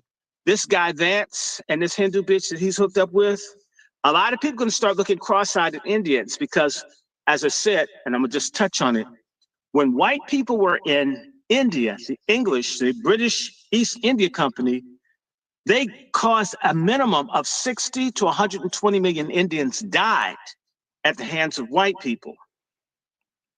I'll repeat the numbers, 60 to 120 million. Right, and yet Indians love white people the same way Japanese love white people. As I said to a Japanese reporter when I was at the 50th anniversary of Dr. King's assassination, or 40th, one or the other. Forgive me if I have the years off. I asked this Japanese dude who's hard on Black people, do I need to drop 2 nuclear bombs on you for you to like me the way you like white people? And he got quiet. See, I would never do that to you. You hate me and I respect you. I would never do what they've done to you, and you love them and you hate us. I said, that's the problem we have. White folk killed tens, scores of millions of Indians, and they hate Black people and love white people. But the top ones, the caste that Vivek comes from, even sees white people as inferior. And Laura Loomer and these other people know that in India, the people in Vivek's religion murder Christians, rape Christians. And I had told my dear friend, this woman I want you to meet, I'm going to send you her number because she's run for Congress out of Riverside, California 3 times. She's a very fine woman. This is, I don't know, she passed for white, so you know I like her. I can't wait to hang out and lie and say I got a Swedish girlfriend so I can get into fights and stuff with Black feminists. Anyway, and she likes playing, so she can say, yes, I'm white. So people, Dr. Short's a traitor. I can't wait, Dylann. You know I like to have fun. But look, so are you understanding me? Yeah. Vivek hates our guts. Vivek and these other people study American racism and they understand the situation. And they know that they can play on white hatred of Black people. And they play this. Latinos do it too. But now certain white folks are beginning to see the game. That they can get played.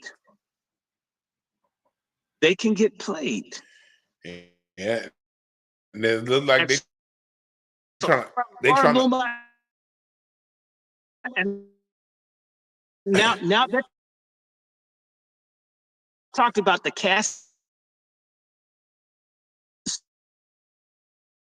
system. That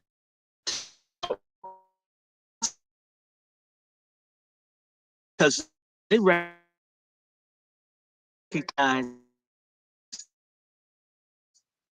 the same way his father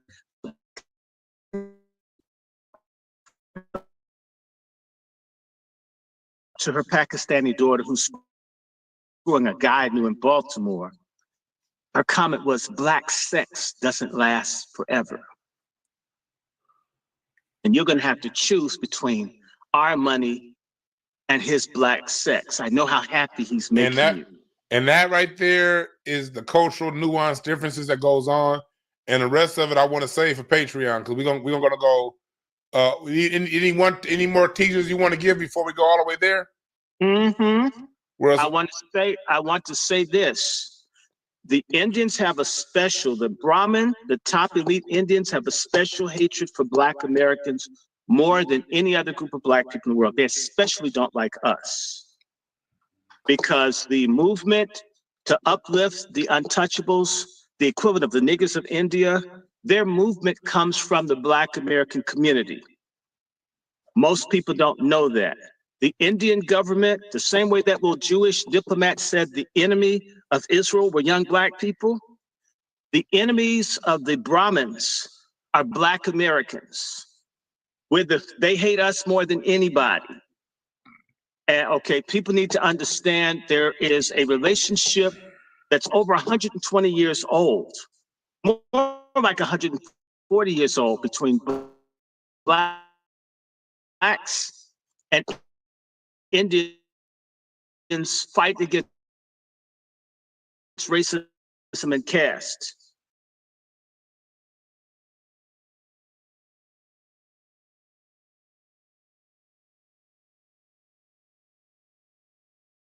Out. Yeah. And that's not just here, that's South Africa, that's Mauritius, that's that's Fiji. Wherever you put Blacks and Indians together, they subordinate people. Is where we're gonna leave it off. If y'all want to subscribe, you gonna be hour 2:00 Pacific, 5:00 Eastern Standard Time. 15 minutes past the hour. And let me say one more thing, Brother Dylann B. For all the people who think I'm just talking, I'm not boasting on myself, I'm not. But I was involved in the anti-caste movement for Black Indians, okay, for about 10 years. So this isn't new for me. I was involved. I'm in trouble with the Indian government for embarrassing them back in 1999. Because I'm the first person to sponsor a memorial for the leader of the untouchable Black Indian movement. In fact, so, I got me and the vice president the president of India, we're in communication over how people are treated there. Mm-hmm. You follow? So when you have all these problems with me in social media, I'm in trouble with people, little broke ass me living in my mother's basement, who's just discovered the wonders of cannabis at the age of 59 and a half. And that's why we guys, and that's why I don't have Dr. Short's name in the title. That's why you saw other stuff with Dr. Short, because when Dr. Short's name is in the title, whenever we get together, they find ways to sabotage my channel. Those of you Quan S, my mods, you guys have been on the license 2020. You know what? Dr. Short, right back down. This man, I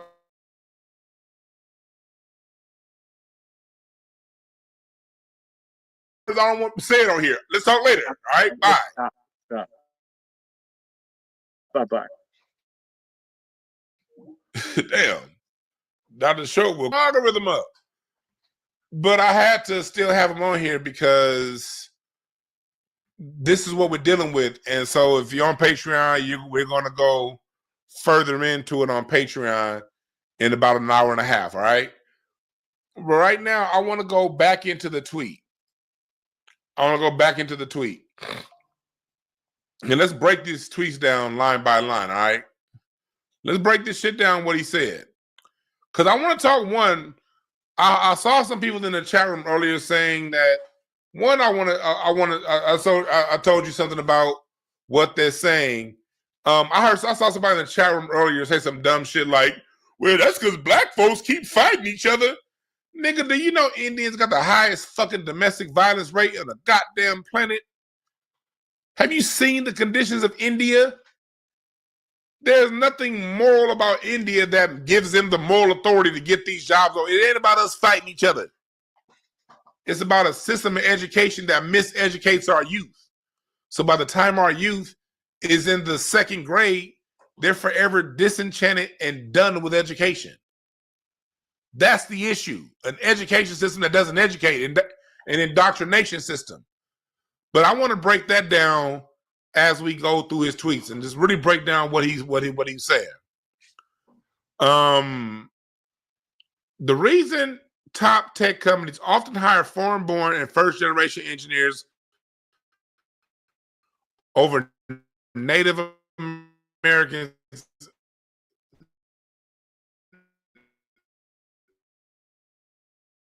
and put that in quote, he's talking about white people.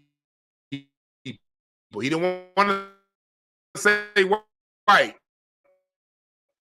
because he knows at least not to say white. But people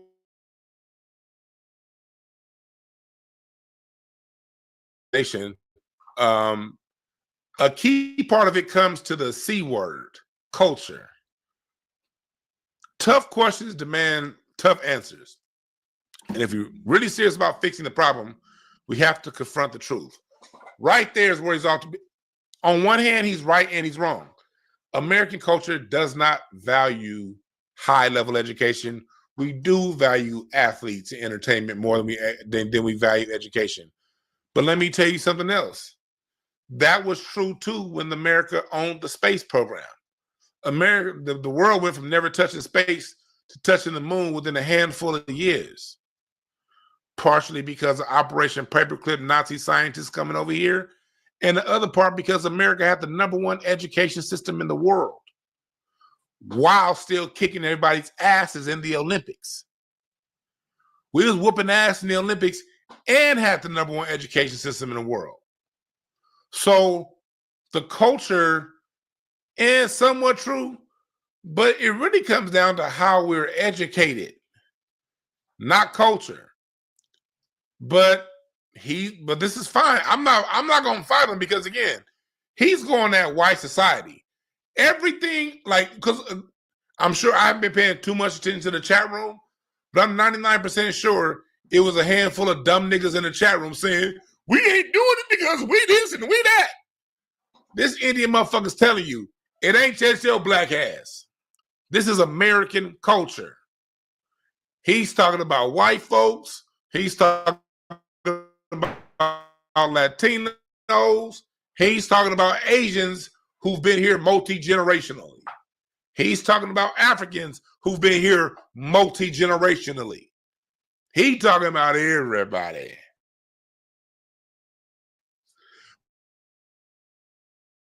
But we'll get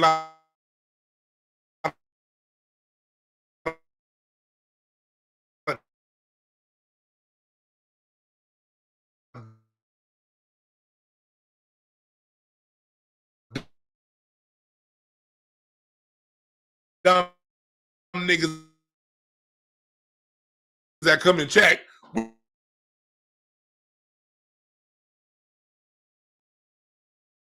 Engineers don't know about that either. America was producing the world's best engineers when Muhammad Ali was on top. America was producing the best engineers when Broadway Joe guaranteed a Super Bowl victory in Super Bowl #2 with the New York Jets. America was producing the best engineers when Paul Robeson was one of the biggest names in entertainment. Okay? So the Bacc Party says our American culture. Now, on the other hand, it does venerate mediocrity. This is where the truth comes in. You hear it in our music. American music pumps mediocrity. We've been, since the 90s, we've been getting nothing but mediocre in our music, in our entertainment. America does. He's partially right. America does push mediocrity. You see it right now in sports. You know what I mean? Just look at the stat line. Like they elevate LeBron James over the people who actually won more championships. Like, hold on, how did y'all lower the bar? If somebody's gonna be the greatest, shouldn't he at least match the bar to people you call the greatest? But that's another story. So in some ways, he's right. A culture that venerates Corey from Boy Meets World over Zach and over Zach or Zach and Sater over Screech, and Stefan over Stefan Urkel. Okay, there are certain things that he has somewhat of a point on. Let's go further than what he's saying. He says, fact. I know multiple sets of immigrant parents in the 90s who actively limited how much their kids could watch these TV shows precisely because they promoted mediocrity, and their kids went on to become STEM graduates. More movies like Whiplash, fewer reruns of Friends. All right, he really got a white folks on Friends. Woo! Niggas, that's how you know he ain't talking to us directly. Niggas don't watch Friends like that. We watch Living Single. If he said Martin, we might have had a problem. But he said Friends. That's all white. More math tutoring, fewer sleepovers. More weekend science competitions, fewer Saturday morning cartoons. More books, less TV. More creating, less chilling. More extracurricular, less hanging out at the mall. Ooh, he is going in. He is going in, pissing them white folks off. Most normal American parents look skeptically at those kind of parents. More normal American kids view those kind of kids with scorn. If you grow up aspiring to normalcy is that what you will achieve? He is reading white society for filth right now. Now close your eyes and visualize which families you knew in the 90s, even though now, who raised their kid to be according to the model versus the other. My parents limited my TV. Matter of fact, I used to, Vivek, I know me personally, I used to go to tutoring 3 days a week. And I had Saturday supplemental tutoring down at King Drew Medical Center in Watts. So I was personally in school 4 days a week outside of school. And that didn't help too much because American school systems suck. And now let's go into the last part right here. Normalcy doesn't cut it in a hyper-competitive global market for technical talent. That's true. And if we pretend like it does, we'll have our asses handed to us by China. That's true. We live in an American culture that's been pushing this to a lot of the people that's been pushing, we got to learn about, we have to teach our kids that there are 2,000 different genders. And this is pushing gender studies. This is pushing all that bullshit that people are saying it's okay, teaching boys how to be girls and girls to box. They got a movie that just came out on Christmas about a girl boxer. Why the fuck are we socially engineering our girls into fighting when at the same time they're allowing white men to say to women and join women's sports? So you lining up to fight a white man that decided one day that he's a girl? This can be our Sputnik moment. We've awakened from the slumber before. He keeps saying we like he's one of us. Trump's election hopefully marks the beginning of a new golden era in America, but only if our culture fully awakens up. A culture that once again prioritizes achievement over normalcy, excellence over mediocrity, and nerdiness over conformity. Hard work over laziness. That right there, the laziness part got them. We're going to bring all this back down. So basically that work we have cut out for us, rather than wallowing in victimhood, He just called white folks victims. Just wishing or legislating alternative hire practice into existence. I'm confident we can do it. So he's basically talking about, Vivek is basically saying American culture is the reason why it is what it is, not the education system. And then you got this tweet right here from Elon Musk. See, he just went in. But then you got, where's the Elon Musk tweet? Where'd it go? Here it is. So he's going in on American culture.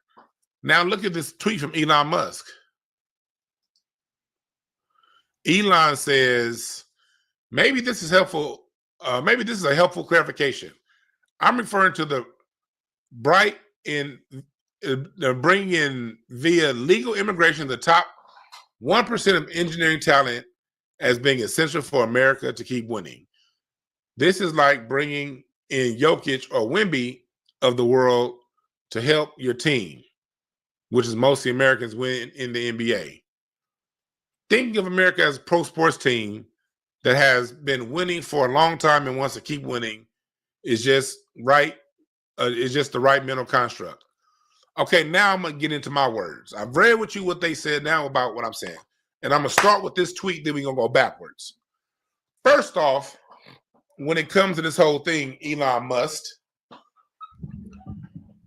Wemby and Jokic in the NBA were brought in because the NBA is doing its best to suppress Black talent. The same way America has done everything it can do over the last 60 years, since its inception, but really post-civil rights movement to suppress Black talent. Truth of the matter is, if you watch basketball, neither Wemby nor Jokic are going to win you anything. They can put up numbers, but Jokic gets MVPs but don't play defense.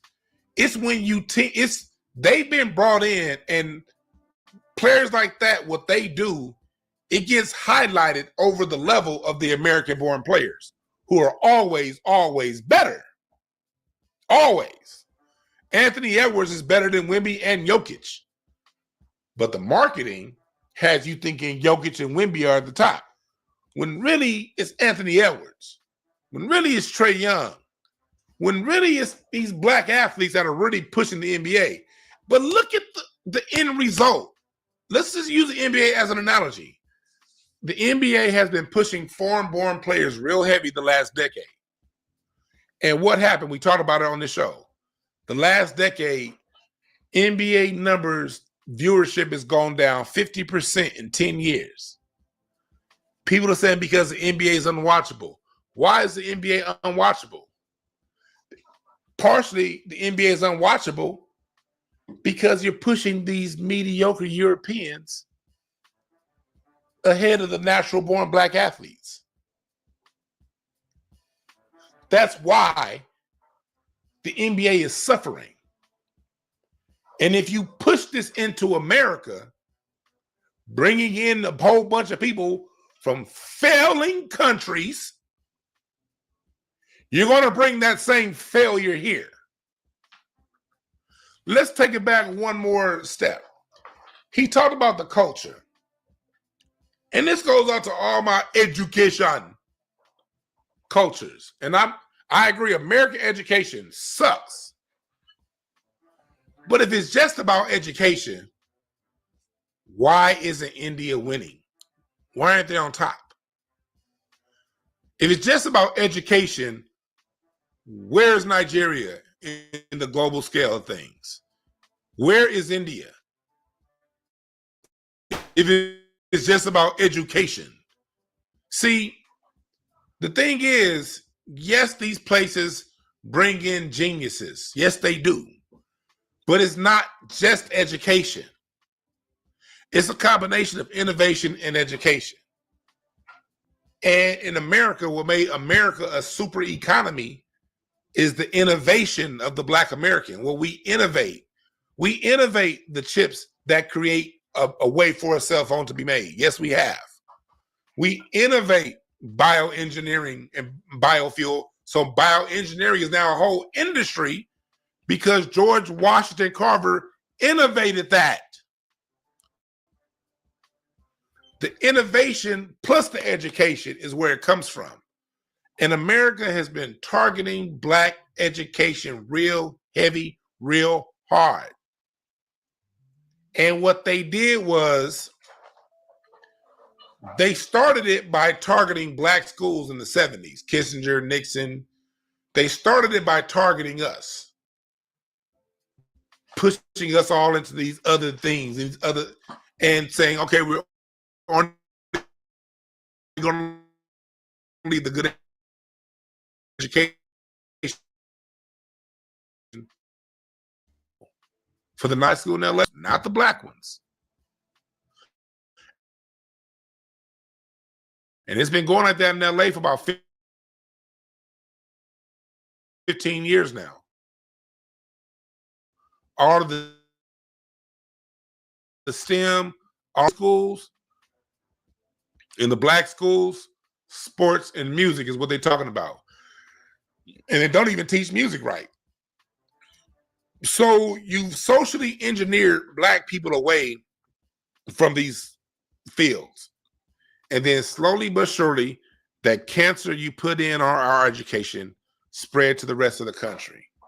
Now you got these white folks that have been getting the proper education, these other Americans, second and third generation Asians, second and third generation people from other parts of the country, they got indoctrinated into this American education system. Now there's a brain drain. It's not enough brains to provide these jobs. Vivek is right. My homeboy is a tech recruiter. He's been a recruiter for Meta now, for Facebook for 15 years now. He talks to me all the time about how a lot of your best talent does come internationally. That's because America is too busy. It's not a culture thing. Well, I can't say it's not. It's partially a culture thing, but it's bigger than a culture. It's a targeting thing. You got these super innovative youth that you put in these schools. Think about this. Kindergarten, colors everywhere, interactive, engaging. By the time a child gets to the first grade, bland walls, no interaction, you ain't teaching them shit. Schools have become a babysitting place. And by the second grade, children no longer give a fuck about being educated. So it's not about being lazy, it's not about TV, it's about that when these kids are in school 6 hours a day from the age of 5 to 18. During that 6 hours, you're teaching them about gender studies. You're teaching them about anti-bullying.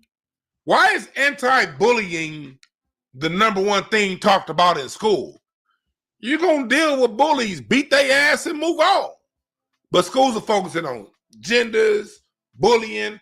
They're focused on everything except for engagement. The American youth, the American education system is a failed thing. And it's been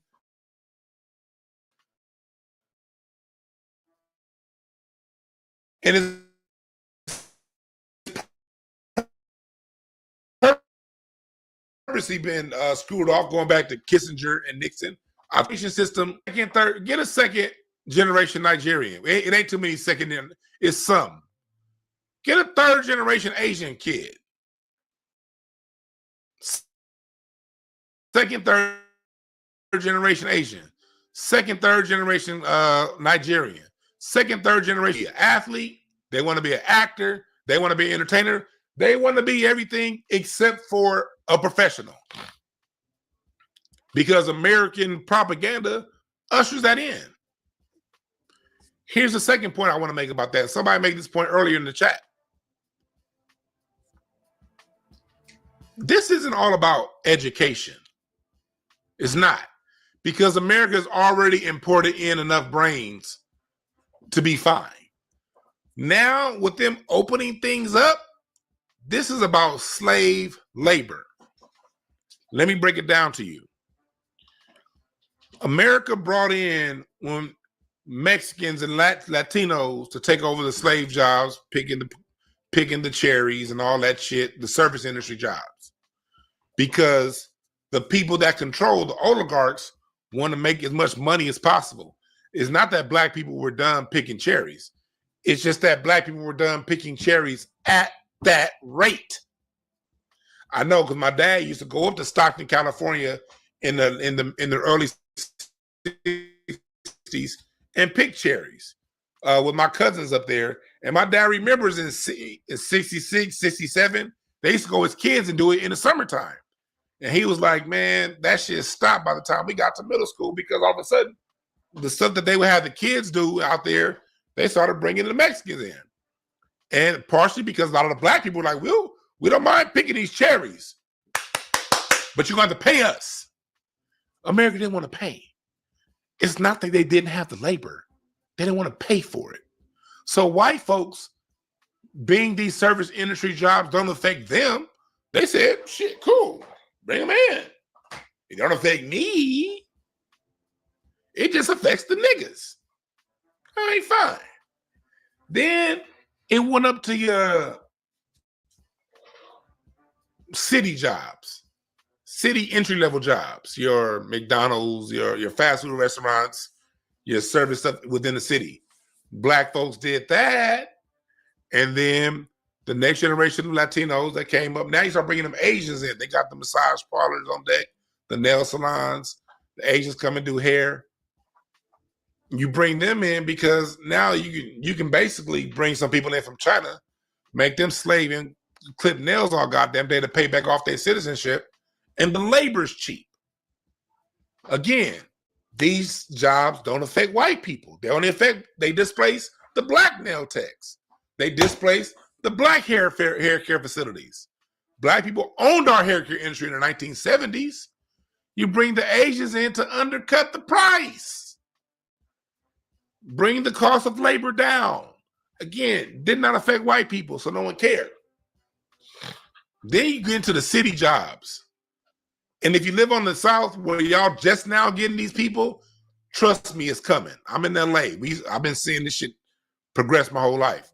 Now, back in the 90s, LA, the city, the county jobs, the Department of Motor Vehicle jobs, all that stuff went to black people. The city jobs, all the construction, but they brought in the Mexicans and the Asians to take the city jobs, to take the construction jobs. So now it's not picking cherries. Now we're into jobs that can pay you enough to afford a home in the city that you live in and go on vacation twice a year. But again, those city jobs, those electrician jobs for the city, those construction jobs, only affected black people. So white people didn't give a fuck. And it's all over the same thing, lowering the cost of labor. If you black and you in the union, you're getting $50 an hour. I get these non-union Mexicans and pay them $5 an hour plus a pack of beer. That's what they did. Now, the economy is shifting. We're in a different economy now. Now the labor jobs are the tech jobs. But those pay really good money because robots, America has a plan on having robots take over all your plumbing, electrician, all that stuff. America, and Elon Musk even, Mark Cuban even talked about it. In 25 years, all that stuff is going to be on robots. So now the labor is tech. But tech pays a lot of money, especially if you went to school and educated yourself. Now you're demanding $500,000 a year, 1.2. You're getting $7 million contracts to build out a project. I don't want to pay that. So what do? The first thing you do, first thing you do is you go to intellectualpower.net and get some of this brain food. Go to intellectualpower.net to get your mind sharp. I can't tell you how it's going to work for you, but I can tell you for me, this shit got my mind working. Intellectualpower.net. It's in the description. It's also in the chat. But back to what I was saying. So what do? You bring in these people. I don't want to pay you that money. I can get this Indian guy and I can pay this slumdog where your American ass is charging me $500,000. I could play some slumdog Vivek $50,000 or $100,000 and get the same quality of work, maybe even a better quality of work. But I ain't got to pay him. And this Indian is willing to work 80 hours a week and not take vacation. He don't give a fuck about Christmas. He don't give a fuck about none of that shit. He just comes here to work. So what's basically essentially happened is what they're doing is they're now importing a new slave class. But it's a slave class that's into tech and into high things that require really strong minds. And let me show you something. America knows how to do this because one thing that they don't talk to you about during slavery, there were a lot of slave engineers during slavery here in America. We weren't all just picking cotton. We were not all just picking cotton. There were slaves that designed the Alabama State House, the longest standing bridges all throughout Mississippi were all engineered through quote unquote slaves. America's always had a slave class that's educated. During slavery, we were it. But one thing about America is Americans, when Vivek talks about being lazy and working hard, that's Vivek's way of saying, basically, we'll be your new slaves, America. Because Americans work hard. America is the highest producing nation on the planet as far as productivity. We work hard. Only difference is when you Black American and when you're not just Black American, when you're American, United States of America, you ain't gonna work like a fucking slave. You're gonna say, I want my rights. I want my lunch break. I'm only working 40 hours a week. You better give me 6 weeks a year of vacation. That's what Americans are gonna do. And that's not what the oligarchs want. Make no mistake about it. Elon Musk is an oligarch. When they say billionaires, these are oligarchs. Oligarchs do not want independent thinking people who are going to demand their rights.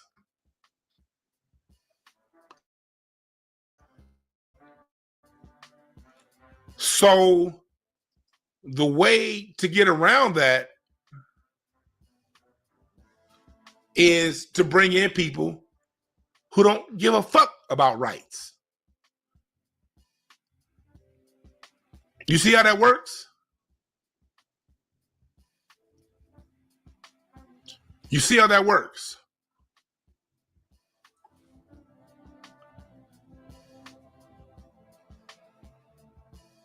And for Black people, all I gotta say, like I said before when we talked about this subject, all we gotta do is sit back and grab our popcorn. We weren't educated in these fields. This is Vivek, and I think that Vivek and Musk could have been successful at what they plan on doing had they just shut the fuck up and did it. Vivek coming out of the bag like this on Twitter,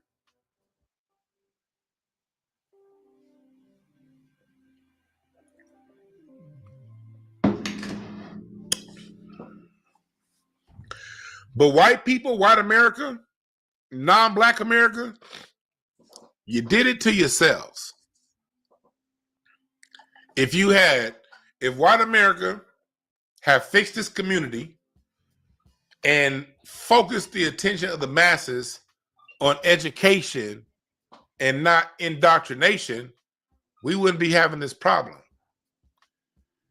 If white America wasn't so focused on disenfranchising Black America, you wouldn't have this problem.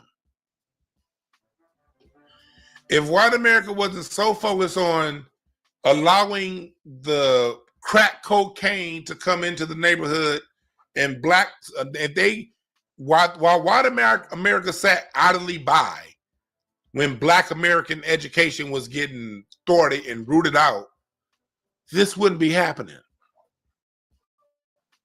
Remember back in 2012 when President Obama closed over 200 schools in Chicago? And why do I blame President Obama? I blame President Obama because federal funds could have been sent to Chicago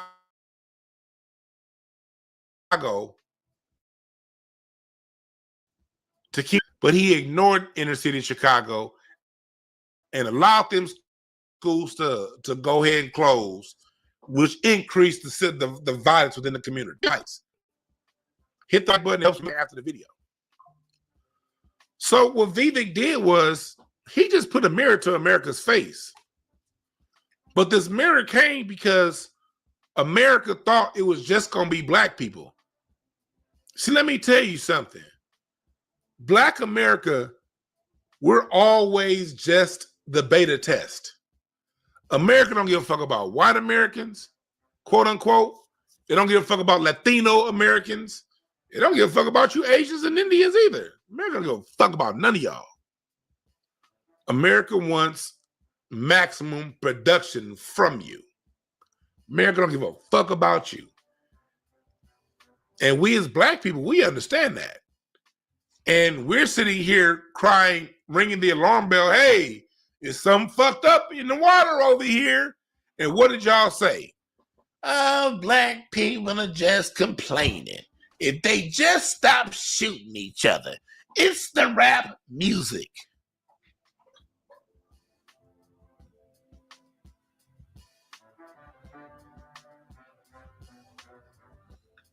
Blame it on everything except for the systemic issues.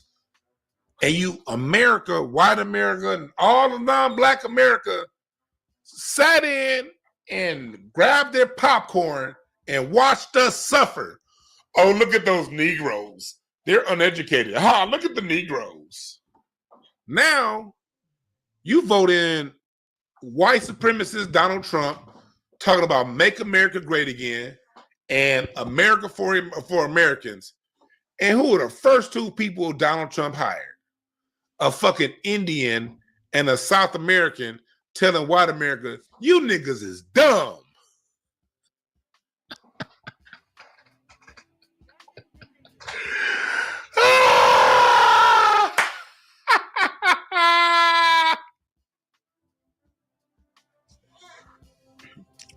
White America voted Republican all them years, saying so they can point fingers at the Negroes. That's what's wrong.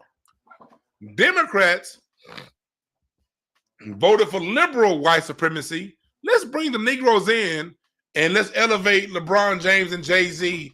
And we're not going to ignore the Negroes like those Republicans. We're going to embrace the Negroes. But we're going to tell you a good Negro is going to play basketball, throw a football, or sing or rap. That's what a good Negro is. You get to educate yourself. Liberals don't give a fuck about education when it comes to us. Hell, Bill Clinton is the one they knew back then. I remember when I was in college. They know how we used to do studies showing the studies show that they knew how many prisons to build in any given city based on the test results of second graders. America has been knowing since the 80s, at least probably longer than that. But America has been knowing since the 80s on record that the correlation between early education and prison. But when it was happening to us, everybody else was like, look at the Negroes. Even though the study was saying you fix primary education, you fix crime, and y'all allowed it to happen. Now you looked up Ramaswamy's in office. And Trump just said the other day that he wants to give a green card anybody that comes to America and graduates from a 2-year or 4-year or PhD university. If you graduate from a university, Trump said that he wants to give you a green card. And all them ignorant ass white folks that voted based on race are going to be the main ones that suffer from it. Ha ha ha ha. Ha ha ha ha. Ha ha ha ha ha ha ha ha. Ha! If you allow cancer to exist, you can't control cancer. The minute people saw black people getting fucked up over this, it should have been all hands on deck. Hey, what happens to the black people in the hood is going to come to us one day. That's what your white parents and your non-black parents should have been saying. And this is also a warning to you immigrants that think you all hot shit because you have an education. First off, if your education was that good, your homelands wouldn't be so fucking shitty. All right, let's just start off with that. Second, your children, and if not your children, for damn sure your grandchildren, if they're born in the United States, ain't gonna give a fuck about all their education. Vivek is right about American breeding mediocrity. America definitely breeds mediocrity. And your grandchildren are gonna fall for it. Think I'm lying? All right. Okay. Stay around here in America long enough and find out. It starts with us. It ends on your white ass.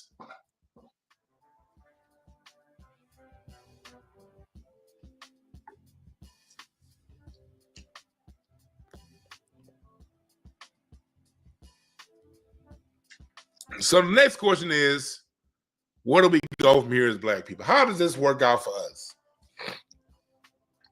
I'm gonna start off by saying is, I was in a Twitter space last night. I was in there with a Twitter space like with Nick Fuentes and a whole bunch of them white supremacists. And they are on alert. You know when white people feel backed into a corner, what they do. So for black people, your job is to sit your monkey ass down. Niggas always want to jump in a white fight. Let these motherfuckers fight it out.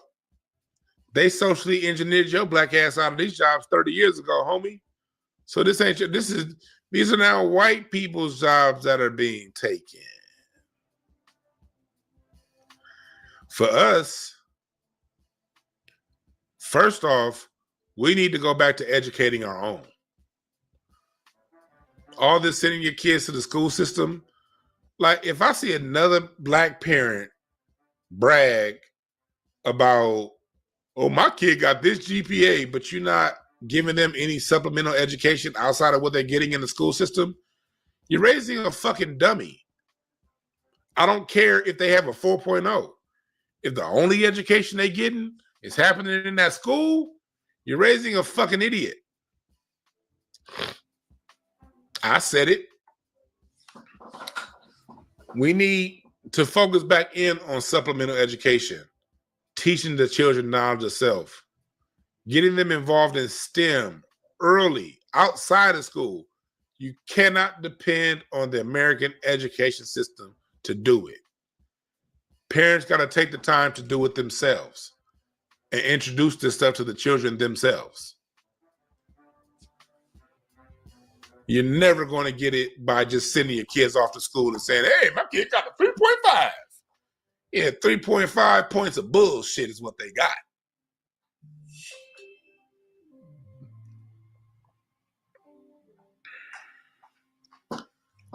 Learn how to use the technology, the AI, to enhance your business. Become masters at these tools. Put your kids in front of these tools. Teach them how to build their own programs. And what wins? Appreciate the super chat. Said, yeah, we need to It said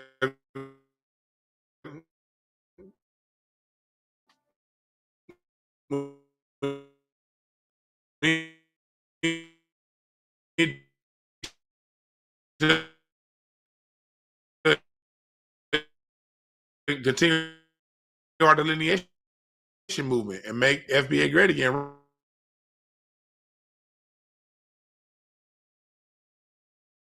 Competitive world. American engineering is everybody gets a trophy. We live in this everybody get a trophy generation. No, you got to teach your children the value of winning, going on. I had a math teacher, my algebra 2 teacher at Westchester High. His name was Mr. Kataoka, an Asian guy, Brian Kataoka. And Mr. Kataoka didn't give us half points. You know, sometimes they'll give you a partial credit. Mr. Kataoka did not give us partial credits. We had to get all the answers right and show the steps. And one day in class, they asked Mr. Kataoka, why can't, well, Miss Madden, Mr. Soleil, they give us partial credit. And you know what Mr. Kataoka said? He said, well, would they give the manufacturer of your car partial credit if the brakes only work a partial amount of the times? He said, no. When you push that brake, it better work 100% of the time. And mathematics, when you do it correctly, works 100% of the time. So there is no partial credit.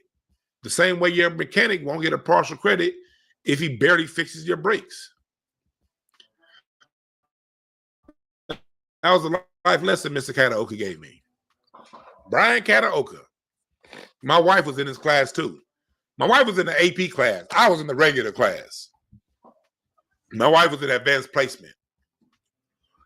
The bar has gotten low. That's why it's on us in the house to have the bar. Set a bar. Stop engaging children in these fucking conversations about sex at 8 years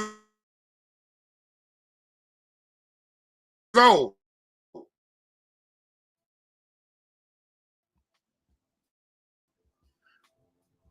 "12.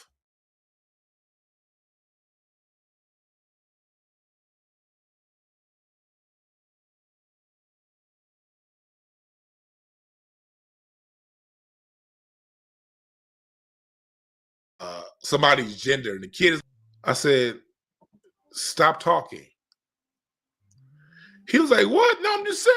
I said, stop talking. You don't talk to me about that kind of stuff. I said, if you want to impress me, talk about something that's going to go on that's going to be constructive. I'm not going to engage with a 14-year-old over fucking gender. And this kid is smart. Have y'all seen this with a lot of these younger kids? These kids will have in-depth, and fucking 14-year-old, speak to some of these college kids, 22, 21 years old. These motherfuckers is literally having intellectual debates over nothing. This philosophical bullshit.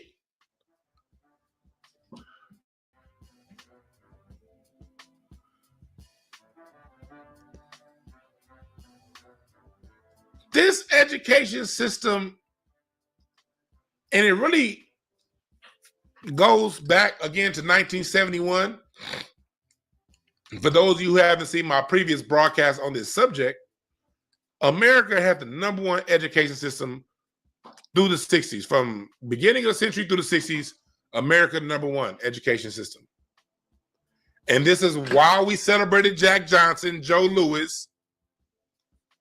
America's always had an affinity for sports. This is why Babe Ruth was on top. This is when Babe Ruth was everything. This is when baseball was running shit. Orson Welles was putting in movies in Hollywood. All of this stuff exists.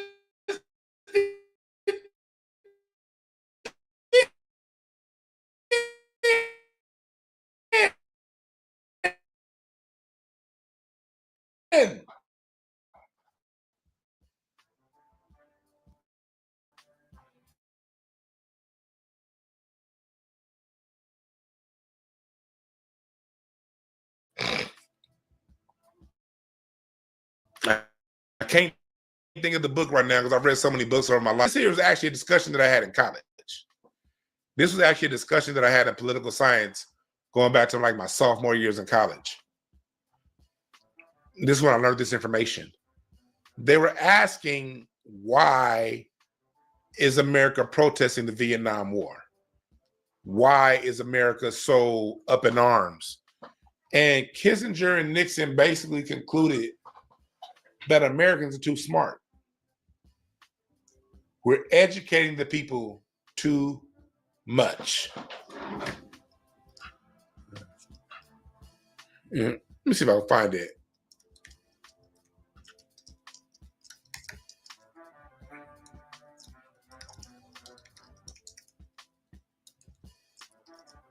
Let me see if I can find some on ChatGPT. But basically what happened was, that's what they said. And what they did was they switched the education model from education to job training.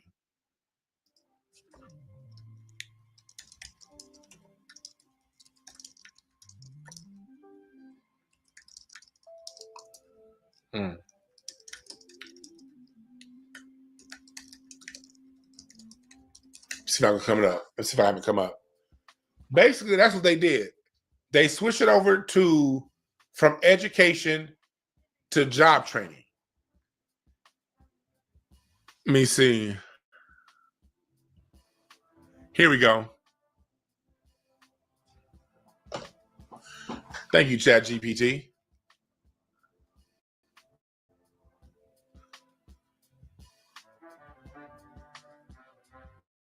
The JFK library. Let's go here.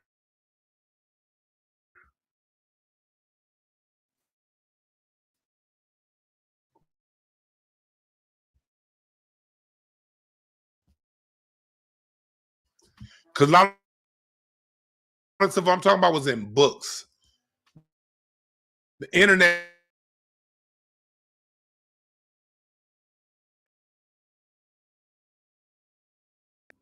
On jobs, not educating. And then in 1978, 79, Jimmy Carter started and created the Department of Education, which further, it took music out of schools. It took all kinds of training, things that can help you think and critically think. They started slowly under Reagan, taking money away, taking access to different programs away, and gutting the school system, starting through the 80s, through the 90s. And the nail in the coffin, if you ask me, was George Bush's No Child Left Behind policy. Those of y'all under the age of 34, 30, 35, y'all fucked. Y'all really fucked. You born anytime after 1990? Because Bush changed that in 2001. So that means you got a few years of good education. Not good. It was still stripped down. But if you was born 94, 95, I'm sorry.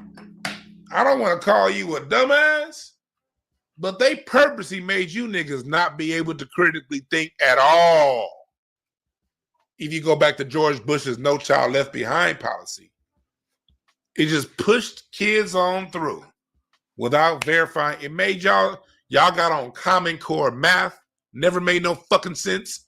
Had you motherfuckers on Scantrons instead of multiple choice testing instead of essay choice testing.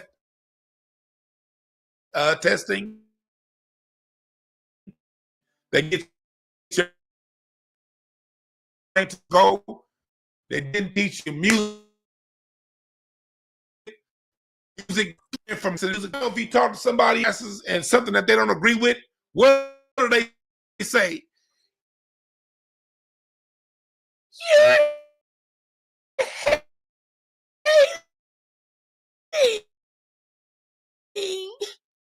No Child Left Behind policy. The intention was to make you a dumbass.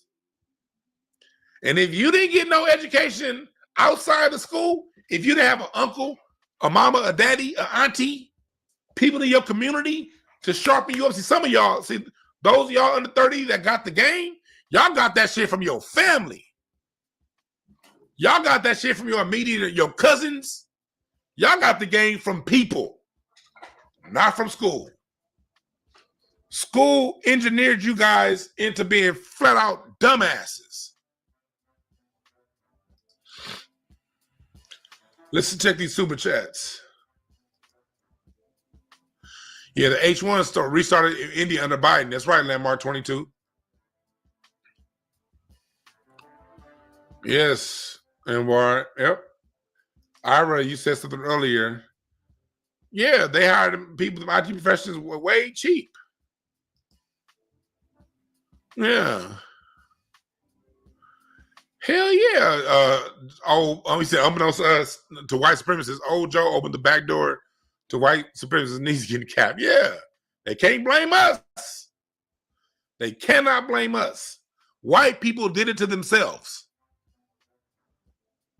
The oligarchs always play the long game and have us focus on the near term. You damn right, Smokey Boat. This has been the plan all along. White people, black people, the reason why we're getting our neighborhood gentrified because they've been putting us from those jobs that pay that anyway. It's time for us to reset, of course. But for the rest of us, lean into it together. We can use this stuff for our advantage, to take advantage and build ourselves an economy with the technology that's available to us. Let us master the technology. And if they don't want to teach it to us, we can get it taught. We can reverse engineer it. We got YouTube, and you also got a thing called ChatGPT that can teach your kids how to code. We can see what the technology is given to us now. We can reverse it and learn it on our own. We can use this to our advantage while these motherfuckers is fighting each other, because they will fight each other. They most definitely will fight each other. Okay?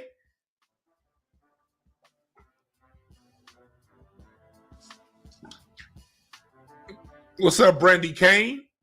Y'all say what's up to Brandy and follow her. She was following that sorry bitch ass councilman Isaac Bryan around that thwarted reparations for Black Americans.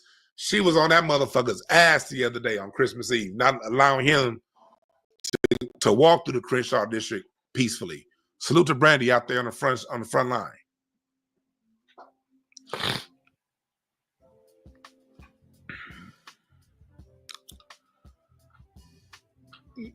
So yeah, I appreciate that, Claire. So this is a time for us as Black folks to sit back, let them fight it out, but use the technology that's there in front of us to educate ourselves. The same way we did out of slavery. They gave us used books, remember, and also out of Jim Crow. We didn't necessarily want integration. We just wanted a better access to education. We just were tired of getting the secondary books from white schools. We just wanted new books, but they found a way to use that to integrate us and still leave us left behind. But during that period when we were getting their old books, getting their hand-me-downs, when we were educating ourselves, we used it to create we used it to invent the light bulb, to invent the railroad crossing, the elevator, the gas mask, rubber, and a lot of the luxuries that America enjoys today, the doorknob. All of that stuff comes from Black people getting a hand-me-down education. Granville T. Woods, 7 foot tall, invented the telegraph. When you look at the things that Black Americans invented from 1850 to 1950, all came from a secondhand education, secondhand resources. but it came taught to us by people who love us and people who care for us, and we didn't leave it in their hands. We've already taken secondhand information before and engineered a new society. We're at that point again in history. We're at that point right now. We're at that point right now. We've been effectively cut out. Cool. But there's a whole online world that's willing to teach us if we're willing to sit down and learn. This isn't, like somebody in the chat room said earlier, this isn't a quick fix. This isn't going to be fixed in 5 years. But it can be fixed in 20. It can be fixed in 25 years. Through what we're, and the values and the access to information we're putting in front of our kids now, it can most definitely be fixed in 25 years, in 15 years, 10 years. We just got to take advantage of the opportunity in front of us and not get involved in their fight. Because these white folks are going to handle Vivek. And when they're done with Vivek, they coming for Elon Musk. And when them white folks come for them, let us grab our popcorn and watch.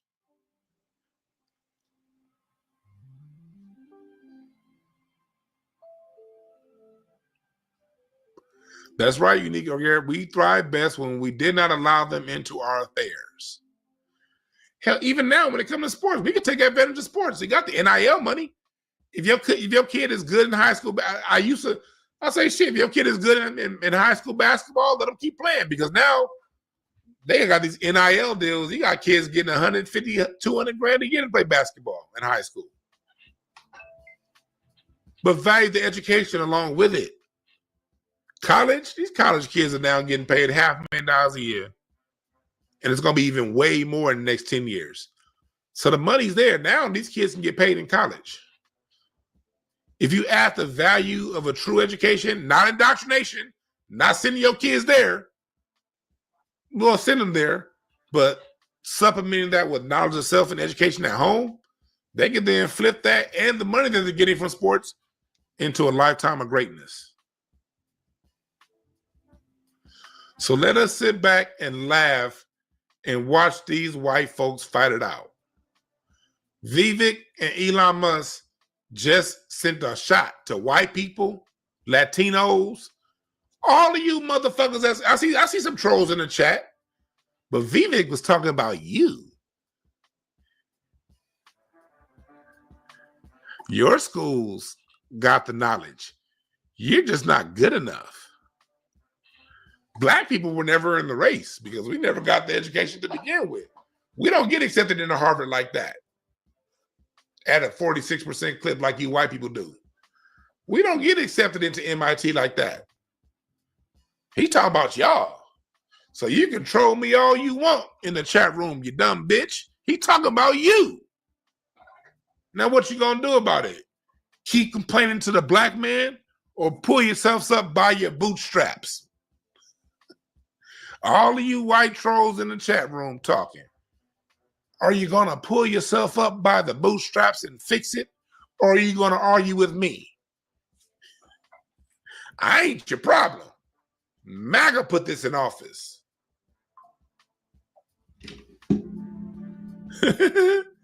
You dig? I am not your problem. MAGA put this in office.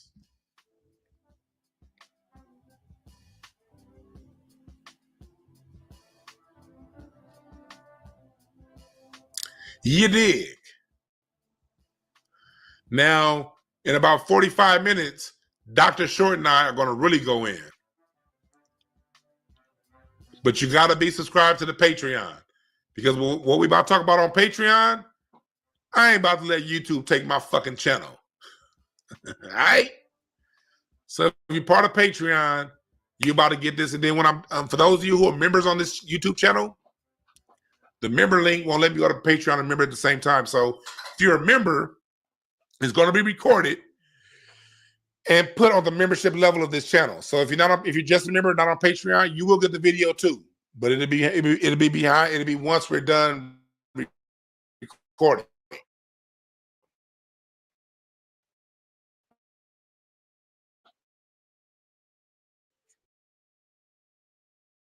If you're on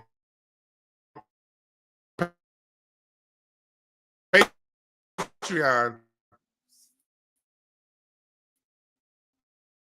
you come and listen live. All right? Say all you want about black people. What you gonna do about them?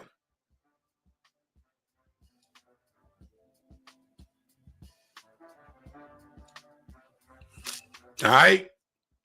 Thank y'all again for listening.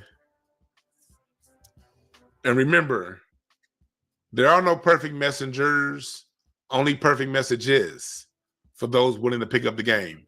Thank y'all again for listening. We'll be on Patreon in about 45 minutes. I'm out.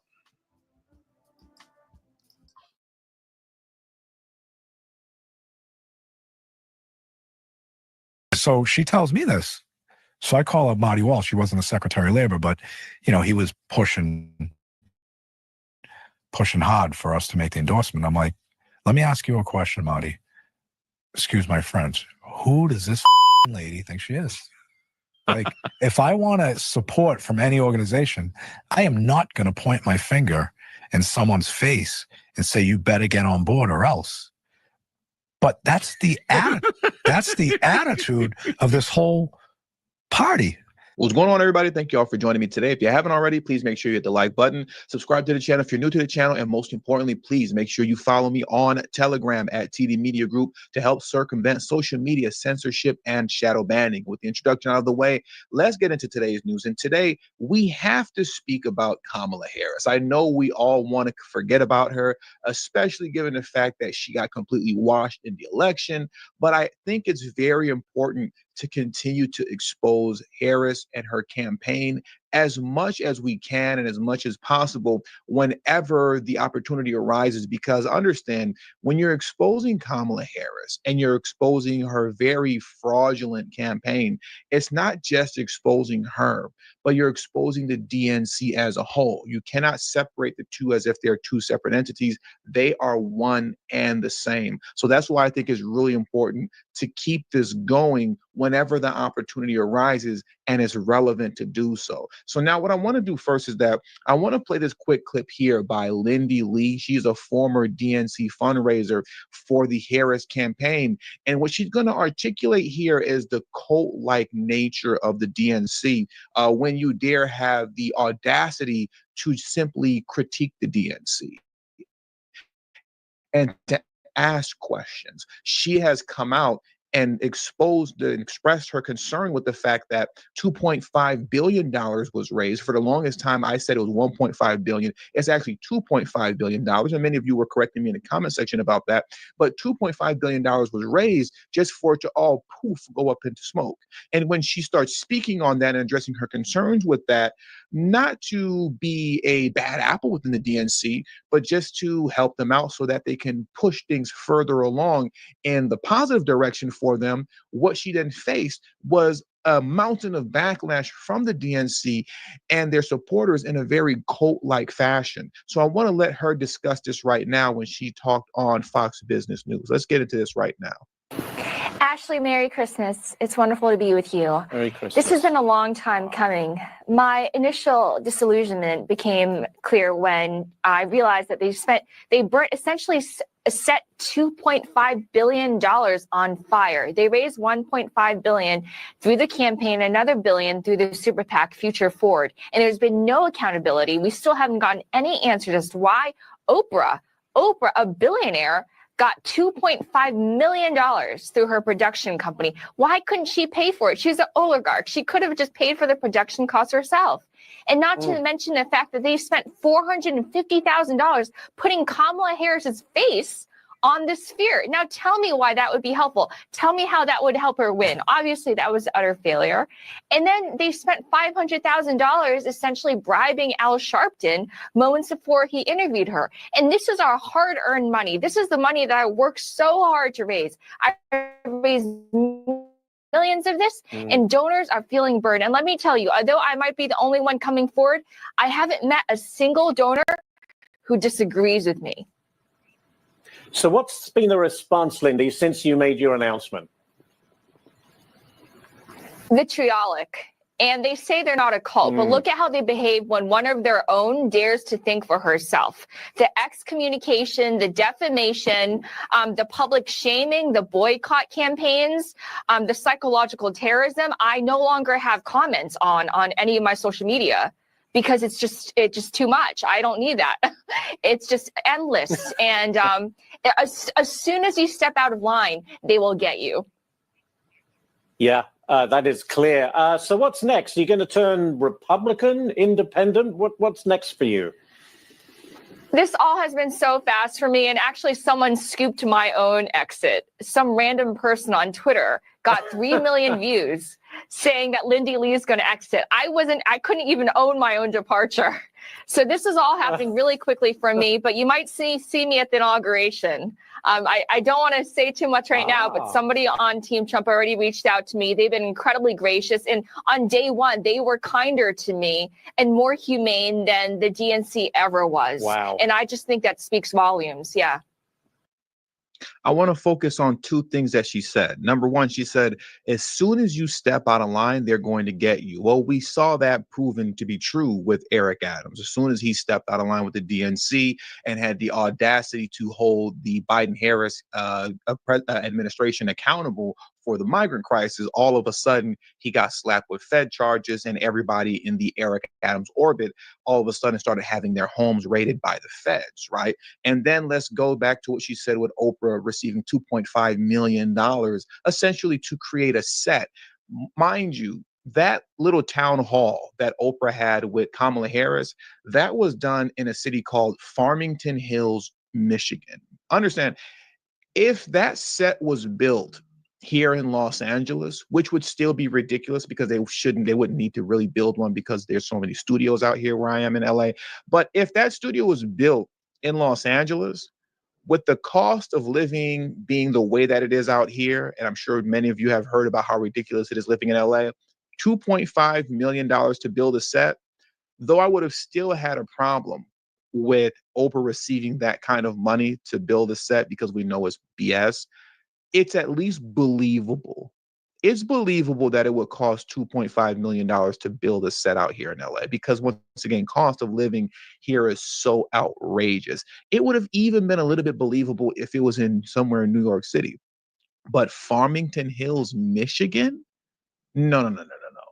Your company, Harpo, just pocketed that money.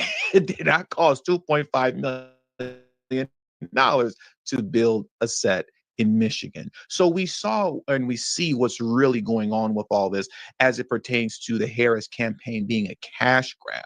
And if you speak out against them, like Lindy Lee saw, and what we see with Eric Adams, the DNC is going to come down upon you like a cult. But one thing also that I do have to highlight and point out is how good and how well the Trump administration, and you can say those within Trump's orbit, how good they are at grabbing these people up. The moment the DNC spits them out, you see Trump and his team immediately jumps on the opportunity to grab them up and to pull them into their sphere and their orbit, right? Everybody that the DNC spits out, Trump and his team grabs and takes in. And that's been working well as a very good strategy for them concerning how they've been able to just trounce upon the DNC overall. Now, what I want to do next is that I want to get into another clip here. I think this is very important for me to play. It's coming from Sean O'Brien, who was a Teamster president. And remember, the Teamsters never took a position as it pertains to who they endorsed, though when they did do their internal polling for the Teamsters within that union, overwhelmingly the members wanted to endorse Trump. But officially, they never took an official position in terms of as far as who they actually endorse. Now, I want to play this video here when Sean O'Brien sat down with Tucker Carlson, because what he's going to discuss and articulate here is the arrogance of the Harris campaign. But understand, as I stated earlier, you cannot separate the Harris campaign and Kamala Harris from the DNC. The DNC and Harris are one and the same. So the arrogance that came from the Harris campaign is also the arrogance that the DNC carries as well, because they just believe that you owe them their vote. They're entitled to the vote. They shouldn't have to work for the vote.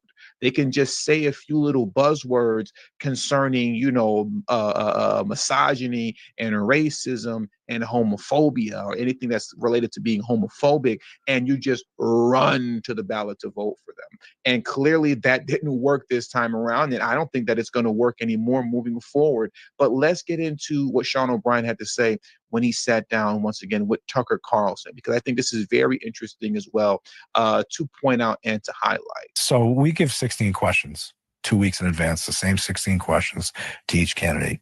So, RFK answered all 16 questions. Probably most of them didn't answer them how we would like them to answer them, but they answered them.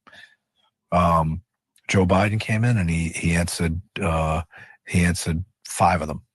Donald Trump answered all 16. And then when Biden drops out of the race, but prior to Biden dropping out of the race, he's in the race around June or May. One of my vice presidents, a woman named Joan Corey out of my local, she sits on our general executive board, was at an event with Vice President Harris. And, they're going through the line to get the picture. And Joan introduces herself to Vice President Harris, says, "I'm Joan Corey. I'm on the general executive board for the Teamsters." She goes, "Teamsters? You better get on board. You better get on board. Better get on board soon." Says it to my vice president. To her face? To her face. So she comes back. We have the meeting the next day. Damn. And she tells me this. I thought I was arrogant. That's really arrogant. So she tells me this. So I call up Marty Walsh. He wasn't the Secretary of Labor, but, he was pushing hard for us to make the endorsement. I'm like, let me ask you a question, Marty. Excuse my French. Who does this lady think she is? Like, if I want to support from any organization, I am not going to point my finger in someone's face and say, you better get on board or else. But that's the attitude of this whole party. So fast forward, she finally agrees to come after we were putting pressure on her, basically, because I was doing interviews all over the place saying, we haven't got invited to the DNC. They haven't accepted our invitation for her to come to a roundtable. So she comes to the roundtable. Same format, same questions. Rank and file members are asking her questions just like they asked every other candidate. And they were trying to negotiate with us. She only wants to answer 3 questions. We're like, there's 16 questions here. So she answers 3 of them. And on the 4th question, one of her operatives or one of her staff slips a note in front of me. This will be the last question. And it was 20 minutes earlier than the time that it was going to end. Come on. 100%. And so, you're there trying to get our support. And her declaration on the way out was, I'm going to win with you or without you. She thought that or said it out loud? She said it out loud. That's insane. So that's crazy behavior, actually, if you think about it. It was insane behavior, which at that point in time, I knew she was going to lose. Now, that arrogance, like Sean O'Brien stated, that is the attitude of the party as a whole, and is one of the reasons that they lost. But if you were to come and read this article here that I'm going to pull up on the screen right now from the New York Times, will the U.S. ever be ready for a female president? I'm not going to go through this article right now. Maybe at a later date, I might if I make another Kamala Harris video in the future. But if you were to read this article for yourself, many on that side are still living in delusion that Kamala Harris lost simply because she's a woman. Nothing more, nothing less. It's not because she was a trash candidate. It's because she was a woman, and not just a woman, but a woman of color. So they're still living in delusion as to why they lost. And if they can't get this delusion out of their minds and they're still operating in this fashion, they will continue to lose elections to come. And I hope that that's the case, because I don't want to see anybody in the DNC running this country for quite some time, right? Especially with the mindsets that they currently hold within the DNC concerning just about any and everything from how to run the economy to social issues to the border. I don't think we need to see anybody in the DNC running the ship that is America for years and years and years to come. With all that being said, that does it for today's news. So I want to thank you all for joining me today. Please hit the like button on your way out. Subscribe to the channel if you're new to the channel. Share this video on your social media platform. And once again, don't forget to follow me on Telegram and Rumble at TD Media Group. Both my Telegram and Rumble link are in the description box below and pinned in the comment section as well. Thank you all for your time. And until the next video, peace and have a great afternoon.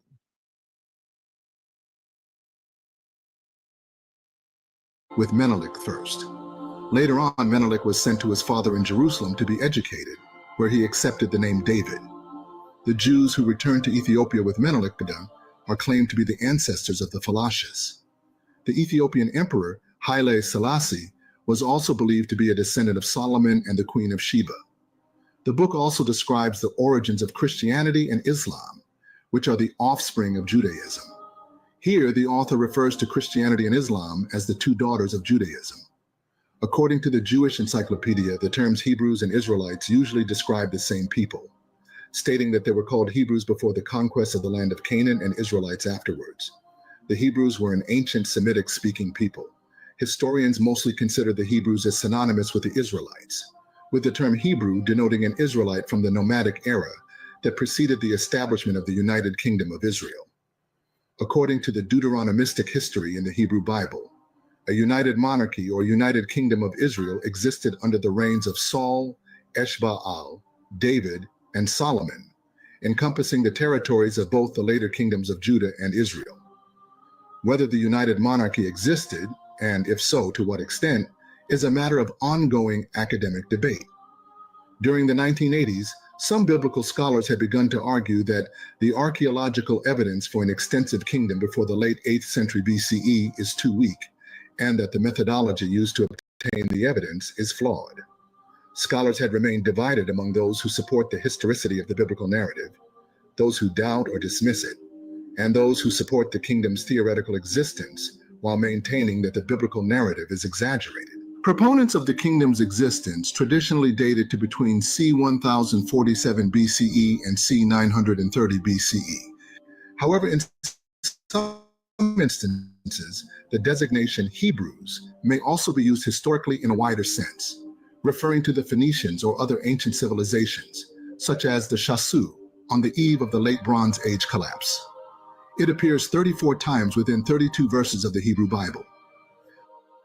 According to the basic interpretation, the ancestral lineage of the 12 tribes of Israel suggests that they were originally Blacc, tracing their roots back to African ancestors.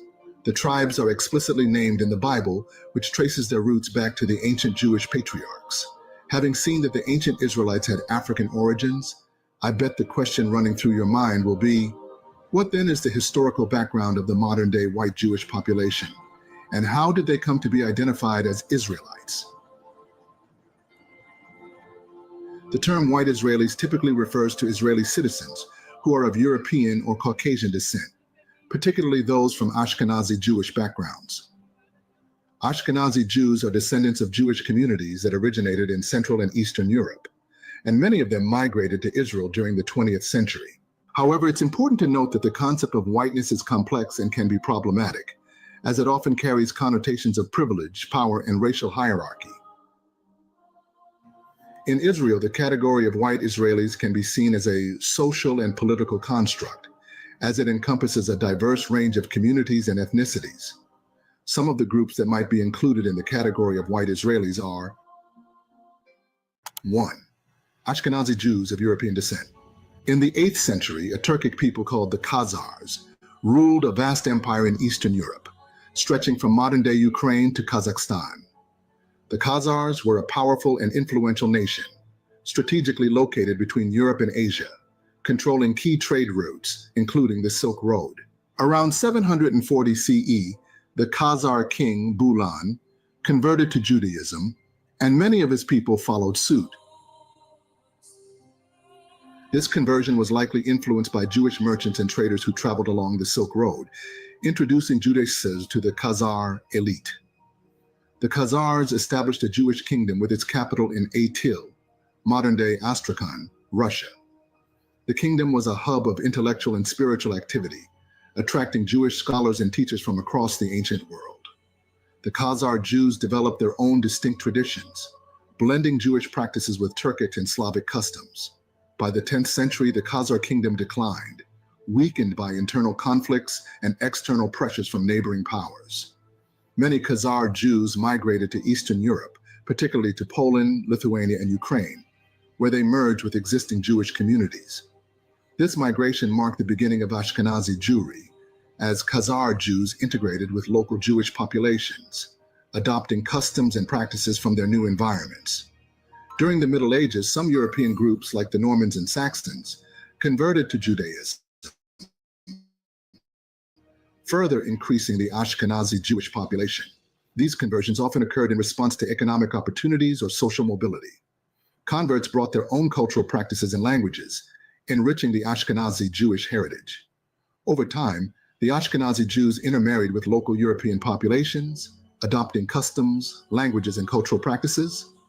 This assimilation contributed to the development of distinct Ashkenazi Jewish traditions, such as Yiddish language and literature. Ashkenazi Jews also developed unique religious practices like the use of Hebrew and Aramaic in liturgy. Hebrew was primarily used as a literary and sacred language until its 20th century revival as a common language in Israel. Ashkenazim adapted their traditions to Europe and underwent a transformation in their interpretation of Judaism.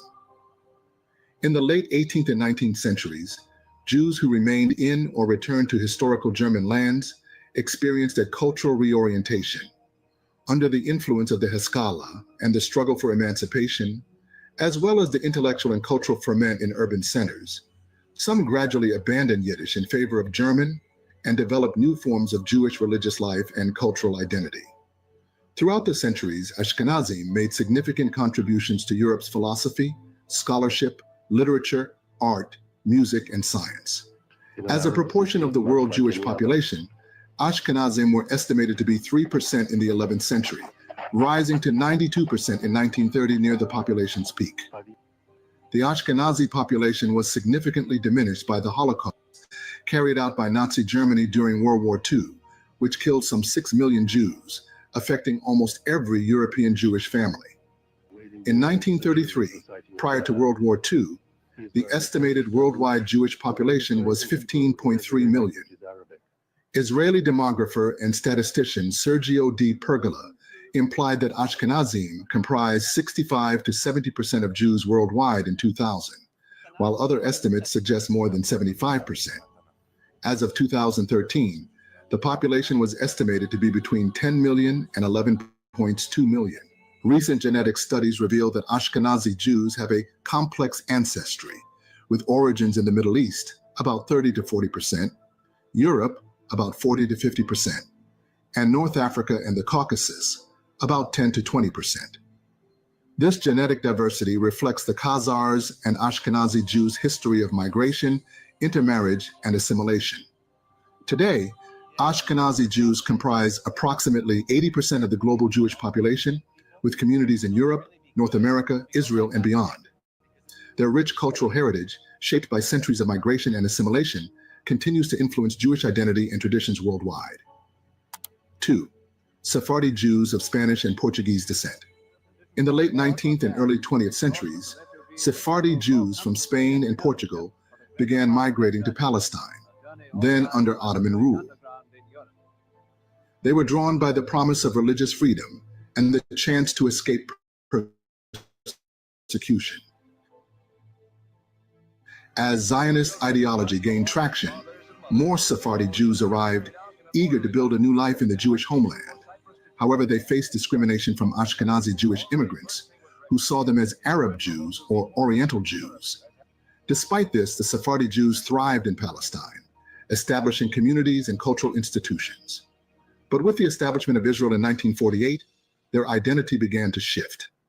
Israeli policy and education emphasized the importance of European heritage, and Sephardi Jews began to adopt Ashkenazi customs and language. They were encouraged to abandon their Ladino language and Middle Eastern traditions, which were seen as backward and Arab. As Sephardi Jews assimilated into Israeli society, they started to identify as white and European, distancing themselves from their Middle Eastern and North African roots. This process was reinforced by Israel's Eurocentric culture and the desire to westernize the country, seeking to reclaim their Sephardic roots and challenge the dominant Ashkenazi narrative. 3. The Mizrahi Jews of Middle Eastern and North African descent. When Israel was founded in 1948, more than 700,000 Palestinians were expelled or forced to flee their homes in what is now the Jewish state. But from the early days of the state, there was a group that didn't buy the justification, the Jews with roots in the Arab and Muslim world. Called Mizrahim in Israel, these Jews today make up the largest ethnic group in the country. They mostly immigrated to Israel after 1948, and for much of the country's history, they have been victims of the same kind of anti-Arab ideology that is wielded against the Palestinians. For centuries, Mizrahi Jews had enjoyed high status in their countries of origin in the Middle East and North Africa, which ranged from Iraq to Egypt to Morocco. But when they landed in Israel, they found that the new state was ruled by European Jews, called Ashkenazim, who overwhelmingly viewed them as primitive and culturally backward. As Mizrahi Jews assimilated into Israeli society, they faced intense pressure to abandon their Middle Eastern and North African cultures. This was perpetuated by the Ashkenazi-dominated government, education system, and media, which promoted a Eurocentric worldview. Mizrahi Jews were encouraged to adopt Ashkenazi customs, language, and practices, and suppress their traditional ways. The Israeli government and media often portrayed Mizrahi Jews as backward and uncivilized, and many were forced to abandon their cultural traditions and language in order to become Israeli. Mizrahi Jews were also subject to whitening policies aimed at erasing their non-European features. This included forced assimilation, cultural suppression, and even physical transformation. For example, they were offered nose jobs to fix non-European facial features. Some Mizrahi Jews were even forced to change their names to sound more Israeli in order to gain acceptance and access to resources and opportunities. Through this process, Mizrahi Jews began to identify themselves as white Israelis, a classification that obscured their Middle Eastern and North African heritage. This shift was not a natural evolution, but a result of systemic discrimination and cultural erasure. Mizrahi intellectuals at the time were quick to link the discrimination against them to the discrimination against Palestinians. Orientalism, Palestinian scholar Edward Said's term for a European tendency to portray the East as exotic, irrational, and uncivilized, was being used to cast both groups as inferior and deny them equal rights. Their struggle was one and the same, and so starting in the 1950s, Mizrahim and Palestinians formed a solidarity movement, producing everything from joint magazines to joint street protests. This movement offered a counterpoint to the villa in the jungle view of Israel, an alternative vision for how Jews and Palestinians can live together on the land. It also offers a more nuanced way to think about contemporary debates on the meaning of indigeneity, nationhood, and colonialism in Israel-Palestine. 4. Immigrants from the former Soviet Union and other European countries. In the 1990s and 2000s, a significant wave of immigrants arrived in Israel from the former Soviet Union and other European countries, including Russia, Ukraine, Belarus, and others. This migration was driven by various factors, such as political instability, economic hardship, and the dissolution of the Soviet Union. Many of these immigrants were Jewish or had Jewish ancestry, and were eligible for Israeli citizenship under the law of return. They were attracted to Israel's promise of safety, economic opportunity, and a chance to reconnect with their Jewish heritage. Some were also motivated by a desire to escape anti-Semitism and discrimination in their home countries. As a result, Israel experienced a significant influx of new citizens, who would eventually become an integral part of Israeli society. Upon arrival, they were initially considered others within Israeli society. However, as they assimilated, they began to be perceived as white Israelis. This shift was facilitated by their European background, which aligned with the dominant Ashkenazi culture. As they settled in Israel, they adopted Hebrew, learned about Jewish customs, and integrated into society. Many abandoned their unique cultural identities and embraced Ashkenazi norms, which were seen as the standard for Israeliness. Over time, they became an integral part of Israeli society, contributing to its diversity and complexity. Today, many immigrants from European countries are identified as white Israelis, often unaware of the historical power dynamics that shaped their identity. The small country of Israel was established as a refuge for the oppressed white European Jews, who in turn became oppressors of people of color, the Palestinians. Although Israeli society is not racially divided between blacks and whites in the way that American society has long been, still blackness in Israel has shaped the relations between Jews and Arabs, Ashkenazim and Mizrahim, Ethiopians, and immigrant workers from Africa. Despite the salience of blackness in Israel, scholars of Israel and the wider academic field of Israel studies have largely ignored it so far.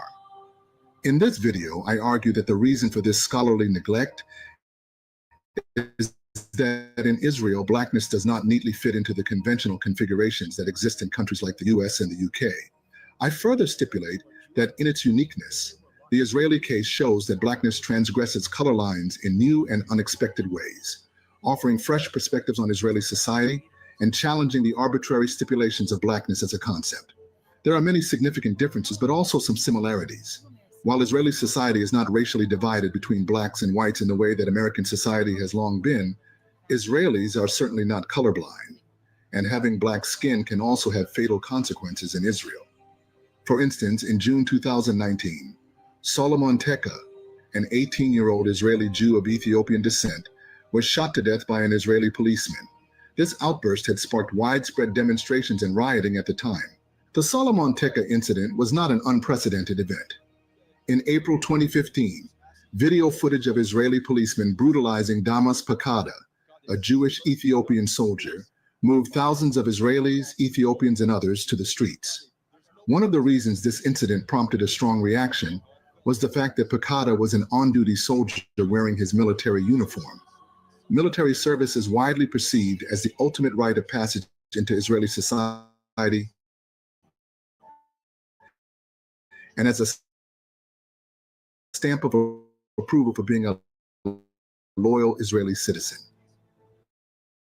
Watching the footage of the assault on domiciliation of Ethiopians in Israel, yet the incident revealed that despite this assimilation, Ethiopian Israelis still suffer from police brutality and discrimination even when they are in their official garb. Thus, in their protests, Israeli Ethiopians accused the police and the Israeli establishment more broadly of racism against their community due to their skin color.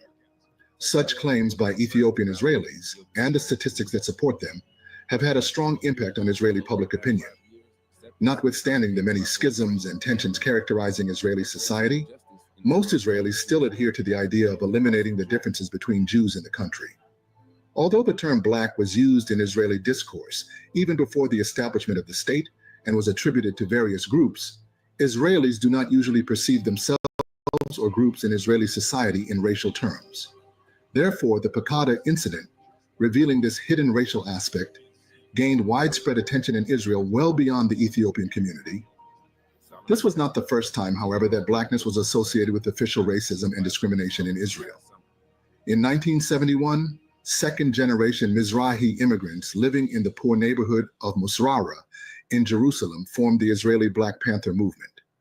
By identifying themselves as blacks, these Mizrahi youngsters alluded to the gap between the official Zionist narrative of ingathering the Jewish exiles and the reality in which some Jews remained outsiders in their home country. For the Israeli Black Panthers, blackness would serve mainly as a metaphor. Whereas for Ethiopian Israelis, blackness is the material fact of their skin color, which makes them a target for institutional and systemic discrimination. On and on, the cases of discrimination by white Israelis on the black Israelis still continues.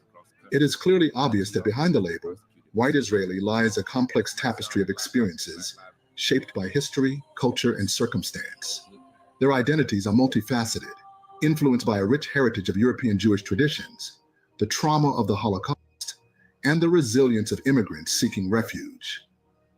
This complex identity is further nuanced by the blending of traditional and modern values and the intricate interplay between ethnicity, religion, and nationality. In closing, the question, who are these white Israelis, echoes through the power and displacement. We have unraveled the threads of European colonization, Zionist ideology, and the dispossession of Palestine.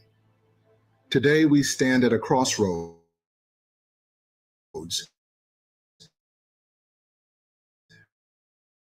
where the myth of a homogeneous white Israel crumbles beneath the diverse Ashkenazi, Mizrahi, Sephardi, and Palestinian, intertwined yet conflicted.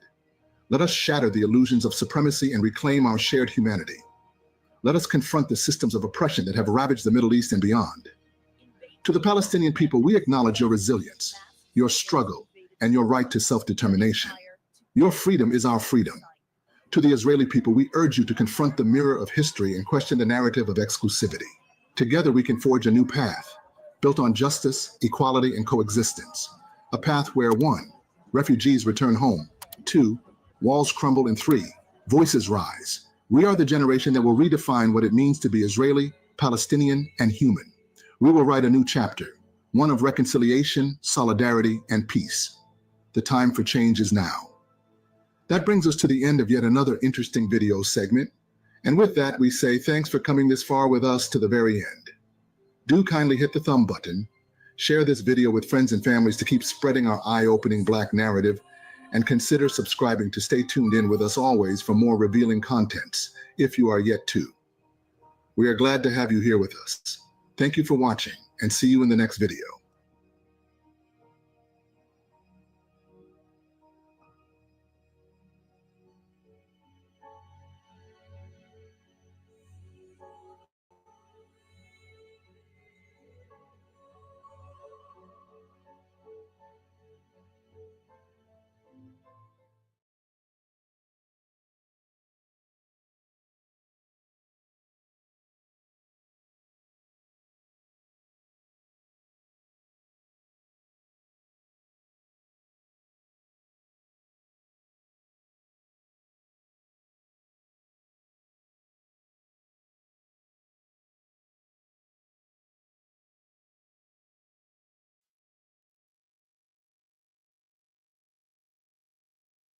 The right partner to build your brand, your team, and your future online and off?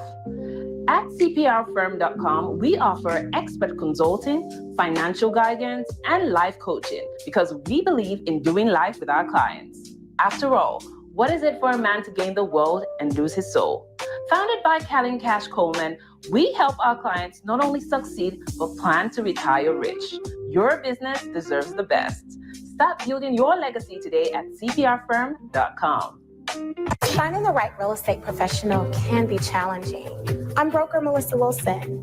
I'm knowledgeable in all aspects of the real estate process. So whether you're looking to buy new or an existing home or have a commercial need, I'm here to help.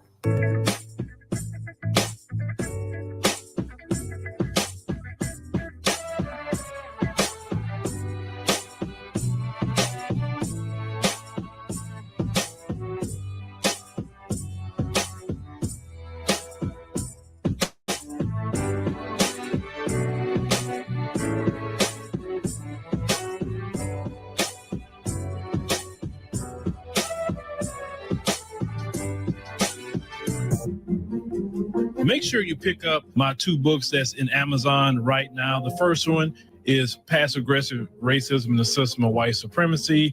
And I talk about in that particular book how the system of white supremacy really runs on our daily lives here in America. In our latest book, 7 Steps to Decolonize the Mind, we go through those steps to try to deprogram you from the system of white supremacy. Make sure you can pick up those books on Amazon.com.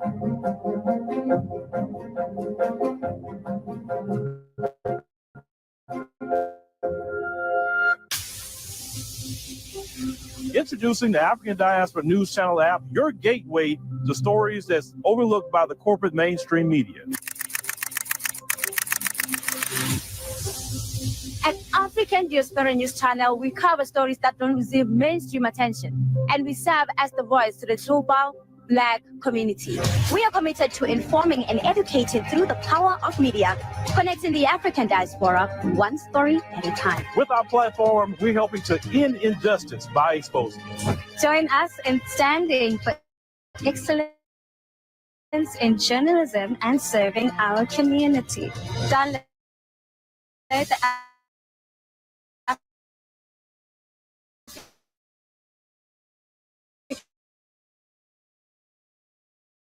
African Diaspora News app today. 23rd, running girl to get her some new glasses. She had broke her glass, this whole thing, and we had to had to rush in there, try to do a appointment. A lot of people in there. Oh boy, they said, it would be 40 minutes, and I wait. We didn't leave out of there at least almost 3 hours. We was in there. I said, man, so luckily they had a sale, 50% off for the frames, 50% off for the lenses. So I got to save some money there. But outside of that, yeah.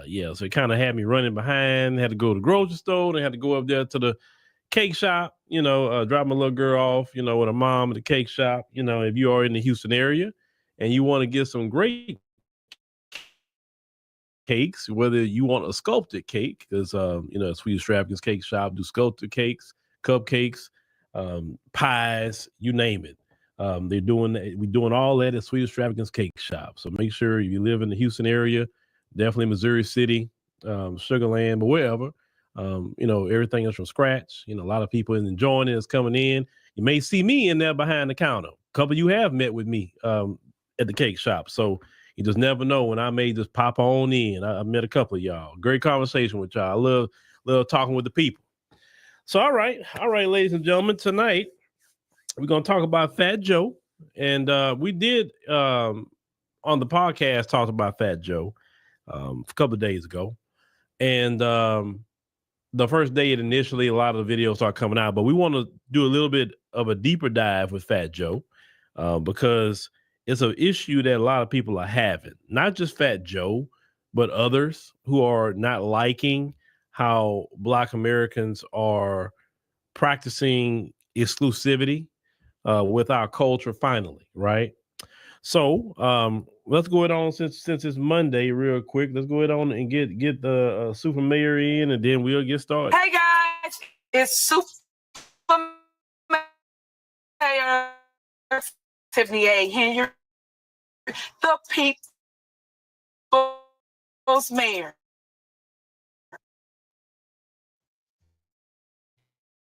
Y'all forget I am the leader. They want to hear from the mayor.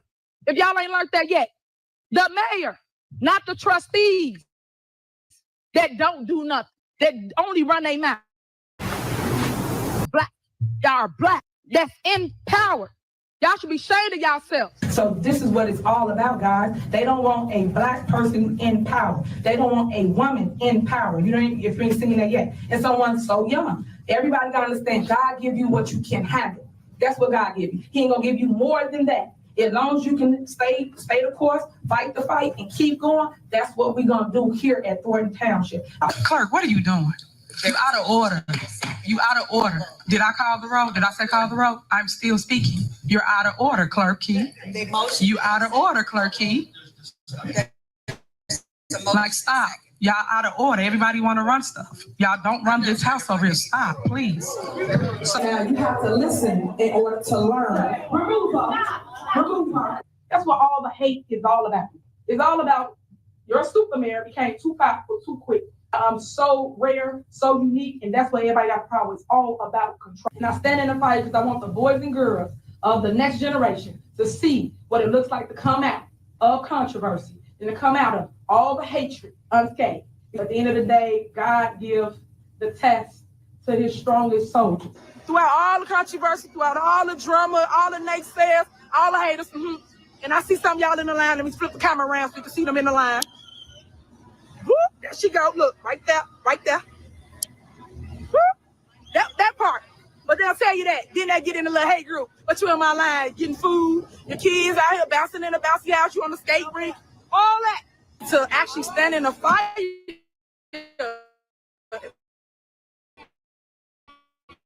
while doing it.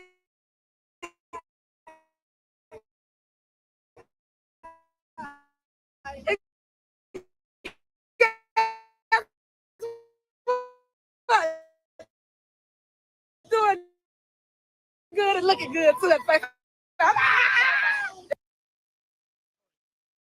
Get started, ladies and gentlemen, with Fat Joe. Now we asked a simple question: why can't Fat Joe fight for Puerto Rican culture? Why?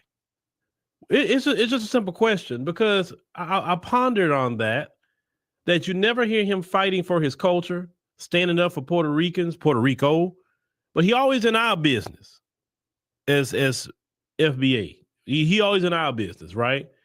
Putting his mouth in somewhere it should not be. Now, we're going to revisit the video. I'm going to play the audio of it because, last time I played the full video of it, then they wanted to try to put a claim on it and all that stuff. So we're going to try to play the audio of it this time or whatever. If you want to see it, use it on X or anywhere else. I got to upload that video actually to the app. And make sure you download the African Diaspora News Channel app, Google Play and Apple App Store. Once you get there, make sure you click create account, and you can do monthly, quarterly, or yearly. It'd be great. We close out the year with 10 people a show joining the app, whether it's yearly, quarterly, or monthly. Thank you for joining. Thank you for everyone who has joined this year. Thank you. I greatly appreciate it. This month been kind of on the app a lot of interesting to see on this month on the app. But hey, people with Christmas, right? But Fat Joe just don't get involved with his culture because I don't know if he's not interested in it. I don't know, and I don't really care.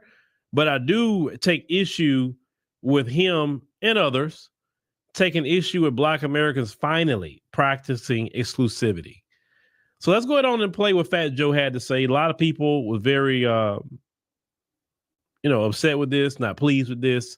Fat Joe been on one. We know Fat Joe has been hanging around with the Democrats. We know that, right? He was up there with Kamala and fine. Okay, so now Fat Joe is the Democrat shield and everything else that go in between. Fat Joe could not inspire the Hispanic community to come out and vote for Vice President Kamala Harris because he's spending all day long arguing with FBAs about our culture. Well, let's go ahead on and get to this. Let me I forgot to add it, so I'm gonna have to add it this way. Hate when I had to do it that way, but hey, it's gonna be the audio. These rumors were made by radical Black racists. Let's just say that. Okay, it's a group of these guys that don't want to hear Jamaican, don't want to hear Guyanese, they don't want to hear a Black guy that ain't down with them. Right? So their job is to criticize anybody who don't look like them or who ain't Black American. Who are these guys? You want me to say a name? We're gonna give them too much clout. I mean, the FBA, Foundational Black Authority, whoever these brokers is. I'm just keeping it a buck. And there's just to attack everybody on Twitter. You see this run them? Like, your leader? Oh, man, you got to be kidding me, man. And so they trying to change the narrative. They're not from New York. Right. So they telling a whole nother story. This was whoopity doop wop. Bro. All right. So this the thing about Fat Joe right there, and I'm gonna cue it back up. But the main thing that stuck out with me is calling Black people racist. That's just really stuck out. If you so-called in the culture, right, and people like Fat Joe say, well, I'm part Black too. Okay, sir. Let's just play with you for a minute. You're part Black. What is a radical Black racist then? You're radical Black racist too? According to some of them say they are Black Puerto Ricans. Don't get me wrong. They are Black Puerto Ricans. Don't look no different than me and some of y'all in that chat. Okay. And if you look at the Black Puerto Ricans, they are dealing with it in Puerto Rico. Okay. Just go look it up. You can see it on YouTube. Every place in Latin America where the brothers and sisters are at, they're dealing with some suffering, they're dealing with some racism, people that look like Fat Joe is always causing them a problem. It's not me making that up. I'm telling you, you can go look it up yourself, all on YouTube. Go look at documentaries or what happens with brothers and sisters in Latin America. So actually, the colorism is worse in Latin America than even it is here in the United States of America. At least FBA's fathers don't even have in Latin America. You understand? And that's why I keep saying next year we got to bring in some Afro-Latinos to this platform to tell that story, because they go through it out there in Latin America. You have to understand that Spanish colonizer that came from Spain, which is a European country, came from Spain, brought all that there. Now, he was a little different than the British colonizer. The Spanish one made them all think, well, we all a family. Even though you colonize, we all a family. And the British colonizers like, oh, no, you ain't no kin of mine. Get your behind. I don't care if you have white. Get your behind right back out there in that cotton field and pick some cotton. That was most of the difference. But it was still colonization. It was still slavery, nonetheless. So let's cue this back up, because certain points I want to make in my allotted time. So let me go back here to Fat Joe. These rumors were made by radical Black racists. Let's just say that. Okay, it's a group of these guys that don't want to hear Jamaican, don't want to hear Guyanese, they don't want to hear a Black guy that ain't down with them. Right? So their job is to criticize anybody who don't look like them or who ain't Black American. Okay, now everything he said is a lie.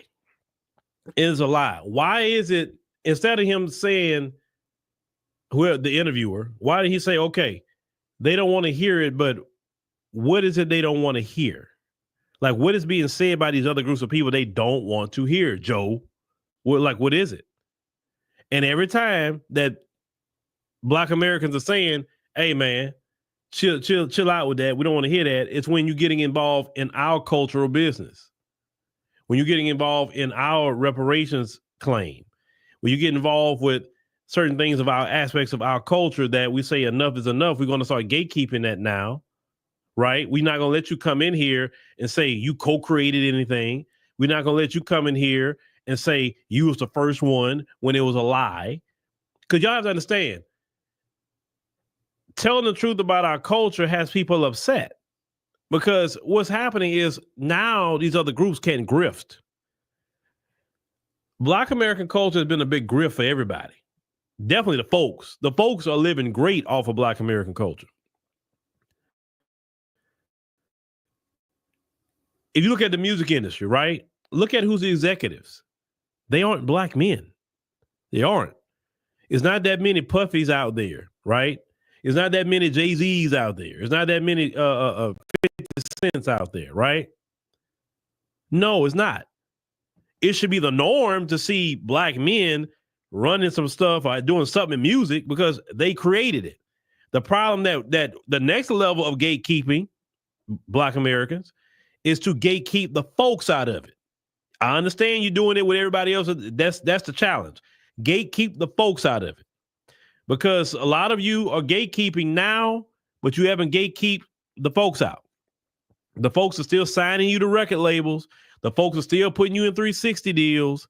You still going to the folks for representation. You're going to the folks for this, that, and the third. And they're making all kind of money off of you, off of your culture. These people, a lot of these people, especially in California, Hollywood, wherever, they are living great lives off of your culture. And I remember, I never forget that interview with Charlemagne on the Breakfast Club when he was interviewing Lear Cohen. And he was talking about the kind of music that they were making, that kind of music, cause violence and stuff like that. You say, well, yeah, but, my family got to eat. He don't have to worry about that music touching his community. his family got to eat. Who they eating off of? They eating off our culture. So I understand we getting that Fat Joe, and yes, we'll get that Fat Joe, but don't just keep it at Fat Joe. Keep it at all of them who want Black American. If something's a Black American creation, then it should be Black American owned, controlled, and ran. Period. You can't stop no other group from rapping. You can't stop another group trying to sing like us. You can't stop it. But we can gatekeep it as much as possible to the point that, see, let me tell you about other groups. About this guest thing in the culture, right? So let's use the Chinese. You can go to we all can go to the Chinese restaurant, right? Eat Chinese food. We can go watch a Chinese play. We can go to China. We can, buy some hats, clothes, or something to dress like them or something while we in the country. We can have a great time in China, enjoy ourselves, right? But that's where it stops. When you start getting into deep Chinese business, like Chinese politics, Chinese family dynamics, Chinese music, Chinese anything that's very close about their culture, their traditions, that's when the Chinese gonna say, that's where you cut off at. You don't got no mouth to say nothing about our politics, our family structure, our music, our arts, our entertainment, nothing we do. Your mouth, you stay over there. You go enjoy the food, you can enjoy everything you want to enjoy, but you're not coming in China, run off at your mouth, getting involved in something. And if you think you do, we're gonna show you better, we're gonna tell you. That's gatekeeping your culture. Black Americans, for a long time, did not gatekeep our culture. We allowed everybody to come in and grift.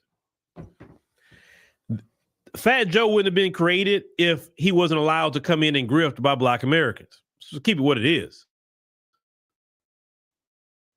And when you let people come in and grift off your culture, they get arrogant, like Fat Joe. And then Fat Joe, Black people say, hey, man, you need to stop using the N-word. And then he makes a song later and say he ain't going to stop saying it. He just keeps repeating it over and over and over in that particular song.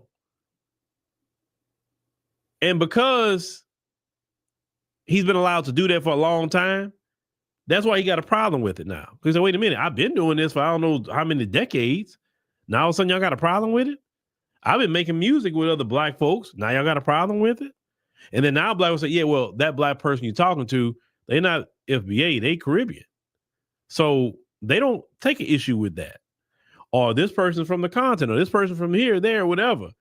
And when Black Americans started to delineate, just like everybody in the diaspora delineates, we were the only group that did not delineate. We were the only group to say everybody Black, everybody come on in, everybody come on now. We was the biggest people of saying let's come together, we all Black. And how many times have they tell you I'm not Black, I'm this, I'm not Black, I'm that, right? And then Black Americans finally said, okay, well, you rejected us for so long. We heard you. Now that we heard you, you're saying, well, y'all hateful, y'all xenophobic. Like, no, who's hateful? Who's hating anybody? When they commit crimes, now they can't just dump it on Black people no more. Now paperwork is being checked and say, oh, no. That person's not a Black American. He's from here. So don't dump all your bad on Black, because that's what used to happen. They would get a degree or whatever. Oh, I'm the first this, I'm the first that. I'm a Jamaican American, I'm Cameroonian, I'm whatever. But if that same person or somebody within their community commit a crime, oh, look at that Black crime. And then you go look at the person, they're like, he ain't from Mississippi. What are you talking about? But why are you saying Black crime? So have you noticed some of that narrative about quote unquote Black crime has changed? Have you noticed that too? The conversation about Black crime, since Black Americans started to practice delineation and exclusivity. Have you noticed some of that conversation has gotten kind of quiet? about black crime and black on black crime and all of that. I hope y'all noticed that. And yes, times have changed, Keisha. Times have changed. But it's good. Have you noticed that just the slow progress is happening and it's freaking everybody out? So everybody is offended by that. Even the folks have taken notice that we're not allowing nobody to dump nothing on our group. And that's called what it is. Nobody should be dumping anything negative on anybody's group. I don't care who you are, where you come from. It's not right to do that. But for years, we sat up here and we had to take everybody's negativity, everybody's crimes, everything bad that's in a diaspora, when they come to America, dump them on black Americans. And now that we say, no, and take your trash too. That's just like we got our own trash that we got to deal with. We got enough.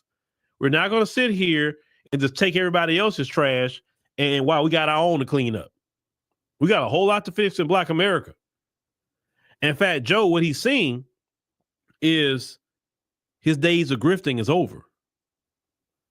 Who's sitting here jamming a Fat Joe record? Nobody. Why don't he just go start making hip hop songs in Spanish? Go do it for Puerto Ricans. Go do reggaeton or something. Go do that. And you ain't got to worry about FBA and about Guyanese. And like nobody got a problem with no Guyanese people, Fat Joe. What are you talking about? You just creating a problem. Nobody got a problem with no Jamaican. Nobody got a problem with nobody. They're okay. They're brothers and sisters in the diaspora. They distant cousins. Cool. The only time we got a problem is if they get in politics and act like Yvette Clarke. Talking about she's now the head of CBC. She has a Jamaican, background, right? She's first generation. Talking about the first order of business is immigration. See, that's the problem we have.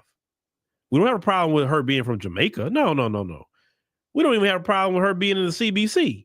The issue is when you start prioritizing things that doesn't benefit black Americans, then that's when you take a problem with a Representative Yvette Clarke.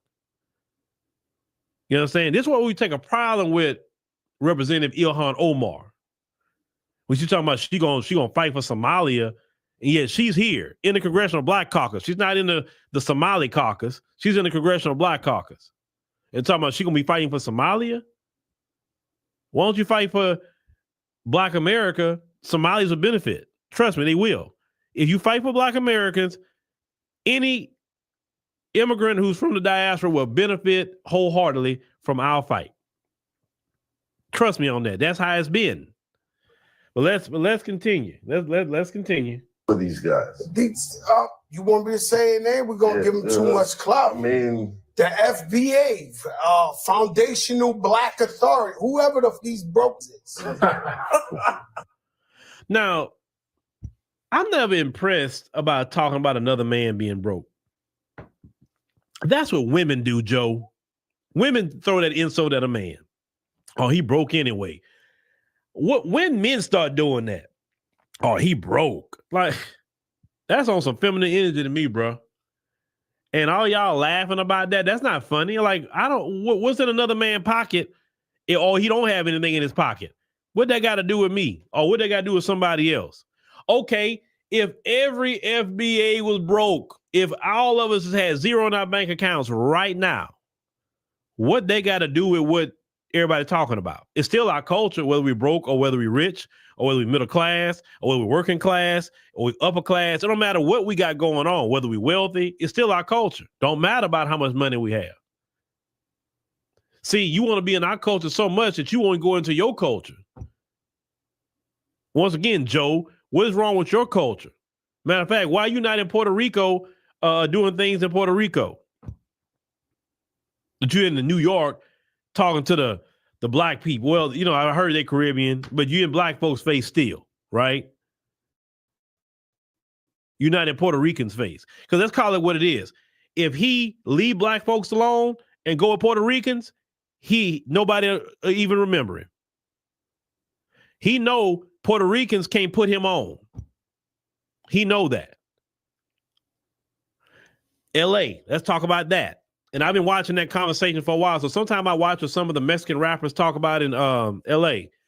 And one of the main gripes with black artists is they don't put them on. And they said that a lot. Multiple of them say they don't put them on. Yeah, they popular in their community and they do shows in their community, but they can't get like national attention like a Kendrick Lamar or whoever else. And so they feel that black rappers should put them on. You understand what I'm saying? And it's the same thing with that. Like, why you want somebody to put you on, bruh? If you rapping, go rap, go do you. Like, why brothers gotta be putting y'all on? What have we been put on in their culture? I don't see nobody putting us on in anybody else's culture. But we always gotta be putting on somebody. Listen, let me say something. I like what's it called? TV Off. I do. Kendrick put Lefty Gunplay in that. I don't, he's making a big deal about one line that he did in the song. Kendrick did the majority of the song, bro. Like, don't act like you was doing bar for bar, you know, like you did a whole 16, it was just phenomenal, and Kendrick followed behind you or something. But he doing all these interviews about a hook. I mean, you're not even a Nate Dogg type of person, right? Nate Dogg can do a hook and make the whole song, right? Man, I miss Nate Dogg. But that's the way he acted.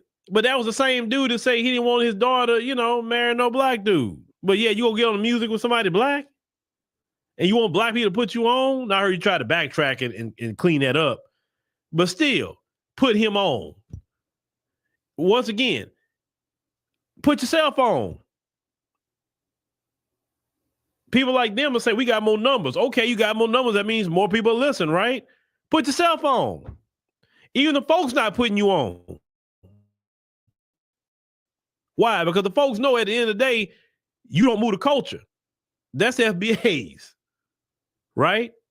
So that's scary to a lot of people.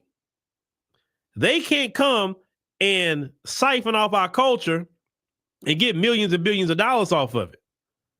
That's the problem. Now, a Caribbean or an African, or maybe an Afro-Latino probably can come in and have a little bit easier time. But when it comes to those even outside of diaspora, they really scared about that. But see, if Fat Joe would literally follow Eminem's example and kept his mouth shut for the most part and just did his music and went home and not get into too much conversation like Fat Joe keep doing, nobody probably wouldn't have too much of a problem with Fat Joe right now. And Eminem never got into it with all the politics and all that sort of thing. So if Eminem come out and do something, say, oh man, this what Eminem is doing, right? Ain't nobody got a problem with somebody being of a different community, but have some doggone respect. But Fat Joe doesn't respect black people. That's really what that's about. Fat Joe himself, I'm not talking about all Puerto Ricans. If Fat Joe don't represent all Puerto Ricans, they got Puerto Ricans that watch this show all the time. I've met Puerto Ricans in New York. Shout out to the Puerto Ricans. They've been cool with me. Fat Joe don't like black people. That's why he has vitriol toward black people. How dare you tell me I can't come in and out of your culture when I get good and ready? How dare you? How dare you set up perimeters? How dare you tell me what I can and cannot do and what I cannot say about your culture? How dare you? Who are you? Now, let me play something else. I want to bring up something that was being said. Let me play this. I'm just keeping it a buck. And that's just to attack everybody on Twitter.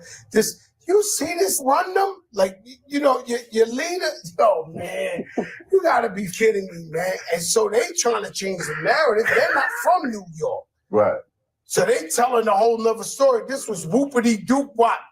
Yo, bro. And you're not from Black America. how you going to tell Black Americans what stories they can tell? And I didn't know you had to be from a particular location to tell a story. I didn't know that. That is the dumbest thing I ever heard in my life. You got to be from Houston, right? In order for you to tell a story about Houston. So a person in New York can't do a documentary on DJ Screw. A person in California, LA, can't do a documentary about Fat Pat. A person in Chicago can't do a documentary about the Kappa Beach Party because they not from here. That's the dumbest thing I ever heard in my life, Joe. That is dumb. You sound like you kin to that other Joe Biden. At least Joe Biden got an excuse. What's yours? But another thing, I want to point out, make sure I get this out before we end. Like for a while, we have, African immigrants say, you guys don't have a culture. And I chewed on that for a while, that you don't have a culture thing. Of course, in reality, that we know that's farther from the truth. And we've combated that. That's that. But let me tell you the part what I really think they was trying to say, but didn't know the right words to say. In most cultures, there's exclusivity. There's gatekeeping. Everybody can't come in and out of everybody's inner workings of their culture and trying to get good and ready, right? Everybody's not trying to give you their culture. They're not trying to teach you their dances. They're not trying to teach you their language. If you go learn it, you learn it on your own. Or maybe if you married somebody within that culture, maybe you'll learn some of it. But if you didn't marry somebody or maybe lived around them or something to pick it up, or maybe you just want to do research on the language or something, whatever, Duolingo, whatever you own, right? Most people are not teaching you the inner workings of their culture. And so when you hear a person say you don't have a culture, part of culture is exclusivity. Because when the culture is valuable, you don't give it to everybody. You can, like I say, you can come eat all the soul food you want. You can go to all the nice R&B, lounges and clubs, and you want to go to the concerts. You want to, hey, you want to dress and you want to style your hair. You want to do all the things that the culture do, and you want to enjoy it. Fine, but when it comes to Black American politics, that's when you stay your behind right over there and keep enjoying the culture. When we talk about Black American family structure, what we do, what we've been through, what's happening in this country, we talk about our relationship with, the anti-Black racist. You stay over there enjoying the food. You go ahead and eat Big Mama's sweet potato pie. Enjoy that. Stay over there enjoying that. We gonna deal with these issues over here because this is what we want you to enjoy on the culture. You want to go listen to Chris Brown? Go do that. You want to go to this concert? Go have a great time. But when we're talking about an anti-Black hate crime bill, you can't come over here talking about that because you're not part of the culture. You understand? When we talking about reparations, you're not part of the culture to talk about that. Now, you can support what we're talking about, saying, I support the culture. I support Black Americans, and I hope they get what they looking for because I support Black Americans. They my distant cousins, they whatever. Okay, hey, we accept that. We got your support. Hey, you need me to vote, man, on some reparations. You need me to vote for anti-Black hate crime bill? I'm there. Cool. That's being a definite ally within the diaspora. And just as much if I'm in your country, you need me to do something for you. Hey, I'm there.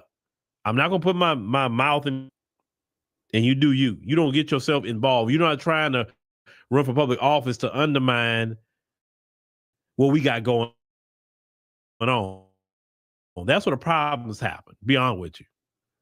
Most of the problems happen, things like that, the undermining. We know the folks is going to try to undermine. We see them coming.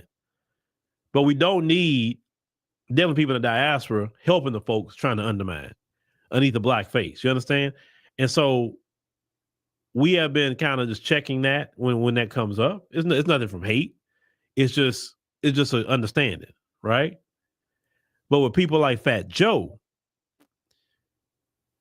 he's coming from a mindset like he's a colonizer. You know, you're talking about Drake. No, Fat Joe is a colonizer too. Fat Joe has seen his career evaporate for his eyes, because let me tell you something about the cut with black people. Once black people get to the point they don't mess with you, you're done. You're done. You are done. He might as well go do some reality shows. He might as well go call, what's her name, Mona Scott Young, and go on Love and Hip Hop. He might as well go over there, Boulay Martin or something, and go be a lackey for the Democrats. He might as well go do that. He might as well go join Plies or whatever, and D.L. Hewley and all them, Steve Harvey.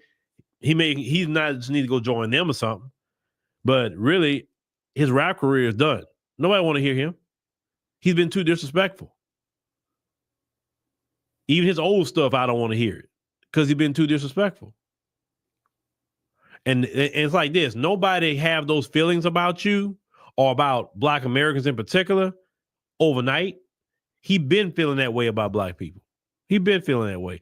And they were saying there was a man, I seen glimpses of the video where the man was talking about that he either was around DJing or something around Fat Joe, and he used to say greasy things about Black Americans. I don't know if some of y'all saw that video, but I have to go look that video up. But if that's, because I didn't fully see it, I just heard about it and saw glimpses. If everything that man's saying is true, it makes sense why he talked the way he talked. But some of y'all in New York will get on my nerves is y'all sit up here and let these non-Black people say the N-word in your face, and that don't bother y'all. Oh, you don't understand the culture of New York. You don't understand. You're right. I don't understand letting a Puerto Rican, not a Black Puerto Rican, a Puerto Rican that look like him. He not even one of the dark Puerto Ricans. You know what I'm saying? Like, you got something that's really dark. You talking about one of them Puerto Ricans. No. But who is it? Who's Puerto Rican? Isn't Erica Mena Puerto Rican or one of them things? Who else is Puerto Rican? And Erica Mena, they got in trouble. She's dark, right? But he's saying that in your face constantly. But what if you go say a slur about his people? Would he be agreeing with it? Would he be like happy about it? Would he be like, yeah, that's what I'm talking about? You see, now a guy like Charleston White, shout out to Charleston White. See, I guarantee you Charleston White would do it, because Charleston White, he can get away with that. Certain people can get away with saying things. I bet you Charleston White would totally say something like that to his face. See, he needs to talk to Charleston White. I love to see that. I love it. And shout out to Charleston. You say Detroit don't play? I've heard that. But Chicago don't play either. Chicago don't play that. Like I said, I'm telling you, New York City, there's a great brothers and sisters in New York. Man, every time I go to New York, I always meet people. I mean, you're talking about people that's FBA and a diaspora. Man, I meet a lot of people when I'm in New York. Great people. But that's just the one aspect I don't like, is all that N-word mess with all these other groups. So like, bro, like, you not, like, why are you saying that? And notice none of these other groups that like to say the N-word, they never say the word that's directed toward their group. Everybody got a word, right? And none of them say those words. They don't put it in their music. Boy, they have no problem saying it to us all day long. Oh, Eric, now you know how we get down in Texas, Eric. Come on. That's the South.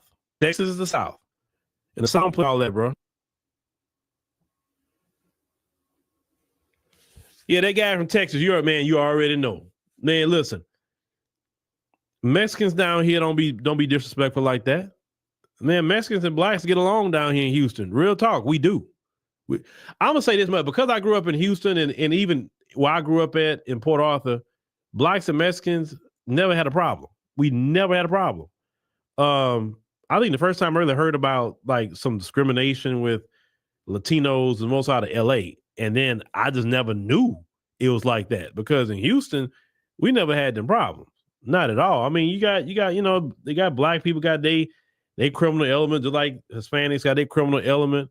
But for the most part down here, everybody get along. It's not a beef over here. It's really not. You'll see blacks and Hispanics at the rodeo, concerts. Like, there's no beef like that here. But when you go to LA and all that, that's a different beat. You can just kind of feel that temperature in the air is a little different. You know, I don't know what the deal is out there, but it's not like that here. But, you know, keeping it 100, we have more numbers here. Texas has the most black people in the United States. And it's definitely in Houston, Dallas, all them areas like that. We got numbers. So when you have numbers, people gonna get along with you a little bit better. In LA, black people don't have the numbers like that, like they used to. So people will test you a little bit when your numbers are low. And that's what that is.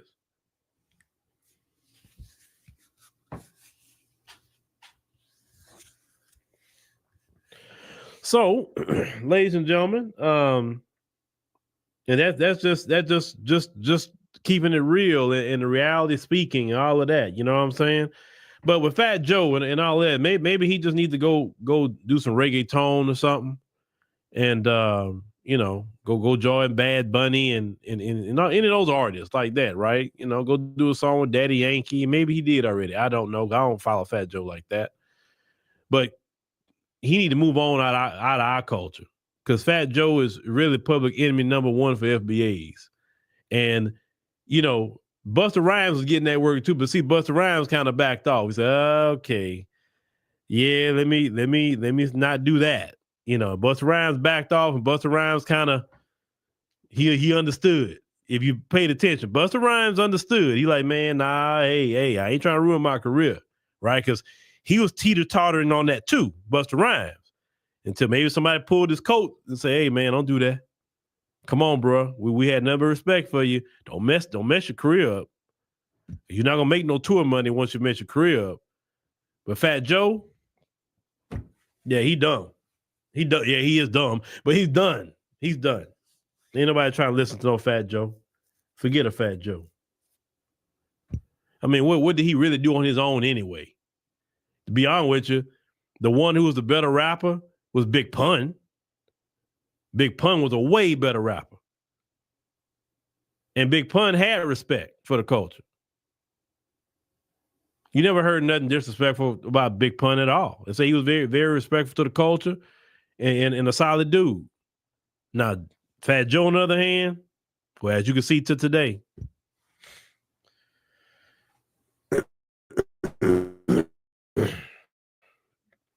all right, ladies and gentlemen. Well, like I said, thank you for joining us on the stream tonight. We greatly appreciate it. Make sure you click the subscribe button. Make sure you click the like button. That's also very, very important. I know some of y'all out there shopping and all that. Don't get yourself in debt. You know, listen, you buy, you want to buy something, hey, a gift card is fine. Or whatever, right? You don't have to be something very expensive. Remember that statement. It's the thought that counts, right? The thought that you thought about someone enough to give them a gift. Okay. It's not about the monetary value. It's the thought. Okay. The thought. People that celebrate Christmas, what it's supposed to be about, the birth of Christ, not am I going to go into debt? And in January, I'm in all kind of debt. And it's going to take you until March or April to get out of it. Okay. That's not in retail stores. I love you to do that, to keep you in debt. Oh, they love it, right? They love it. But, don't do that. Don't do it. Don't do it. Please don't do it. Don't tank your credit score and all that stuff for gifts. Trust me. It's one day. That one day going to leave. You got to eat the rest of the week. You got to keep your lights on next week. Trust me when I'm telling you all of this. It's one day. Spend time with your family. Spend time with friends. Make that be about family time. Okay. If you are a married couple, make that about spending time with your husband, spend time with your wife, spend time with all the family. Okay. Prioritize your wife, your husband, your children. It's about that. And I'm gonna tell you something. I can remember all the times I spent with my family, but I rarely remember some of the gifts that was given. But I do remember, hey, we, did this, we ate this, we all laughed about this. Those are things that you're gonna hold in your memory. not a gift. Gifts are nice. Don't get me wrong. They're nice, but it's about that quality time with family. You know what I'm saying? That's what's important. There's so many things that we can do that don't cost money. And America teaches us, so we need to spend money, spend. We spend to get enjoyment, but we spend so much that we get in depression. We're not happy. You know what I'm saying? Because we spending so much money when sometimes we can do things for free that actually can make us happy, right? With family, with friends, or whoever else, our children. So with that being said, thank y'all for watching, and we greatly appreciate it. Make sure to catch us. We should be doing this tomorrow. I know I got to go with family tomorrow, but I think that's a little bit later and everything. But I think we should be here tomorrow. Yeah, we should. So thank y'all for listening, and we'll see y'all on the next one.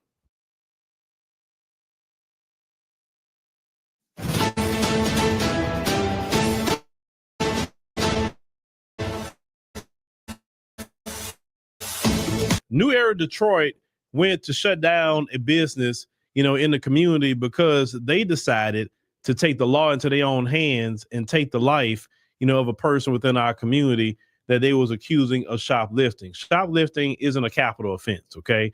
If you would go to court because you were shoplifting, no judge would send you to capital punishment. None of them will. So for someone to do something like that, and especially as business owners, you have business insurance.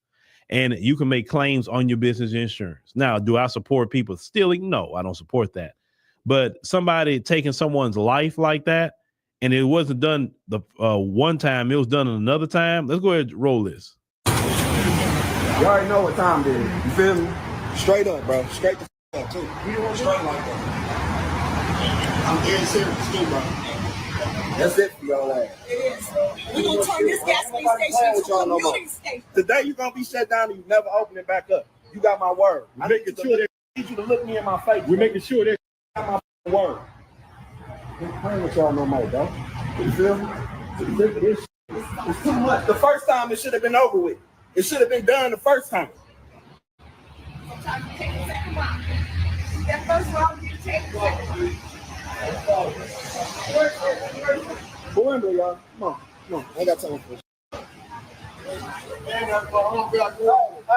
two at that entrance, two at this entrance. Y'all know what time it is. Every entrance right now. Every entrance. Ain't that long where I grew up with, it's going shit.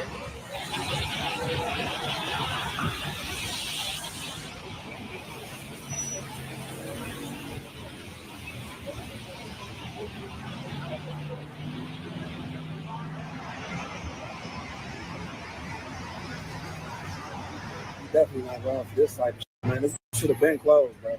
We done with this shit. It's not opening up no more. Standard, bro. Standard.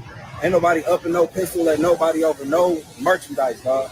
That's a violation of our code of ethics. And for that reason, man, these is done, bro. We're not playing with these.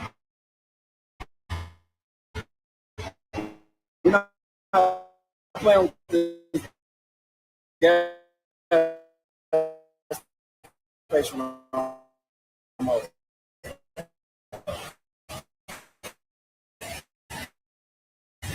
6 miles in the lodge.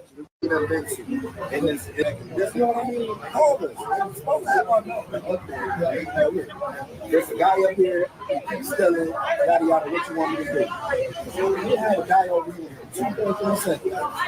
Or we can figure out if the guy is not on the same page for the merchandise, but let's not pull out guns every single time, or technically let somebody life in your ears. It's the second time they done did that. We know that ain't the work that y'all put in, and it's sad. See a whole lot of folks coming up here because a lot of folks take this to heart. So, coming in your house, we just want to support you and certainly us for doing it. We appreciate the work. Please keep it up.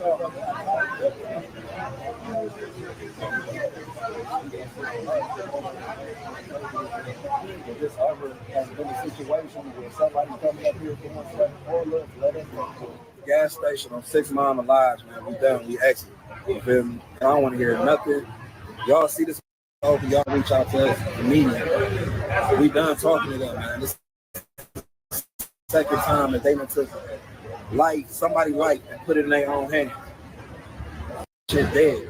So we appreciate the speedy response from the city and the police department, but we about to work and make sure that this is not opened again in another month or another 2, and they switching over. Bro, we done with that. This is a no pull up, bro.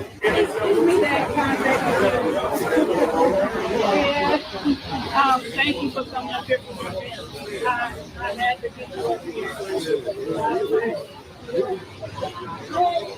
Yeah, I had to get you up here. I'm like, let me call my boy. He got to come with my family out. We can't keep it like this. We can't compare Yeah. bills. That's what I told you. I was like, that's what I told my family. I was like, no, let me call him. I got you. Yeah, I know. Thank you so much. Thank you. I appreciate it.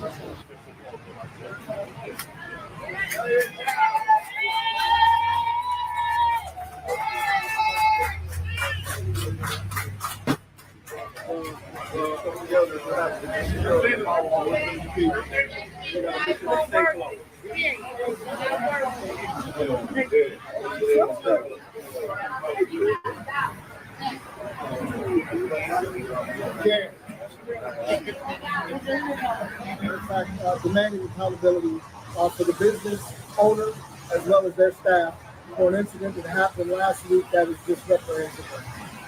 An employee of this business over an incident that appears to be shoplifting came from behind the glass outside and began discharging his firearm at an individual whom they suspected of shoplifting.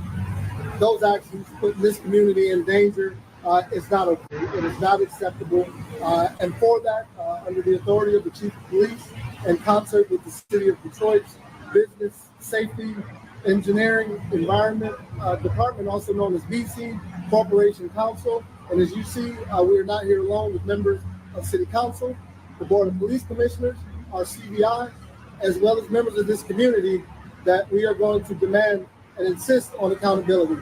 I will be placarding this business, and the business license has been hereby suspended, and this business will not be allowed to do so and operate continually as it has in the city of Detroit.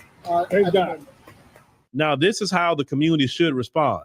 These are foreigners that's coming to our country and who's coming to our neighborhoods, foreigners. And these foreigners don't think well of black folk anyway, okay? And these foreigners got this attitude they can do whatever they want to black people. These foreigners are coming to our neighborhoods, won't even hire black people, but want to get our businesses, us to spend money and everything else that we do, because we don't have a whole lot of businesses that we can patronize that's owned by us. Now, what the city of Detroit should do is give that business license to a brother or sister in the community to reopen that. Let them clean their mess out and reopen it, and it be black owned, because we need to own everything in our own community, period. It should not be owned by no foreigners that they're coming from the Middle East, East Indians, and anywhere else. No, it should be owned by black Americans in their communities. Just that simple. Because I don't really hear too many black business owners open up fire on black people like that. Now, I understand if they're trying to rob them, or that's a totally different situation. But stealing a bag of chips, yes, it's wrong, but it's not worth nobody's life. I'm sorry. No bag of chips, no candy, or whatever is worth a person's life. Now, I'm not saying you don't report it. I'm not saying you don't ban them from the store or whatever, but it's not worth their life. No. You got big companies like Walmart. Of course, they prosecute, but their loss prevention is to run around with guns trying to gun somebody down. They let law enforcement handle it. And whatever law enforcement and DA you want to do, that's that, right? So these foreigners come in here and see in their homeland, that's the way they do people. But this is America. You're not in your homeland. Go back to where you come from. You can act how you want to act. But over here, we got some decorum, and we don't do that here. So shout out to New Era Detroit for regulating on these people and getting this shut down. So that's the way the community is supposed to move.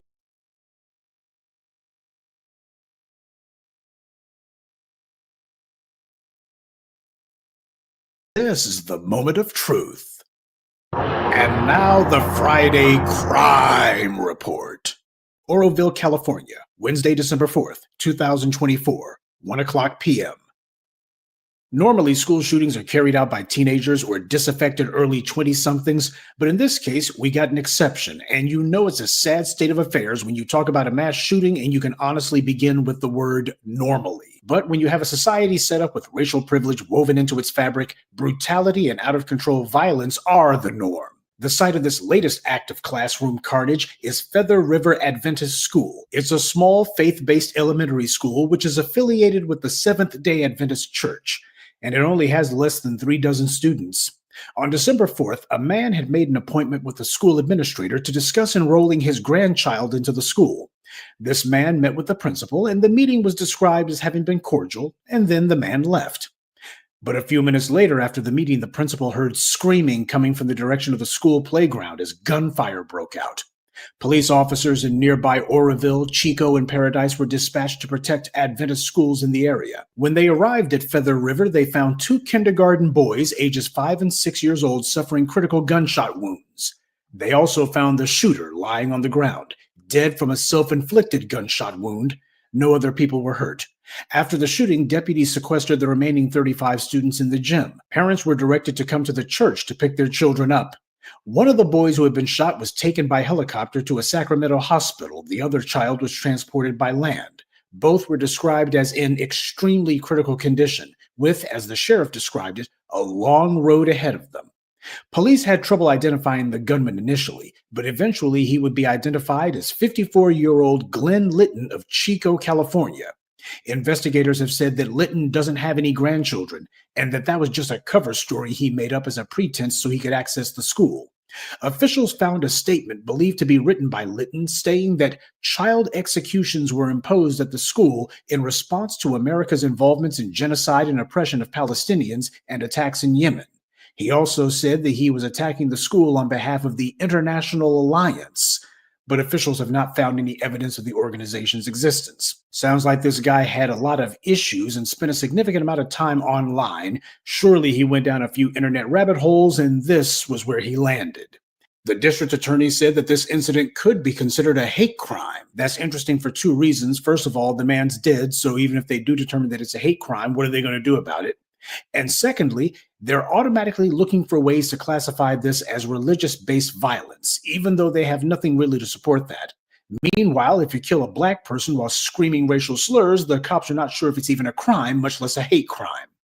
It was only last week that the school reopened and that the kids returned to class, and for those of you who may be wondering, Oroville is a town with a population of about 20,000. And of course, you won't be surprised to learn that this creep had a very long criminal record, with arrests dating back to when he was a child, according to local investigators, and the FBI, which is assisting in the investigation. Investigators say Glenn Litton has had several convictions for crimes ranging from theft to fraud and forgery. The Butte County Sheriff's Office says Glenn Litton's first prison sentence was in 1991 for theft. In 2002, the Butte County District Attorney says Litton stole the IDs of a handful of people in the area, making fraudulent credit card charges in their names. At the time of his arrest, deputies found him at a wig shop buying a disguise. In his car outside, officers did a search after his arrest, found leg shackles, handcuffs, and walkie-talkies. The search warrant of his residence at that time showed, again, some issues of concern that basically found a bulletproof vest and parts for a taser. Years later, he also pleaded guilty in 2 separate federal cases for identity theft, one in 2016, another in 2015. And in this detention document from his 2015 case, the judge ruled there was a serious risk the defendant will endanger the safety of another person or the community. The document goes on to say the court was concerned that Litton would flee because of a lack of information about family ties, travel habits, employment history, and his mental health. Litton spent several stints in state and federal prisons for various crimes, including forgery. In the last year, he had been charged with new counts in both California and Arizona. In March, he was accused of stealing cash from a CVS in Phoenix, where he had been working for only a few days. Last month, he was arrested again by San Francisco police on suspicion of being in possession of a stolen U-Haul truck that he got with a forged license and having an outstanding warrant in San Bernardino County for burglary. He pleaded not guilty and, of course, was released on his own recognizance for that one because, of course, he was. And by the way, as for that last offense about the U-Haul that he got with the forged license, that's significant because that fake license had the name Michael Sanders on it, which is the same name that Litton used to schedule his phony appointment with the school. As a convicted felon, the shooter couldn't legally obtain a firearm, and it appears that the weapon he used was a ghost gun. Ghost guns refer to homemade firearms that are created by assembling pieces sold together in a kit or separately in order to create a fully functioning firearm. Since it's made from pieces, there's no serial numbers and no way to trace the weapons. In fact, if you've been following the Luigi Mangione saga, you've heard that authorities claim he used a ghost gun in his alleged killing of Brian Thompson. You've also no doubt heard a lot about crime in California, mostly from the white right-wing media, conservative so-called news like Fox. But still, whenever a black man is accused of having done anything, they throw the book at him. Doesn't matter where he is. It could be Texas, Mississippi, or California. And they use the images and stories about black defendants as the pretense to push for laws meant specifically to target arresting black people for little reason or no reason at all. Well, here you have a career criminal, a man who may or may not have had severe mental illness, and yet no matter how many crimes he committed, nothing was ever done about it. And don't let anyone give you that crap about liberal California. I already told you how to shut that noise down whenever someone tries to tell you New York is so liberal. And when some right-wing nut or other tries to say that California is liberal, you remind them that Kamala Harris is a product of the California political machine. And she was the main person that they used to push some of the most aggressive anti-black prosecutorial measures in the state's history. Now, how white Californians deal with each other may be liberal, at least rhetorically and philosophically. But when it comes to black people, California is no different than any other red state, and in a number of ways worse, because at least with red states, people called them out on it. So they have at least some attention on the red states, but California gets to hide behind a phony reputation of being liberal. When truth be told, that only applies to their colleges and universities, and even then, only to the white students and faculty.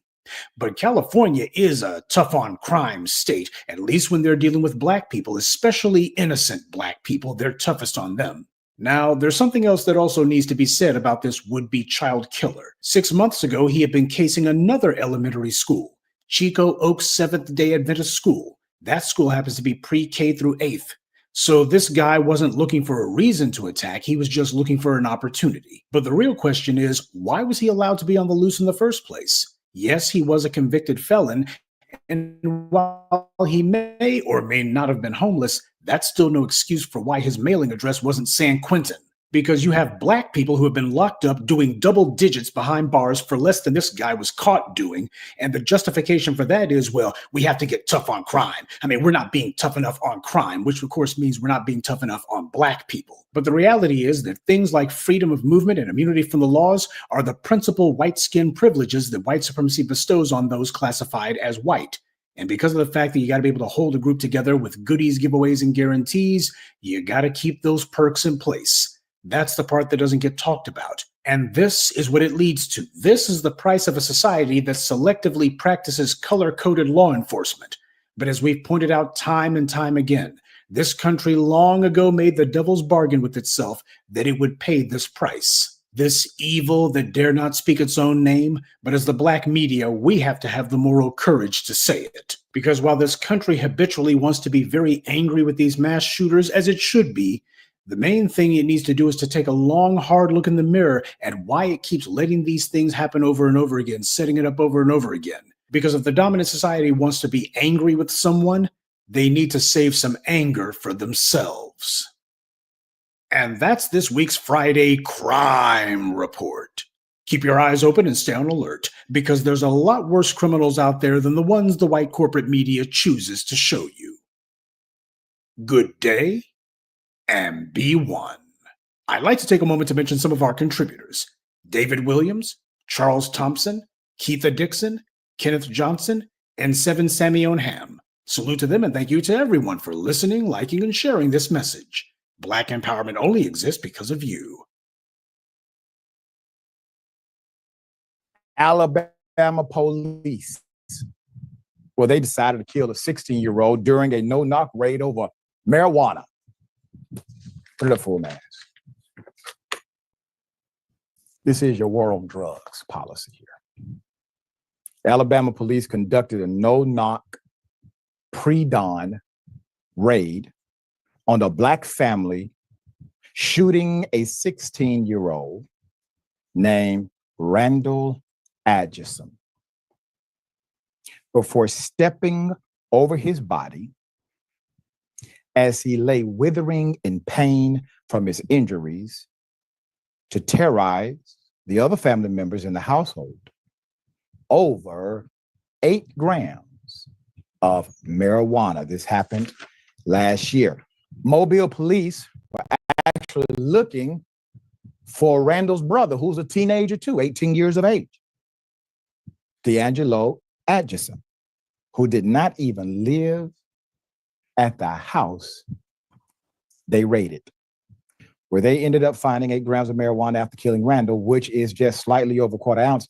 While medical marijuana became legal in Alabama in 2021, a law that is still being disputed in courts, state law still makes it a misdemeanor to possess less than 2 pounds of marijuana for personal recreational use, punishable by up to a year in jail.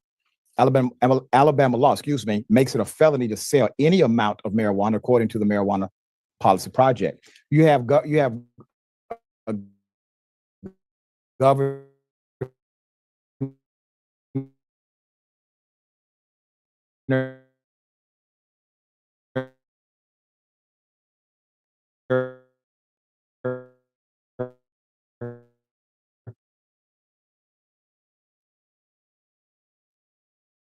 who's adverse to the progression policy at all.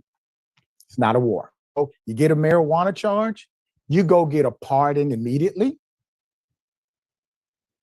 and that's it.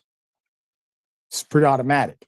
So what did that do? Well, that stopped cops from arresting you for marijuana because they know the mayor has a default system where you're going to get an automatic pardon. See how the policy changed when one person figured out how they can utilize their position of authority to actually affect change? All right. Let me give you the background to this.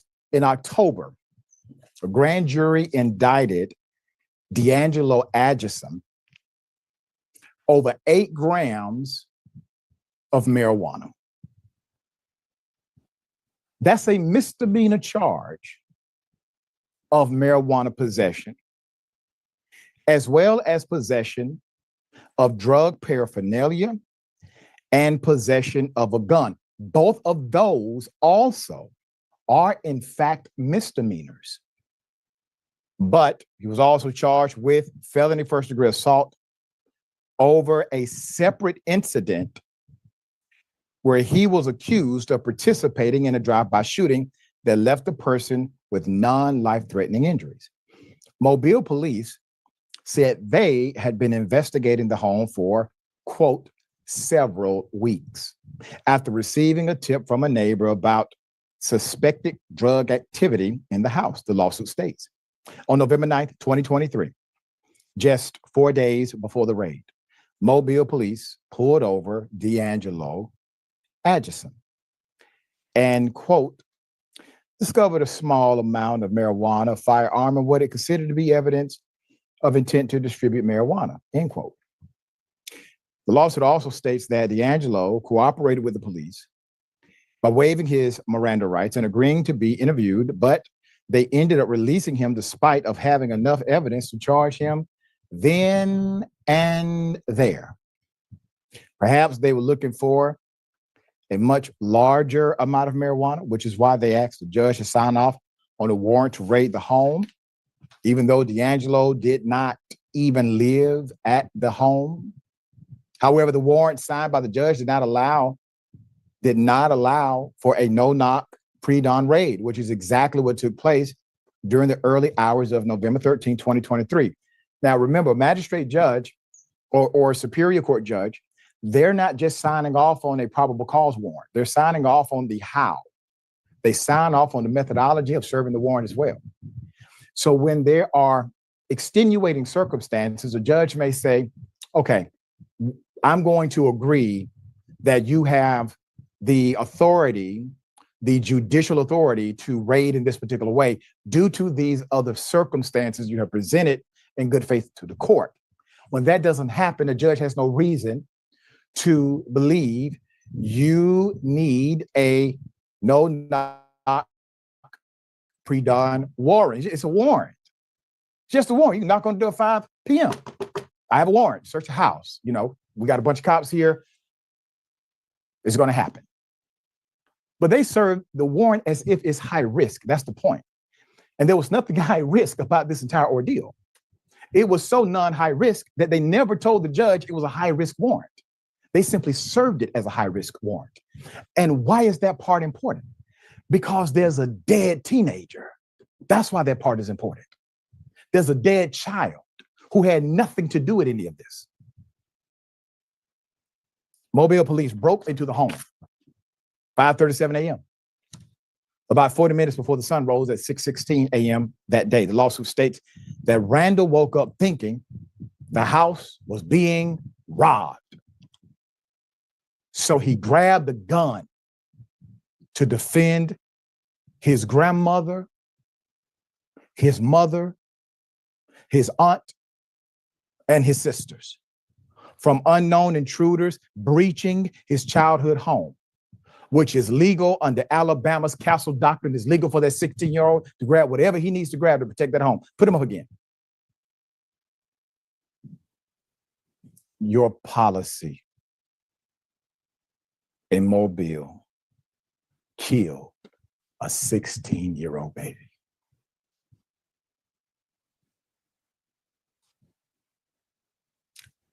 But he tried to surrender as soon as he saw they were cops. That's according to the complaint. As Randall rounded the corner, this brave young man, I mean, he's brave. He didn't give it a second thought. As Randall rounded the corner to the hallway, he saw that the intruders were police and immediately put his hands in the air and took a step backwards toward his bedroom. While Randall was in the process of retreating, and despite the fact he had not made any verbal threats or attempted to fire the weapon, John Doe Mobile Officer 1 shot Randall 4 times through the abdomen and torso. Randall immediately fell to the ground, writhing from the pain and shock of being shot multiple times. At the time, that police officer defendants gunned Randall down. He had not committed any crime, made any verbal threats, or resisted or evaded arrest. He was retreating from their intrusion. Quote, "What are we going to do with this?" A Mobile police officer posed the question of the cops in apparent reference to the dying teenager on the floor.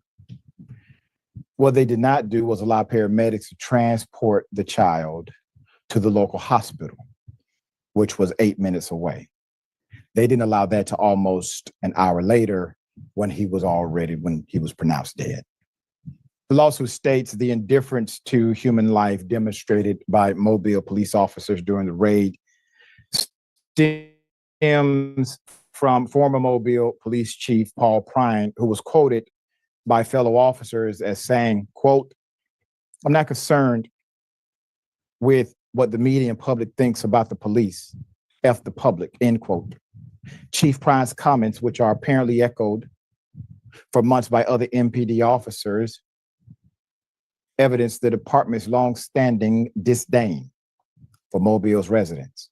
Like Randall and his family, the complaint states, Chief Prine, was fired earlier this year by the council for creating, quote, "strife and division within the city." The shooting death of Randall Adjusam was one of 6 incidents against Black people, including 4 who died, that were highlighted in a 100-page report prepared prepared by Kenyon Brown, a former U.S. attorney for the Southern District of Alabama. The heavily redacted Brown report includes interview statements from multiple Mobile police officers, including 3 who confirmed that Chief Prine told officers to, quote, F the public during a meeting with about 20 officers. Now, what's the irony in that? Other than the obvious. The irony is that's the only job you have is to protect them. It's to serve them. It's to be their advocates. You don't get certified as a police officer. Your certification says peace officer. You're there to keep the peace, not create the chaos. F the community, F the public, and the public says F the police. The cause and effect. They want to complain about the F the police crowd, but the F the police crowd came from the F the public crowd, cause and effect. You want to treat effect without treating the cause. You want the community to love the police, but you don't want the police to love the community. It doesn't work that way. This chief simply said something that all of them agreed with. The culture was already there. So the reason why you know that the chief simply said something that the culture agrees with is because nobody reported the chief. They echoed what the chief said as a compliment to the chief because he only was given life in words to the policy of action.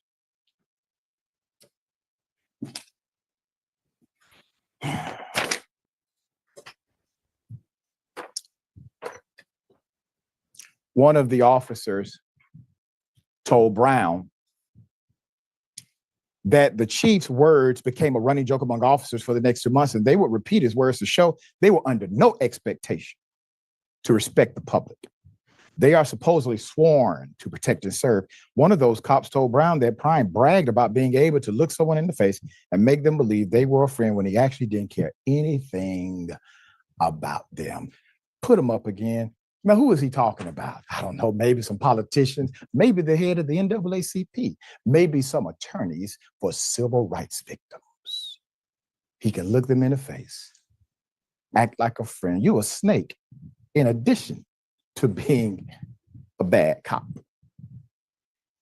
So, Prine's disdain for the public was evident when he blamed the media and the public for questioning the police tactics that led to the 16-year-old child's death. Quote, he said that the reason to conduct the pre-dawn warrant is to have an element of surprise, according to the report. Quote, despite knowing the danger posed by pre-dawn raids, which include the increased risk of excessive or otherwise unnecessary force, as well as the risk of avoidable injury and death to uninvolved persons, MPD took no action to restrict the use of such raids or lessen the danger these raids pose to members of the public, the claim states. Now let's back up just a moment. They said in the official report after this happened, they were monitoring. They had that house under investigation, under surveillance for weeks, according to the department. At no time did anyone care that a minor was living in the home? Was that part of the strategy?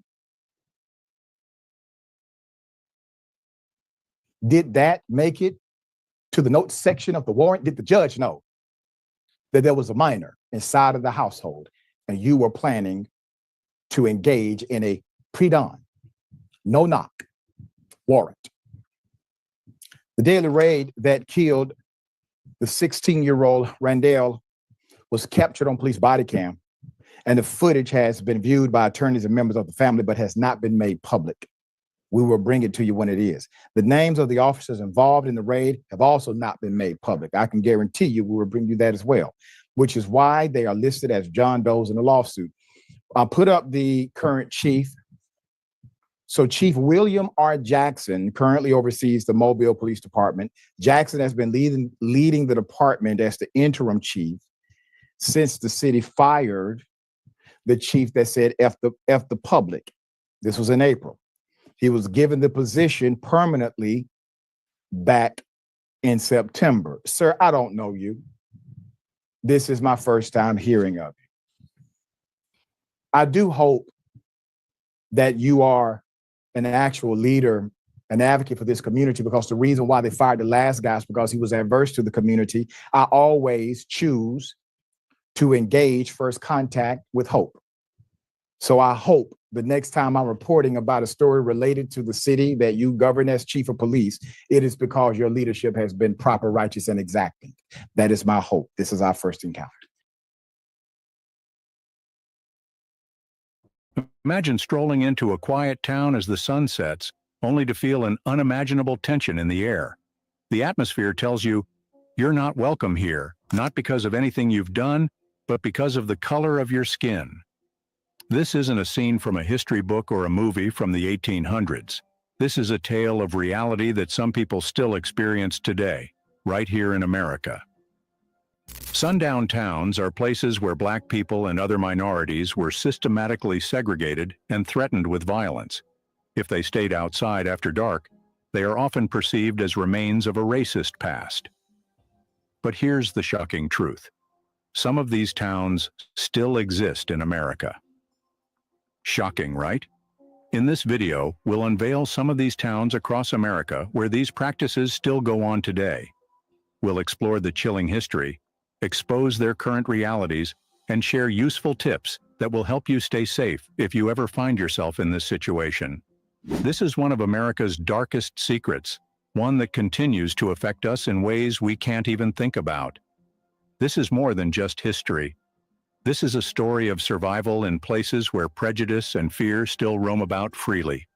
Let's expose the truth about sundown towns that still exist today, and why it's important to stay alert. Let's begin.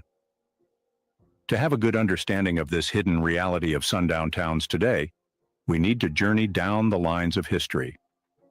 After the Civil War, millions of Black Americans who were newly freed sought opportunities in a country that promised equality, but did the opposite. When the Reconstruction era ended, racial violence became very intense across America. Jim Crow laws officially standardized segregation, but some communities took it more seriously and went to an extreme length. This created a restraint for Black people across the town. They were not allowed to live, work, or even exist once the sun went down. These towns were known as sundown towns. White residents used intimidation, violence, and harsh policies to implement their rules of exclusion. They put up signs at town borders, warning Black travelers to leave by sundown or prepare for the worst that could happen. But how did they do this? Through a blend of public and secret strategies. Some towns passed local ordinances that banned Black people outright.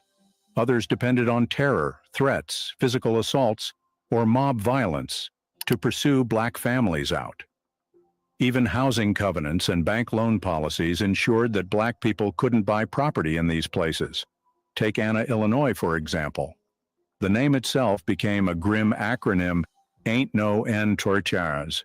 The town's hostility and vicious attitude towards Black residents was not a hidden gameplay. It was enforced through racial practices that lasted from generation to generation. Anna, Illinois remains one of the most infamous sundown towns. Though its infamous Ain't No Nons Allowed acronym is no longer widely acknowledged, Black travelers still report feeling unwelcome in the area. Goshen, Indiana, is another example in this category. During the early 1900s, it used to be an exclusively white town that was enforced through violence and systematic exclusion. Even after several decades, its racial attributes did not change. By the 1930s, there were thousands of sundown towns across the United States, from the depth of the South to the Midwest and even the Pacific Northwest. No region was immune. These towns became racial domains where white supremacy was pierced into the very fabric of daily life. Though some of these practices subsided with the civil rights movement, the legacy of sundown towns can still be felt today. Their history isn't just an occurrence, but a foundational piece of America's racial disparity that influenced where and how communities live till this present day. This unimaginable chapter in American history might seem like it belongs in the past, but as we'll observe, the story of sundown towns is far from being over. Let's expose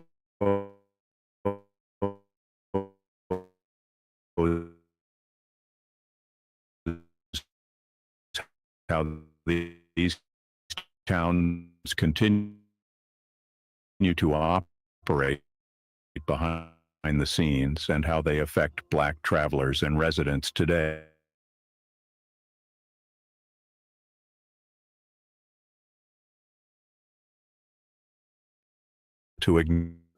Let's take a look at towns like Pierce City, Missouri, or Harrison, Arkansas.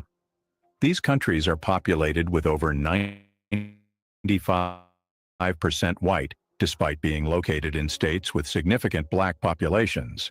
These demographics are not coincidental. They're the result of historical and ongoing exclusion. In numerous towns, policies like strict zoning laws or rental restrictions are strategies that are used to discourage racial diversity. Local officials and residents often justify these measures under the guise of preserving the community's character and reputation. In some towns, police are used as weapons of intimidation, disproportionately stopping, questioning, or even arresting minorities. This harassment sends a clear message: you're not welcome here. Let's look at some case study. Vidor, Texas. Vidor, Texas is a town that has a notorious reputation that persists to this day. Once a stronghold of the Ku Klux Klan, it remains a predominantly white town. Black visitors and residents have repeatedly reported feelings of discomfort and outrightly receiving hostile treatment. While some locals argue that the town has repented from its past behavior, the lack of diversity and persistent reports of racism says otherwise.